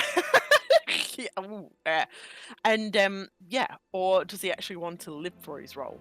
Live for people instead. That is. All I'm saying is, you could give him a little bloodied crown and call it sacrificial lion. I'm writing that down. I'm writing that down right now. So, but yeah, like getting to the point of the thing is though, like, yeah, I feel like Anduin's story. You see how more interesting it is though. Anduin's story though, like I'm saying this more to maybe anyone who's maybe listening and like, no, Anduin should still be king. You can see how more interesting Anduin's story gets the more he moves away from just entering that king role. Because if he goes back to king, it's like, okay, he's king again. He'll deal with like uprisings and cultists and just general world threats, but it'll be sitting on a throne telling people what to do and just like. And if they don't have him sitting on the throne, if they have him actively out and doing stuff, why is he king then? Why? Yeah, exactly. There's no point in him being king if he's doing. It is either he kind of gets locked into that same role everyone else as leaders are, where they can be excused as not being there because they are leaders of a nation. They shouldn't be out doing stuff. Yes, exactly. Like, for all the critiques of the whole handling of Thrall and Jaina, from a narrative perspective, logistically, that makes sense because they are core foundations of their faction's leaderships. Thrall especially, of like, the Horde clearly has a really hard time functioning without Thrall. Yeah. And so him leaving to make sure they have a handle on things makes sense from a logistics standpoint, even if it's frustrating from a narrative one. Yes. And I don't want Anduin to be left in that role of he is the logistical king. Even if it's just king of Stormwind, that's still a major part of the story because Blizzard loves using humans. Yes. I just feel like actually removing him from that role and creating a new group of people, like I said, and not only that, this 3-arc series could give rise to basically our new anchor characters for the future, you know, that we will now see the next air quotes 10 Well, I can say now that Khadgar is kind of not out of commission because he's still a mage. He can do plenty even if he's in a wheelchair, but he is not as lithe as he used to be, both because of his age and because of now his disability. I'm old. Yeah. I do wonder if this is a good way to set up his passing of the torch to a new guardian. And like someone like Dagran, someone like Durak. And those would be good characters for Anduin to interact with too, of being someone who is now at this point is past the self-doubt, father trauma stuff. He's done it with Thrall. It would be very fun to see him help Durak through that. And if you do like a conglomerate Scions of the Seven Dawn style group, have Khadgar, have Anduin, have Durak, have characters like that be in this group, having stories together as characters, not as representatives of races. Yes, exactly. And not only that, but that sort of the other major thing that a group like that, why it is so benefited other MMOs, it creates those viewpoints from those characters like lives. So essentially, granted, I think Final Fantasy could use a bit more than Charlie Scholar perspective. Yeah, and I true, think thankfully WoW has a bit more of diversity in that regard of how many thousands of characters they could pull from. Exactly. And the thing is, there is a lot of characters, like you said, Paul, you can pull from to create those differing perspectives and have them under one sort of like unified flag. Like it's like, okay, you've got your, and this is the thing, the leaders of the peoples of Azeroth, right, should have like, you know, heritage quest lines, and they should have like unique sort of like quests that may have something to do with their cities or their peoples and stuff like that. But if you want the major story of World of Warcraft to have like both the perspectives of Horde and Alliance, but not have to lock themselves into a Horde or Alliance story, you need a group of separate people with representatives from both sides of the coin, essentially, who can challenge each other. Yeah, and who can challenge each other, can question each other's ideas, but essentially all work together for the greater good when it calls upon them. Yes. That's what I was saying. It's very good to have characters that are from all of them and represent the concepts from those factions without literally representing them in the same way. Exactly. Thrall does, or Jaina does, or Anduin as king does. Yes, exactly. They just need their cultural perspectives. They don't need their leadership perspectives in that sort of sense, right? Because the thing is that like, if someone slaps Anduin across the face, that could cause a inter-community strife. But if someone just slaps, like, inflicts Anduin the adventurer / like one of the major people of this group, it's like, you little shithead. we have Farron come up and doing the Alizé head flick. And just... yeah, exactly. That's what I'm talking about. Ain't going to cause into political drama. It's just like, I've just given Anduin, my friend, a flick on the nose. You know, like, you can't have that with such a major leader, you know. So, like, but having them as an individual, it creates that sort of fresh sort of unity within a group. So I think that is honestly also part of why it's very smart what they did with Illyria in this expansion, because in BFA, Illyria was not really used, because Illyria very suddenly got shoved into this role of, oh, she is the leader of the Void Elves, this new race. And they had nowhere to fit the Void Elves in that expansion, and thus they had nowhere to fit Illyria, despite her sister being the main threat of the expansion for most of it. Whereas now, in the Dark Heart, they made the really smart choice of she's not the leader anymore, essentially. She is the first, but she is not the prime. She is not the one. She gives them advice, she helps them, but also, she's been shirking in that duty. She has not been doing that very well. Umbric is their leader. Locust Walker is their main teacher. she is an exemplar, but she is not the political foundation of the Void Elves. Yeah, exactly. So, that is the clever idea behind that. And like you said, it sort of divest her of like being the entire spokesman and driving. It let her show up in this expansion without us asking, why is she the only Void Elf here? Where are the rest of the Void Elves? We clearly know they're going to do stuff for Midnight. We have Illyria here as a character going through an arc. Like, by contrast, if we had just had Turalyon show up, it would have been, Turalyon is the leader of the Alliance. Where is the Alliance with him? They had to kind of forcibly construct him around those constraints of he shows up with the Alliance in the max level campaign. And aside from that one cutscene that we just got, which was still in context of being with the Alliance forces, everything he gets is only in the context of his leadership role and how that relates to his story. And that's really not what Anduin needs. Anduin's story is not something that should be framed by his leadership role, because the role he is wanting to be is the opposite of that.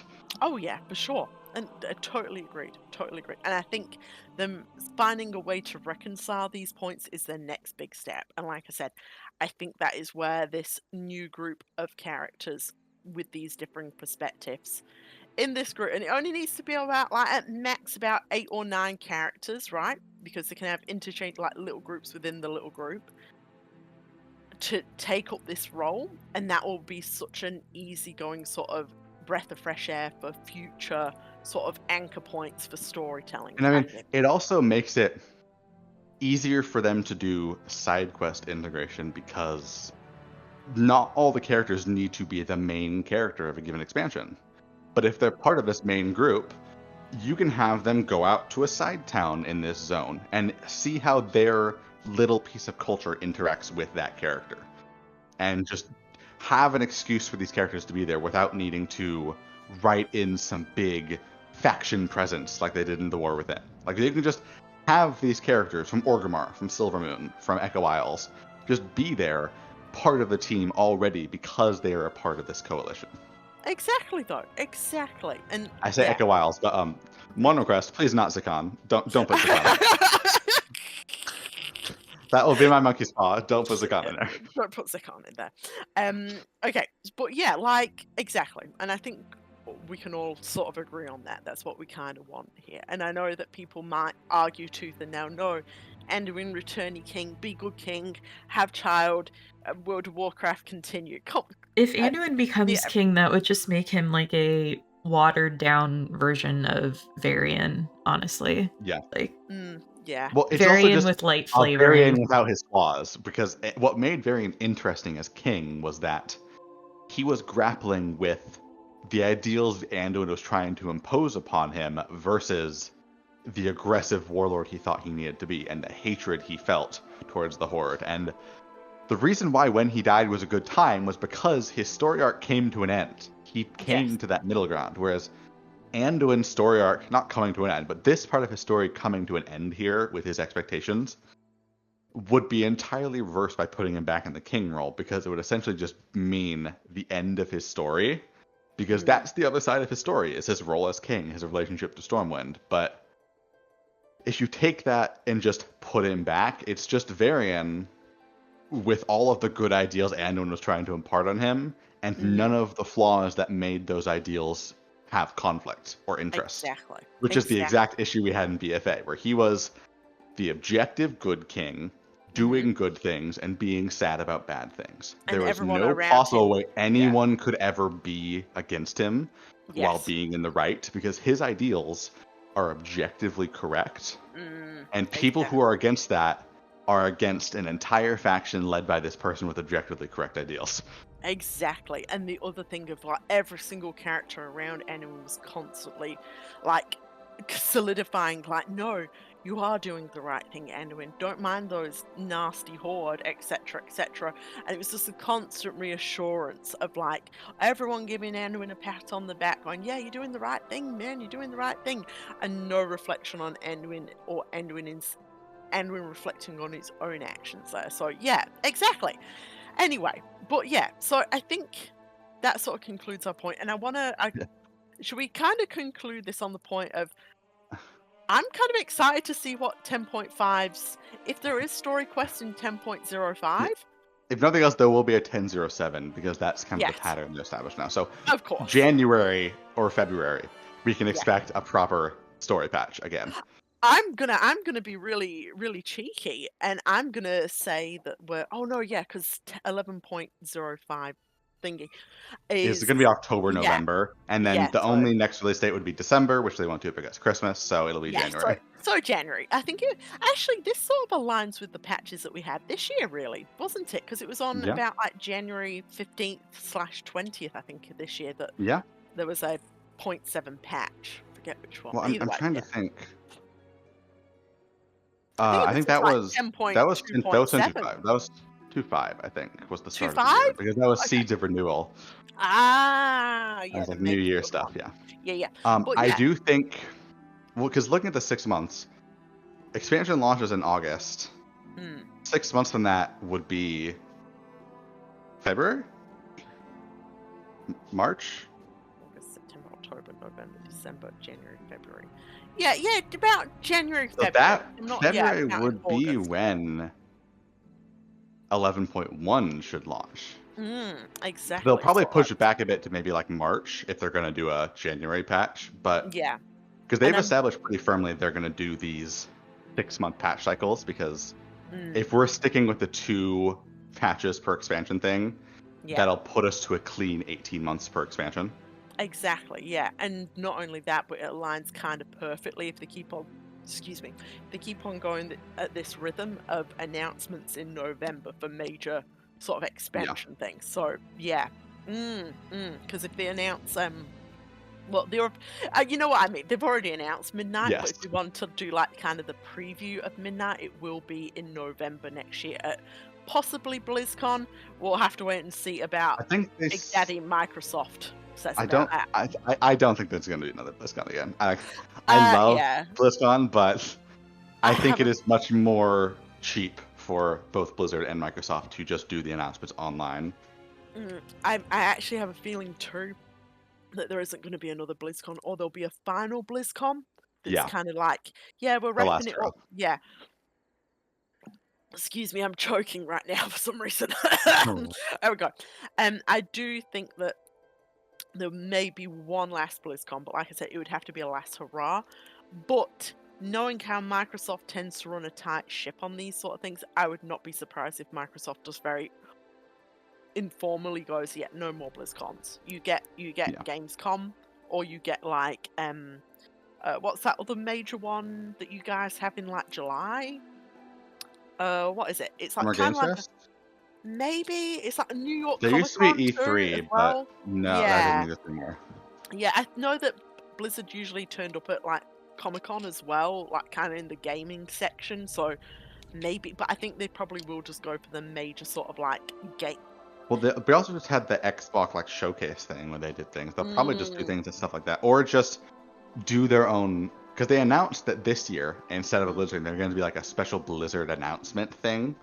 That's like a whole Blizzard announcement. I think they might just do that whenever needed going forward, rather than a yearly thing.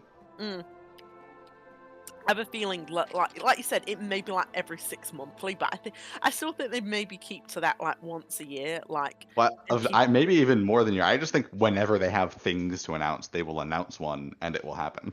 Yeah, exactly. So because that frees them from the schedule restrictions that BlizzCon has.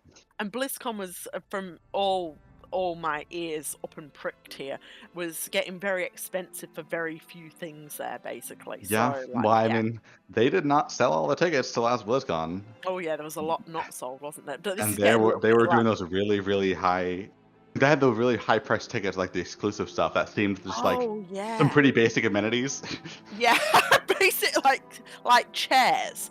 It's like a specific restroom for attendees, and it's like space room, not restroom, like room for resting. Like I said, break room. Break room. But yeah, like I said, I don't think Microsoft would be looking very fondly on Blizzard's spending habits, essentially, at the moment. Like, look, I'm actually speaking from I think at least for WoW it will, because WoW is the cash cow. I'm actually going to say that I don't think WoW is the cash cow. I actually still think that it is because of Classic. True. I don't know if you looked at some of those public things, the presentation they did, but when you look at like the BFA, Shadowlands, Dragonflight era, yeah, there's like a big dip happening in BFA that you can really tell, and then it snaps up when Classic comes out. Yeah, and then it keeps lowering in Shadowlands despite that blip up, basically implying that WoW would have been really, really low if it was just Shadowlands and not Classic to boost it. Because that was when Wrath Classic was happening, and that's like wow, yeah, the big really, really big numbers to draw people in. Exactly. Like I said, I think Classic did actually. I know people say save WoW. I don't think they just say, okay, WoW servers. I think it saved WoW financially. It didn't save WoW development-wise. WoW was always going to happen. I just think they probably would have gotten some cutbacks. Yeah, exactly. Some sort of major cutbacks in regards to that. Yeah, so like I said, less logistics plan. Let's talk about WoW. Yeah, true. The main point I think is just what I'm trying to say there is unnecessary spending. They're trying to just cut at the moment. They're not cutting to like, other than that, obviously employment. I'm not going to talk about that, but I'm just. Well, they are unionized now, so that'll be better. Yeah, exactly. They are trying to just cut on unnecessary spending, and the thing is, running a convention like that is ridiculously fucking pricey. So I can understand why that Microsoft's like, do you really need that? Like, what is it bringing? And probably the way it's one of those things that I think a lot of companies don't understand is those things bring more than just direct monetary value. They bring a vibe. Yes. There was always that vibe of Blizzard of being like so big and so on their own that they had their own convention. Everyone else needed Gamescom or E3. Yeah. No, Blizzard had their thing. Yeah. So when Blizzard announced the game, people paid attention because they had their own day, their own thing. Everyone was tuning in compared to E3. It was like, oh, things just can kind of get whisked by compared to the big games. Blizzard never had that. I think that Blizzard's going to have to get used to that in the future. Yeah, 100%. Because I don't think Microsoft really cares for the vibes anymore. No, they do not. Yes.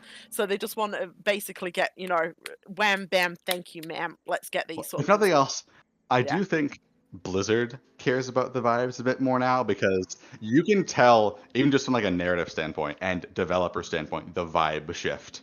Not only from Shadowlands to Dragonflight, but from Dragonflight to The War Within. Like the War Within, or Dragonflight was obviously narratively big narrative vibe shift to happy and friendly and not really a lot of strife in the story. Very exploration and nice. And with the development stuff, it was also very like, I don't want to say stilted, but a lot of like really trying to aggressively show off how democratized they were and how collective the development process had become, which is a good thing. But the way that they showed it off came off as very stilted in the very kind of, some of the videos they put out was very forced. Like, oh, we're having this round table, but it's actually just us reading off a script and then filming these camera shots of us laughing at our pre-scripted jokes. And very like trying to be one of the kids a bit too much. And I think they've gotten a bit more to a happy middle ground where with the WoWcast stuff, nobody's going into that expecting it to be a literal podcast. People know this is scripted with what they want to announce, but then they have actual conversations with what is scripted. So there are actual jokes in there that people are actually saying and not just, here's this thing on the script that is playing with our coordinated release announcement video that we totally didn't pre-script. Now it is literally just, here's our pre-scripted section, and then in between those we have sections where we are having a conversation. And those work a lot better. Or like the one with Metzen, that interview he had, that was not scripted. That was, they had questions, Metzen entirely spoke from the heart, and that was great. And a lot of stuff with Holly too. I think as much as I talk about how much I enjoy Chris Metzen being back and the potential of that, I really think the real saving grace of WoW has been Holly Longdale. She has been such a massive vibe shift because she does not have any of the pre-Dragonflight connections. She came in for the modern era, and she has come into it from the player perspective. Like, she has been willing to say, oh yeah, we did not do well on the Shadowlands story. Or, oh yeah, patch 10.25 did not work. She has outright said that. Like, oh yeah, it did not hit the mark for players. We know that. We will do better. And that's something that even during early Dragonflight stuff was not there. Like, you look at those interviews they did about, like, people asking going into Dragonflight about some of the issues with Shadowlands, and they're going, oh, well, Warcraft 3 still happened in those events, so it doesn't really change anything. And it's like, the refusal to admit issues there really feels gone. It feels like they are willing to admit, at least from the high leadership level, the errors they've made. And I think that that's a very distinct vibe shift from the... I don't want to call it Rockstar vibes, because that was the pre-lawsuit stuff of, like, Rockstar devs, but very... every dev is a shining star kind of thing in the Dragonflight era. I don't think that's nearly as much of an issue now, because there's a more happy middle ground between the domineering top vision of how it used to be and the totally democratized lack of vision that Dragonflight was. It feels like there is a vision here and a clear main story executing that vision. And then within that vision, developers have the freedom to explore concepts that align with that in the side stories. And even in the gameplay, we get to see elements of gameplay that, even though there is a top-down design philosophy, there are experiments within that, like delves and the different things in delves that are allowed to explore those things. And I really like the kind of middle ground that the War Within is so far, of having that good mix of a cohesive vision and creative exploration. Yeah, I agree with that. And I'm gonna just, like, from, like, just my perspective in work and stuff like that, I do feel like they've actually gotten a little bit more, like you said, I found that happy middle ground, because that whole sort of bullshit of, like, I'm sorry, I'm saying it as it is, democratized sort of work, we're all family here, we're all having a great fun time, bullshit. Like, come on, be for real. You're a workplace providing a product, and the idea of either having, like, oh my god, we're all besties just working together, or no, we have, like, top rockstar devs with a vision who are going to deliver this, are both ridiculous ideas. Let's be honest. You need a workplace that operates like a workplace, has people who are able to guide teams and people who are able to create content, and someone who's able to deliver that to people without it feeling stilted or conceited or anything along those lines. That's good. I actually agree with you fully there, Port. There's something about the War Within and how it's being shown to the players feels a lot more comfortable and a lot less fake ass stupid. Like, again, I was getting the vibes in Dragonflight, like, oh my god, we're all family here and we're all having fun, and I'm like, really? Like, listen, I'm glad the developers enjoyed themselves on Dragonflight. It is 100% the better situation compared to what happened in Shadowlands and before. Like, what happened from 9.15 onward, 100% better than what was before. But I do also think it led to a lack of focus in a lot of areas, and it led to a very odd kind of feeling that the game was being made for the devs and for their own sake, rather than as the product being made.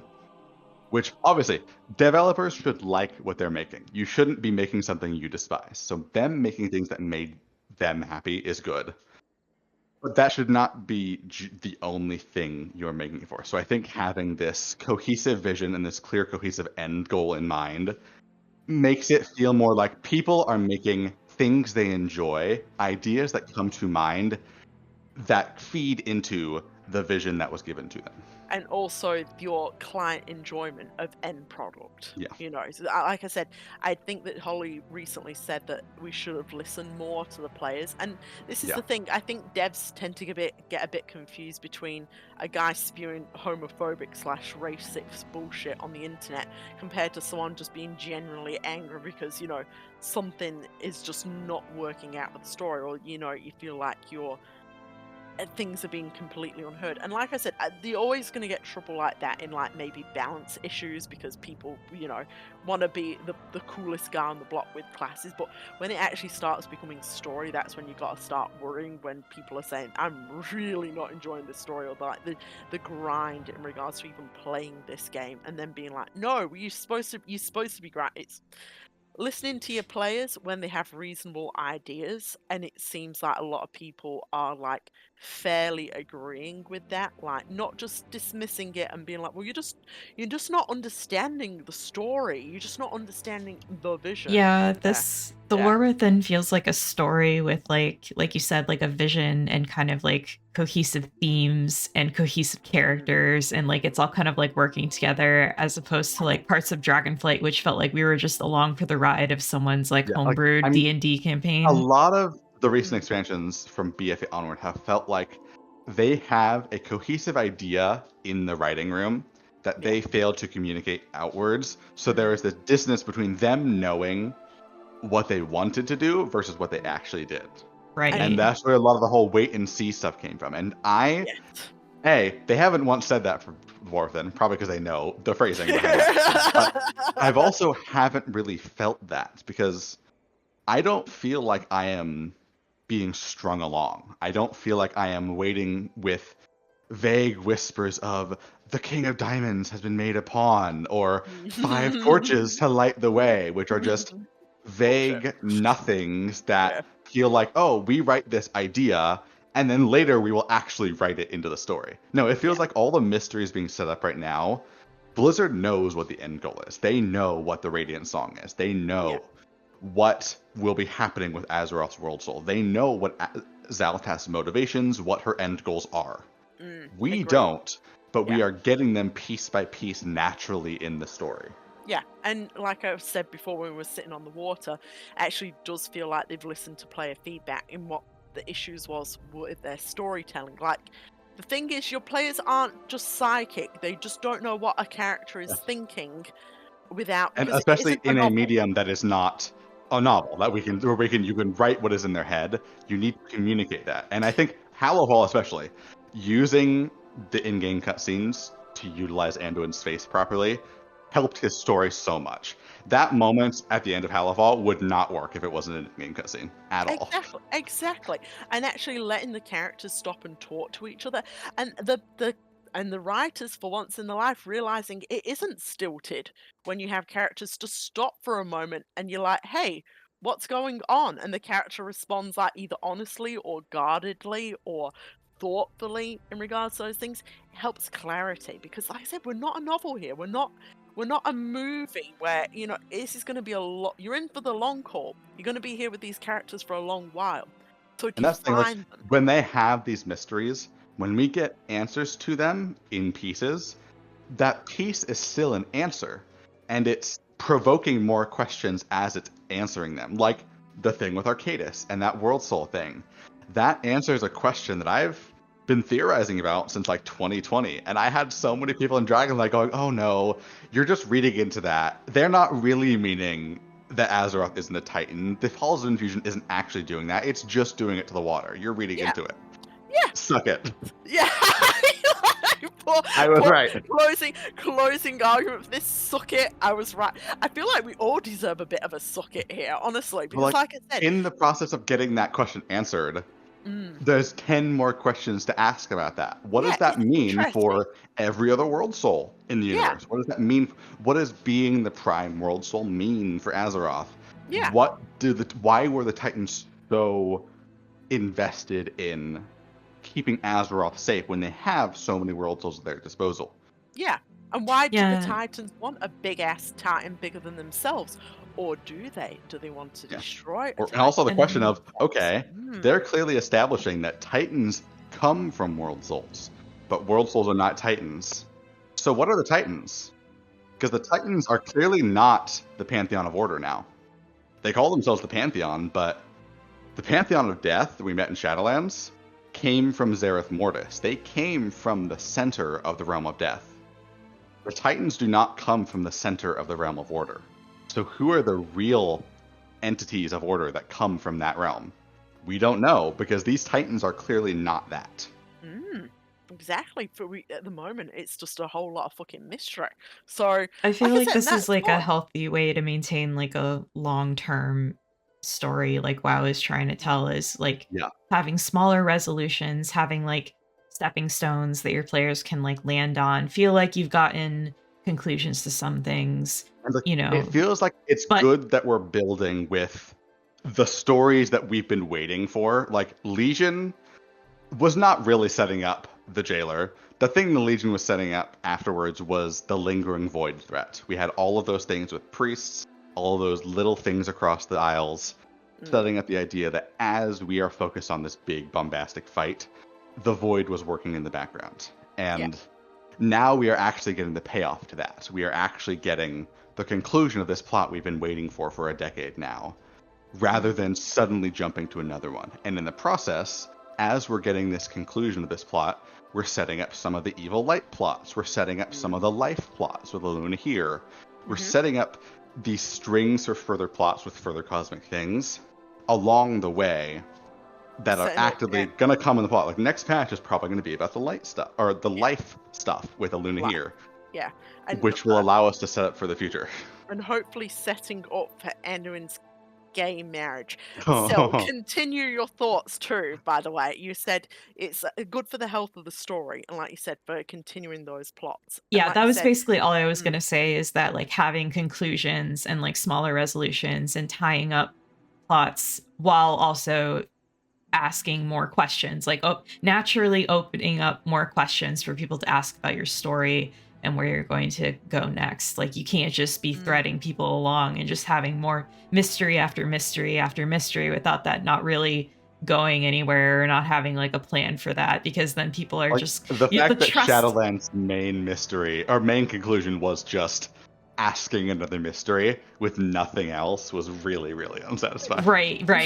There was a lot of unsatisfying stuff about Shadowlands, but yeah, that most of all, it was just really frustrating. And like the trust that you need to have trust and like rapport with your audience, and I feel like doing stuff like that, like just having unsatisfying answers, or more answering a mystery with another mystery with another mystery with another mystery, that just, your trust deteriorates over time. In order to build trust in the long-term mysteries, you need to answer some of them along the way. Right. And BFA and Shadowlands really failed at that, and thankfully they are learning from that and learning we need pieces where we feel like, okay, this part of a story is done. I feel satisfied by this. It has to feel like it was worth the journey. Yeah, like that's part of why I think make Legion work so well, because Legion is not a perfect expansion. Legion has a lot of story issues. But Legion has immensely perfect vibes in terms of fighting the Legion, having this worldwide invasion, going to Argus, fighting all of that. And by the end, you have a definitive conclusion. The Legion is defeated. Sargeras is defeated. This story that has been building since arguably Warcraft 1, but mainly Warcraft 3, is done. 100%. But now we have the sword. Now we have the void threat to deal with. Now we have these more threads to linger. And unfortunately, BFA didn't do this very well, but Legion itself really, really solidly threaded that needle between satisfying conclusions for both characters like Velen and Illidan, and for the world as a whole with the Burning Legion. And this feels like that too, where we have a satisfying conclusion for a character like Anduin with this part of his plot, and a conclusion for this part of the world with Khadgar. I also feel like Legion did a really good job of like trying to set up BFA. Like, I remember the mystery of like Azerite, and like that stuff all felt really good. Like, I still go back to some of those cinematics where you see Sylvanas confronting Azerite and Anduin confronting Azerite for the first time, and I thought that was really well done. 735 was a great patch, both with the allied races and with the main Azerite plot. Both of those were really good tension setups for what would eventually become an explosive conflict. It's just the explosive conflict was a bit too explosive. Yeah. And ultimately that mystery about Azerite, it didn't really go anywhere. No. Like, it really seemed like they were setting up. It feels like we're picking that up now, funnily. Yeah. Like, it feels like we are kind of just not pretending it didn't happen, because obviously Anduin's here, but kind of cutting out the narrative relevance of BFA and Shadowlands, taking the Iridikron parts from Dragonflight, and just kind of continuing where Legion left off. Because the big questions Legion's left off were, okay, Legion is defeated. What does Sargeras' sword mean? What was he aiming at? What do we do with the Void next? And going into the War Within, our questions were, what was Sargeras aiming at? What do we do with the sword? What is the Void doing? You're essentially just picking up those same questions, but actually answering them this time. Yeah. And there's that greater mystery of Azurite, not explicitly tying to Azurite, but you can see, if you've done professions, a lot of the herbs across Khadgar are Azurite. They turn into Azurite because they are exposed to the Coreway and to this direct line to Azeroth's world soul. Yeah. The little glittering flowers. Exactly. And like, that's the same with the Radiant Echoes. That the Echoes are like less ore and more essence of Azeroth, which is kind of what Azurite was supposed to be anyways, in terms of the mystery behind it. We're more just directly using that mystery now. Yeah, it was just, the thing is, Azurite was just the crystalline form of this said energy, basically. It just they're even using it more because they're asking more questions in Halifal. Like, Anduin asks, like, oh, these crystals they're getting from Belladar are really, really close to Azurite. Right, yeah. Why? And that's a question to answer later. It is someone directly asking a question and being smart in the narrative. Yes! And something we can answer later. I'm going to just say this. It's just one random aside now before we just wrap up. I'm so glad that Anduin's so smart in this expansion. He's like genuinely like curious and like asks the correct Despite questions. his trauma, he is thriving in this situation. These are the situations he is best at. Solving mysteries, helping people. That was what he was best at in Mists of Pandaria. Of having that mystery like the waters of the Vale really drove him to help people. Yeah, exactly. It's been a breath of fucking fresh air is all I've got to say. Like I said, Dragonflight was way too, I don't want to say convoluted because it makes Dragonflight sound smart. Dragonflight was too much of a bit of a mess for me to enjoy. Like I said, I don't know. Dragonflight was just too isolated. It was too cuts to different plots. Whereas this feels like whatever plot comes next does not feel like a cut to a sudden plot, even though this plot is concluded. Because characters like Anduin and Thrall are asking the right questions. They're asking these questions of, okay, what comes next? What do we do now that the answers we've gotten from the Earthen don't answer all of our questions? So we still have more questions, and we are going to go seek them out. Exactly. And notably, though, War Within did take something good from Dragonflight, which is its actual, like, systems and tech and, like, all of that. I think whoever the team in-game cutscenes... that they started in Shadowlands. Exactly, and I feel like I still feel like they're even better than Dragonflights, because Dragonflights was a little bit like unfocused sometimes. They didn't focus on the main characters. The tech they've used in these War Within ones, like that moment when Belladar is shifting and it does that camera focus next to Anduin's head towards Belladar, and it's or like when Illyria is getting that moment of people calling her name, and it just flash cuts to actual character models in an in-game cutscene, not a pre-rendered thing. It is like they actually render these things to flash cut really rapidly. Really good use of technology to make it feel like the same quality as a full-on cinematic. Exactly, and like I said, just the system text, the gameplay, the dungeon systems. Like I said, you can really tell those help them so much with the story because they're using them so much, but like they don't need to have as intensive of rendering as a full cinematic does. They can do the non-combat character moments much larger in scale because they just need the models. Yeah, and I'm just going to say this. I know that one flop with War Within has been the hero talents, but I think that was sort of misaligned. Again, I think that they wanted to have like something that was a draw card, like, oh guys, we've got a whole new system. I'm going to tell the devs this. I don't think he even needed that.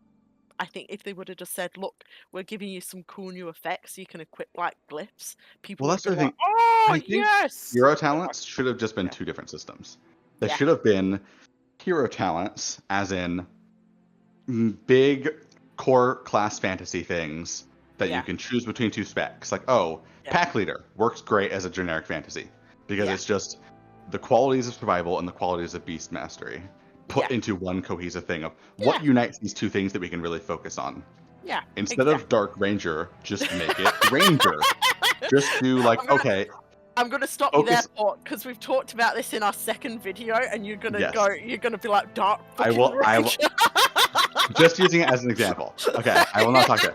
But yes, I'm teasing. Let's not talk about hero talents anymore. I'm totally teasing you there, but like, I know how like irritating that is for like you who really wants to play into a class fantasy, especially on your hunter too, and they've done that, and it's just weird. It's just, like I said, a good Here's the thing, idea it behind feels just it, like but a poor mistake execution. made with good intentions. It doesn't Yeah. feel like spite, like a lot Yeah. of things in BFA and Oh Shadowlands. yeah, no, it definitely did not Like, feel like spite. It just a felt lot of these systems in Shadowlands were very spiteful towards the player yeah. base, like Oh, yeah. Covenant stuff and Shards of Domination.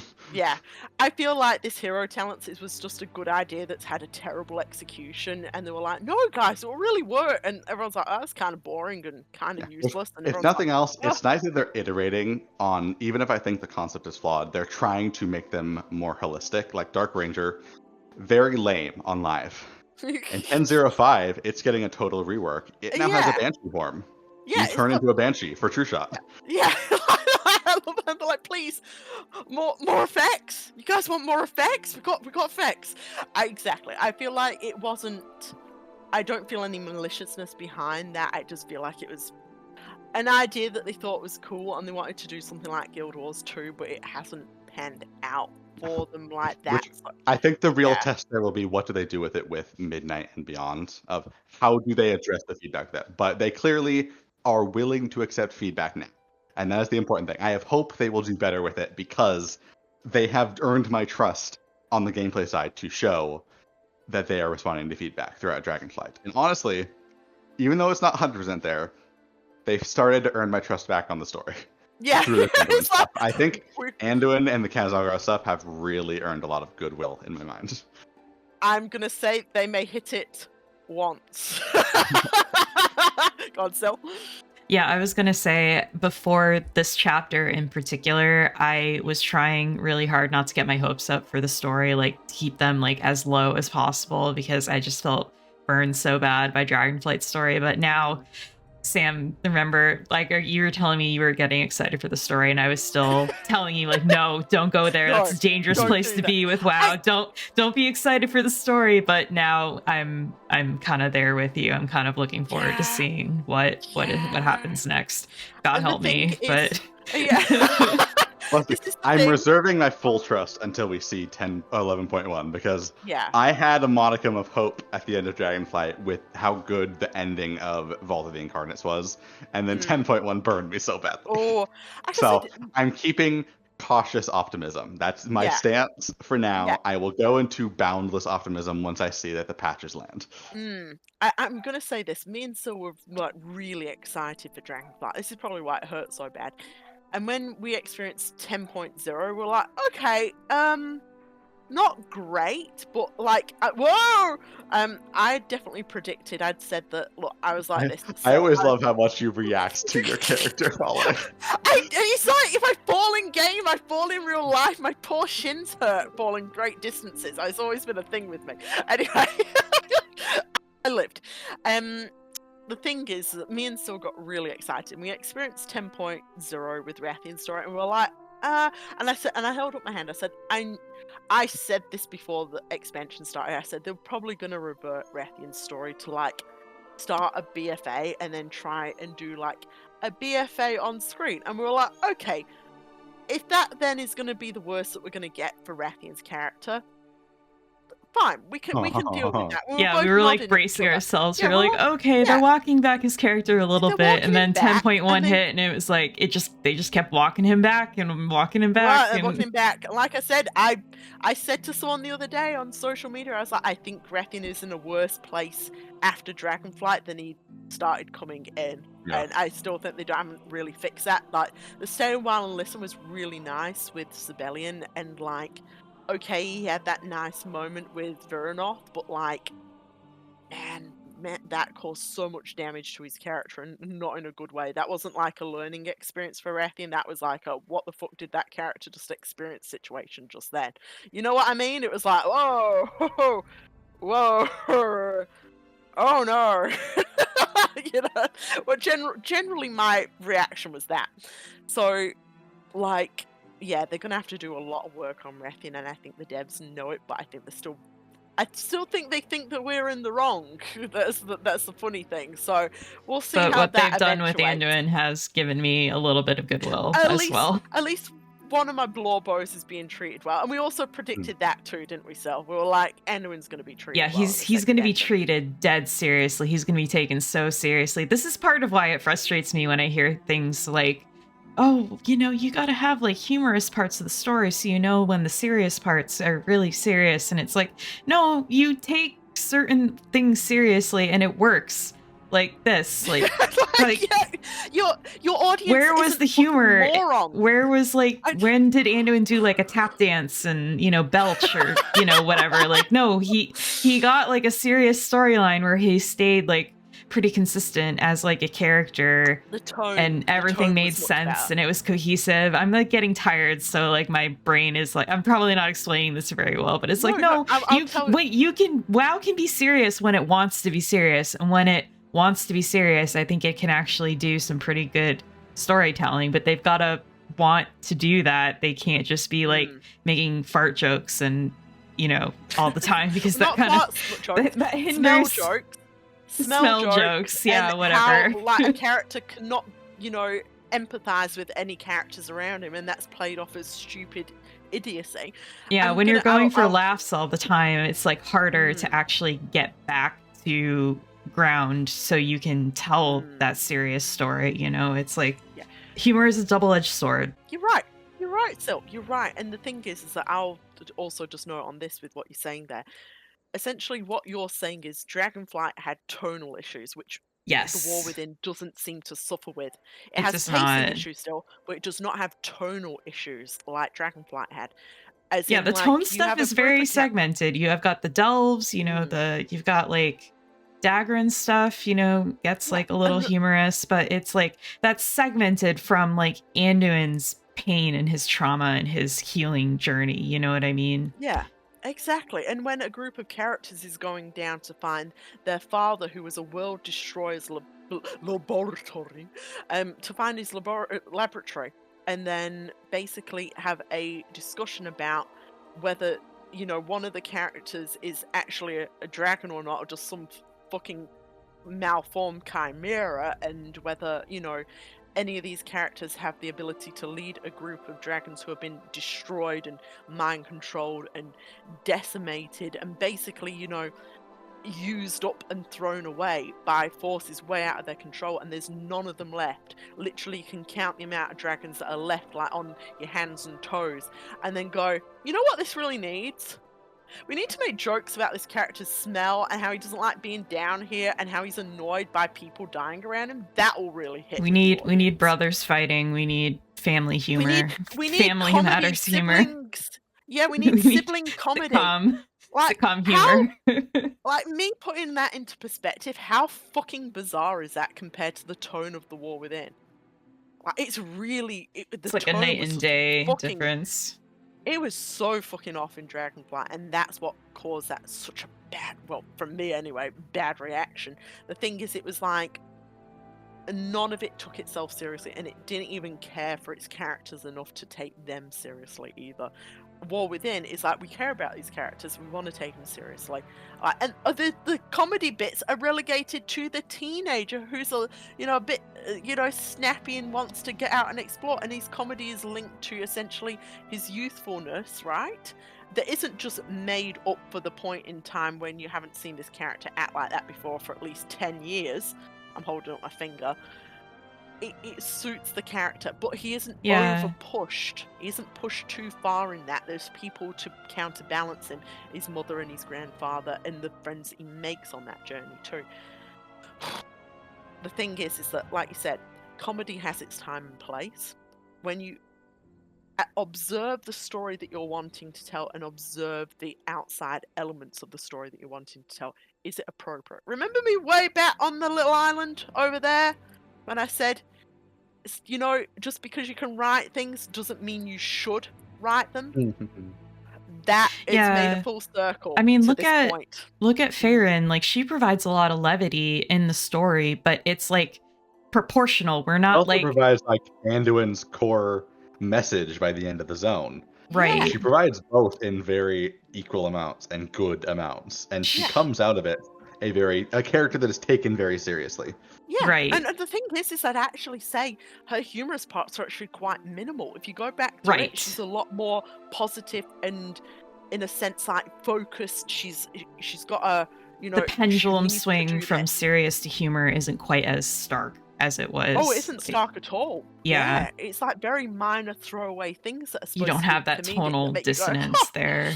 Yeah, exactly. But the core of her story, the main tonal core, remains very equalized throughout that story. We have little silly bits, but it's in like very small throwaway things, and it isn't like a whole story point leading to that bit to be like, ha! You know, it's like, okay, sure, okay, that wasn't very funny, but it seems that the writers seem to think this is very funny, and it's very grating against the rest of your story. Anyway, I think they treated Anduin very well in this story, and like I said like we knew that they'd treat Anduin well. I was actually coming in with a bit of sarcasm with that. I thought there was going to be little perfect boy. Yeah, that's what I was going to say. Is I think my worry in this was not that they're going to treat him like Rathian. They were going to treat him the opposite of Rathian, where it was totally coddled, totally insist. None of its faults. You're a perfect little boy. Yeah, Everything's amazing. But no, they didn't. They had characters address, hey, no, you have insecurities. You have incorrect views of what has happened to you. You have made mistakes. Yeah. But they also do it in a way that isn't just shitting on him. They do it in a way that is, but this is who you are. This is who you can be. He has a goddamn panic attack in a dark fucking... Yeah, exactly. He has a panic attack in a dark cave, and none of the characters around him use it for a moment of comedy. It's treated seriously. Like, call me flabbergasted. I'm shaking here. But exactly though, like that's why I think I'm like, I have a little bit. I can't help but have that little bit of hope in my heart after seeing Anduin's story. I'm being really serious. I'm like I said, they can hit it once, and they've hit it once with Anduin here. So I dare I say, I have my hopes up. Do not fucking let me down. I'm like this. I'm gritting my teeth, and like just a tiny little bit of happiness is glinting in my eye. I'm like, I really enjoyed that, and I hope that they continue and let Anduin evolve and address his mistakes and grow even more. This was really good. I'm definitely going to play this campaign again on my alts at least once, if not twice. This is my second time playing through, and it's really enjoyable to see how holistic it is and how. Yeah. I think obviously there are weaknesses. Like last chapter was a bit not needed for stuff. Yeah. In terms of that was more for future patch setup with the goblins than anything in this current plot. But I think, despite them being very isolated chapters, I think the Earthen, the Lillian stuff, and this chapter all tie together really cohesively into a very short but very explicitly explained max level campaign. Exactly. And like we've said, the only real issue is I want more of it. If your only issue with your story is I wish you had more, you've clearly told a good story. Yeah. And I'm gonna say this: nothing overstayed its welcome. Like just doing the goblin bit just then with Dagran, I was like, oh, okay. That clearly set that up, but it didn't overstay its welcome. Ironically enough, at one time that a little bit of speed in regards that actually worked quite well. I was like, okay, cool, right, okay, sure, okay, so that happened, and I can see what this is leading to. It's a bit more like congealing, like you said, the earthen / machine speakers all together as that extra bit of help for this last chapter. Didn't overstay its welcome. Also, apologies to that person who probably wants to like talk to these characters, and we're sort of like standing here lurking. But yeah, I feel like that. It's like I wish it wasn't so fast in areas. I actually wanted more, but I don't think anything overstayed its welcome either. I think those sort of 3 points there. I wanted more. It did feel rushed. In some areas, there could have been more and better sort of reasoning to Alaria's story, but nothing overstayed its welcome. I wasn't like, oh, here we go again on this, and then like having to brace for another like 5 to 6 quests of things that I'm like, what is even the fucking point of this? Everything felt like it had a point to it, even if it was either like shortish or like with Alaria's story, could have been better handled. I can see what the vision was with that, but I feel like it a little bit like more sort of set up to that could have been better. But then that sort of leads back into the I kind of wanted more. I wanted more setup to this, so I'm not whinging, you know. we got what we got, and I'm happy with it. So I think that sort of conclusion is exactly right, though, Paul. The only Yeah, thing and I think to conclude all of our stuff in general, I think this story, for the first time in a very long time, has left me wanting to know what's happening next. We have no idea what's actually happening next, but I want to know what's happening next. Agree. And I'm not dreading what's happening next. I think Right, I've said I was this just before, gonna but say I really that. feel this now that we're at the conclusion of the base story. Obviously, we have the raid left, but we kind of know what happens in the raid. Yeah. But we have all this whole story. We're now waiting for what happens next, and I want to know. I'm not scared for what's going to happen with these characters. No, yeah. I think that is the main thing. I'm not worried. Like, I know that all of a sudden Anduin isn't going to be like, well, time for me to go back to Stormwind and be king. It's very clear he isn't. Like, it's definitively clear here. Like, he isn't going back to Stormwind anytime soon. You know, like, and I'm like, oh, cool. What's this strange feeling within my chest? Is it ease? Is it What is this feeling? satisfaction? The sadness. Optimism. A grain of optimism, and like not a fear of, oh, just return these characters to a state of what they were before. I actually feel excited for Anduin's story. I want to know what happens next. Like you said, I want to know where Thrall goes from this. I want to know what's happening with Xalatath by the time that she comes back. You know, like Alleria, I want to see like what she's going to use as her like kind of excuse here, because she's obviously going to stay on the Isle of Dawn, I'm thinking. And if she does leave, like, that would be kind of a shock to me, you know, but I wouldn't be like, oh, why is Alleria leaving? We can see like the setup for Midnight, essentially. But I feel like we've sort of like hit the nail on the head. These characters aren't going anywhere just yet. We're going to see a lot of them like engaging with the Radiant Song and these other parts that are yet to come. So there we go. I'm thumbs up in. I feel like after experiencing that, I'm going to be really looking forward to January and stuff. Dare I say, I may even take time off work to enjoy 10.1. Oh dear 11.1. 11.1. Dear God, not 10.1. Take that back. I never said that shit. 11.1. Because of course Midnight is 12. I do like the pun there, by the way. Oh, I didn't even realize that. I love that. Yeah. 12 midnight. Oh, that's cool. Oh, I love that I don't know too. whether that was intentional or not, but that actually fucks hard. I really love how probably intentional. I can't imagine how that could be coincidental. I think that is just happy coincidence in Warehouse Life, just there. I think the choice to name it Midnight might not be coincidence, but the choice to have it as that story being there is coincidence. Yes, it just aligning perfectly with kind of like I'm guessing is the big lead up to the Last Titan within that. So anyway, cool. I'm just gonna quickly just say that again. I was very happy with that, and especially I was happy with Anduin's story. I like other characters interacting with Anduin. I like him interacting with other characters to develop his own character. I like the possibilities of future story for him. Thumbs up. Thrall needs some more story. He was overlooked in this like patch. I think that's the only other big complaint is like, where are the Horde main characters? The things I want from the next patches in terms of existing plots are more Thrall, more Dalaran stuff. More Thrall, more Dalaran. Perfect. I like that. And you know what? I think they could handle that in the lead-up patches and that sort of main patch. Nice. I'm nodding again here, and get some trolls in here. Where's Talanji? Like laughs aside, like Talanji's got her own business, but we need, with the Harren here.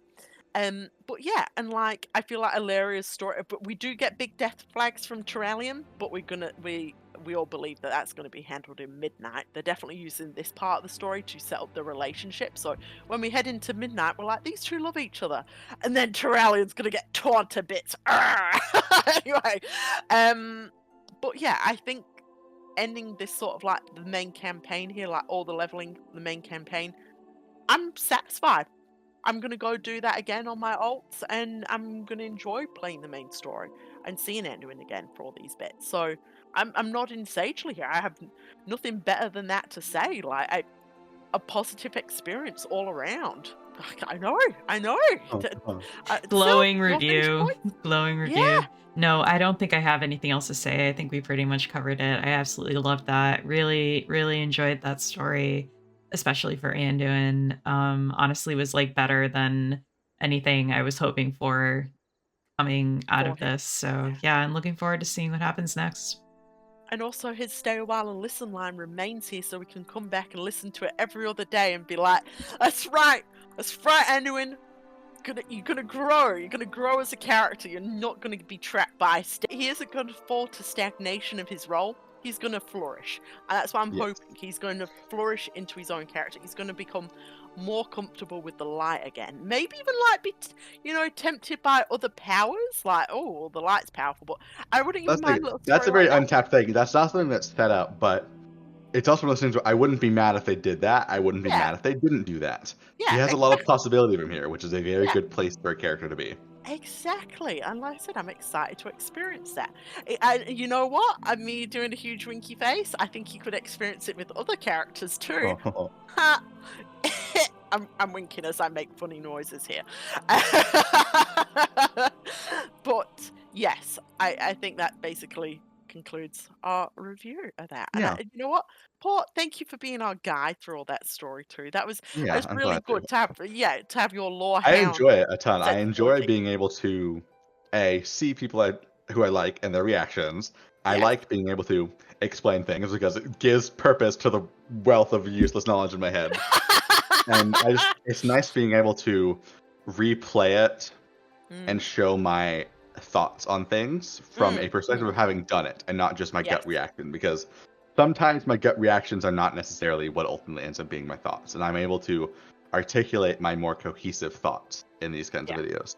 Oh yeah, for sure. Like I always sometimes I start writing a Twitter thread and I'm like, I cannot explain this in this amount of characters. I always think I convey myself better in actual speaking terms. It's the old fear of the lawyer. Am I coming across too harsh in an email? That's me trying to write tweets sometimes. I'm like, I actually, I'm pretty jovially mannered most of the time, and I feel like I come across a bit too harsh sometimes in my written tone. So like I like these videos, so at least you know that like the bits I am laughing at the appropriate bits, especially here in The War Within, and like my advice is like my input in here in regards to all of this is just like suggestions again, and same with Cells too. Like I think we just like natterboxing about our opinions about this sort of stuff. So anyway, fuck yes, may I just say. And should we all pose behind Anduin for our final shot here?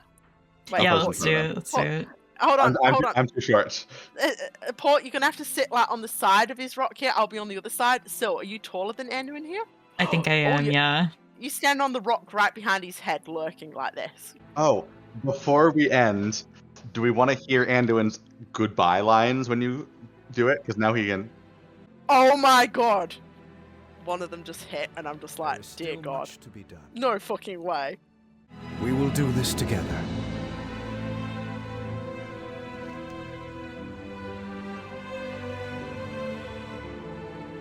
Thank you for your help.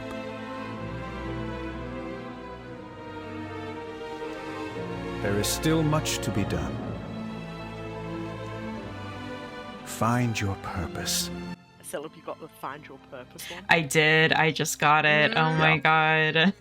There is still We're all looking at each other. We're all giving each other the eye here and going,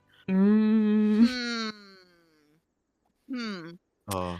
Like I well, said, I think it's a good note to end on. We can leave that very ominously. I was really ominously going, okay. Anyway, but yeah, come on, we all have to cheer at him. It's our final shot here, actually. Come on, Anduin, do it. Do it. You don't have to be king anymore. Come on, man. Come on, you can do it. Use your head. Were you ever happy? Dude, you're happy like this. Come on. Good. Okay. We're all feeling it. He has our energy here. We're all clapping off to the side and be like, who's these fucking weirdos? So, yeah, there we go.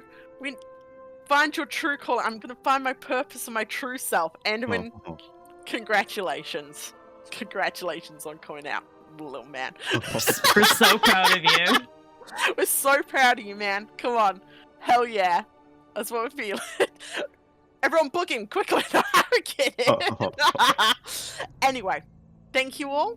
And also thank you everyone for listening. We're going to leave you with this homosexual shot of Anduin, just for all of you to ruminate on. Thrall's in there too. Yes, Disco Ball too. Perfect. Thank you, gay Thrall. So long, gay Bowser. Thank you.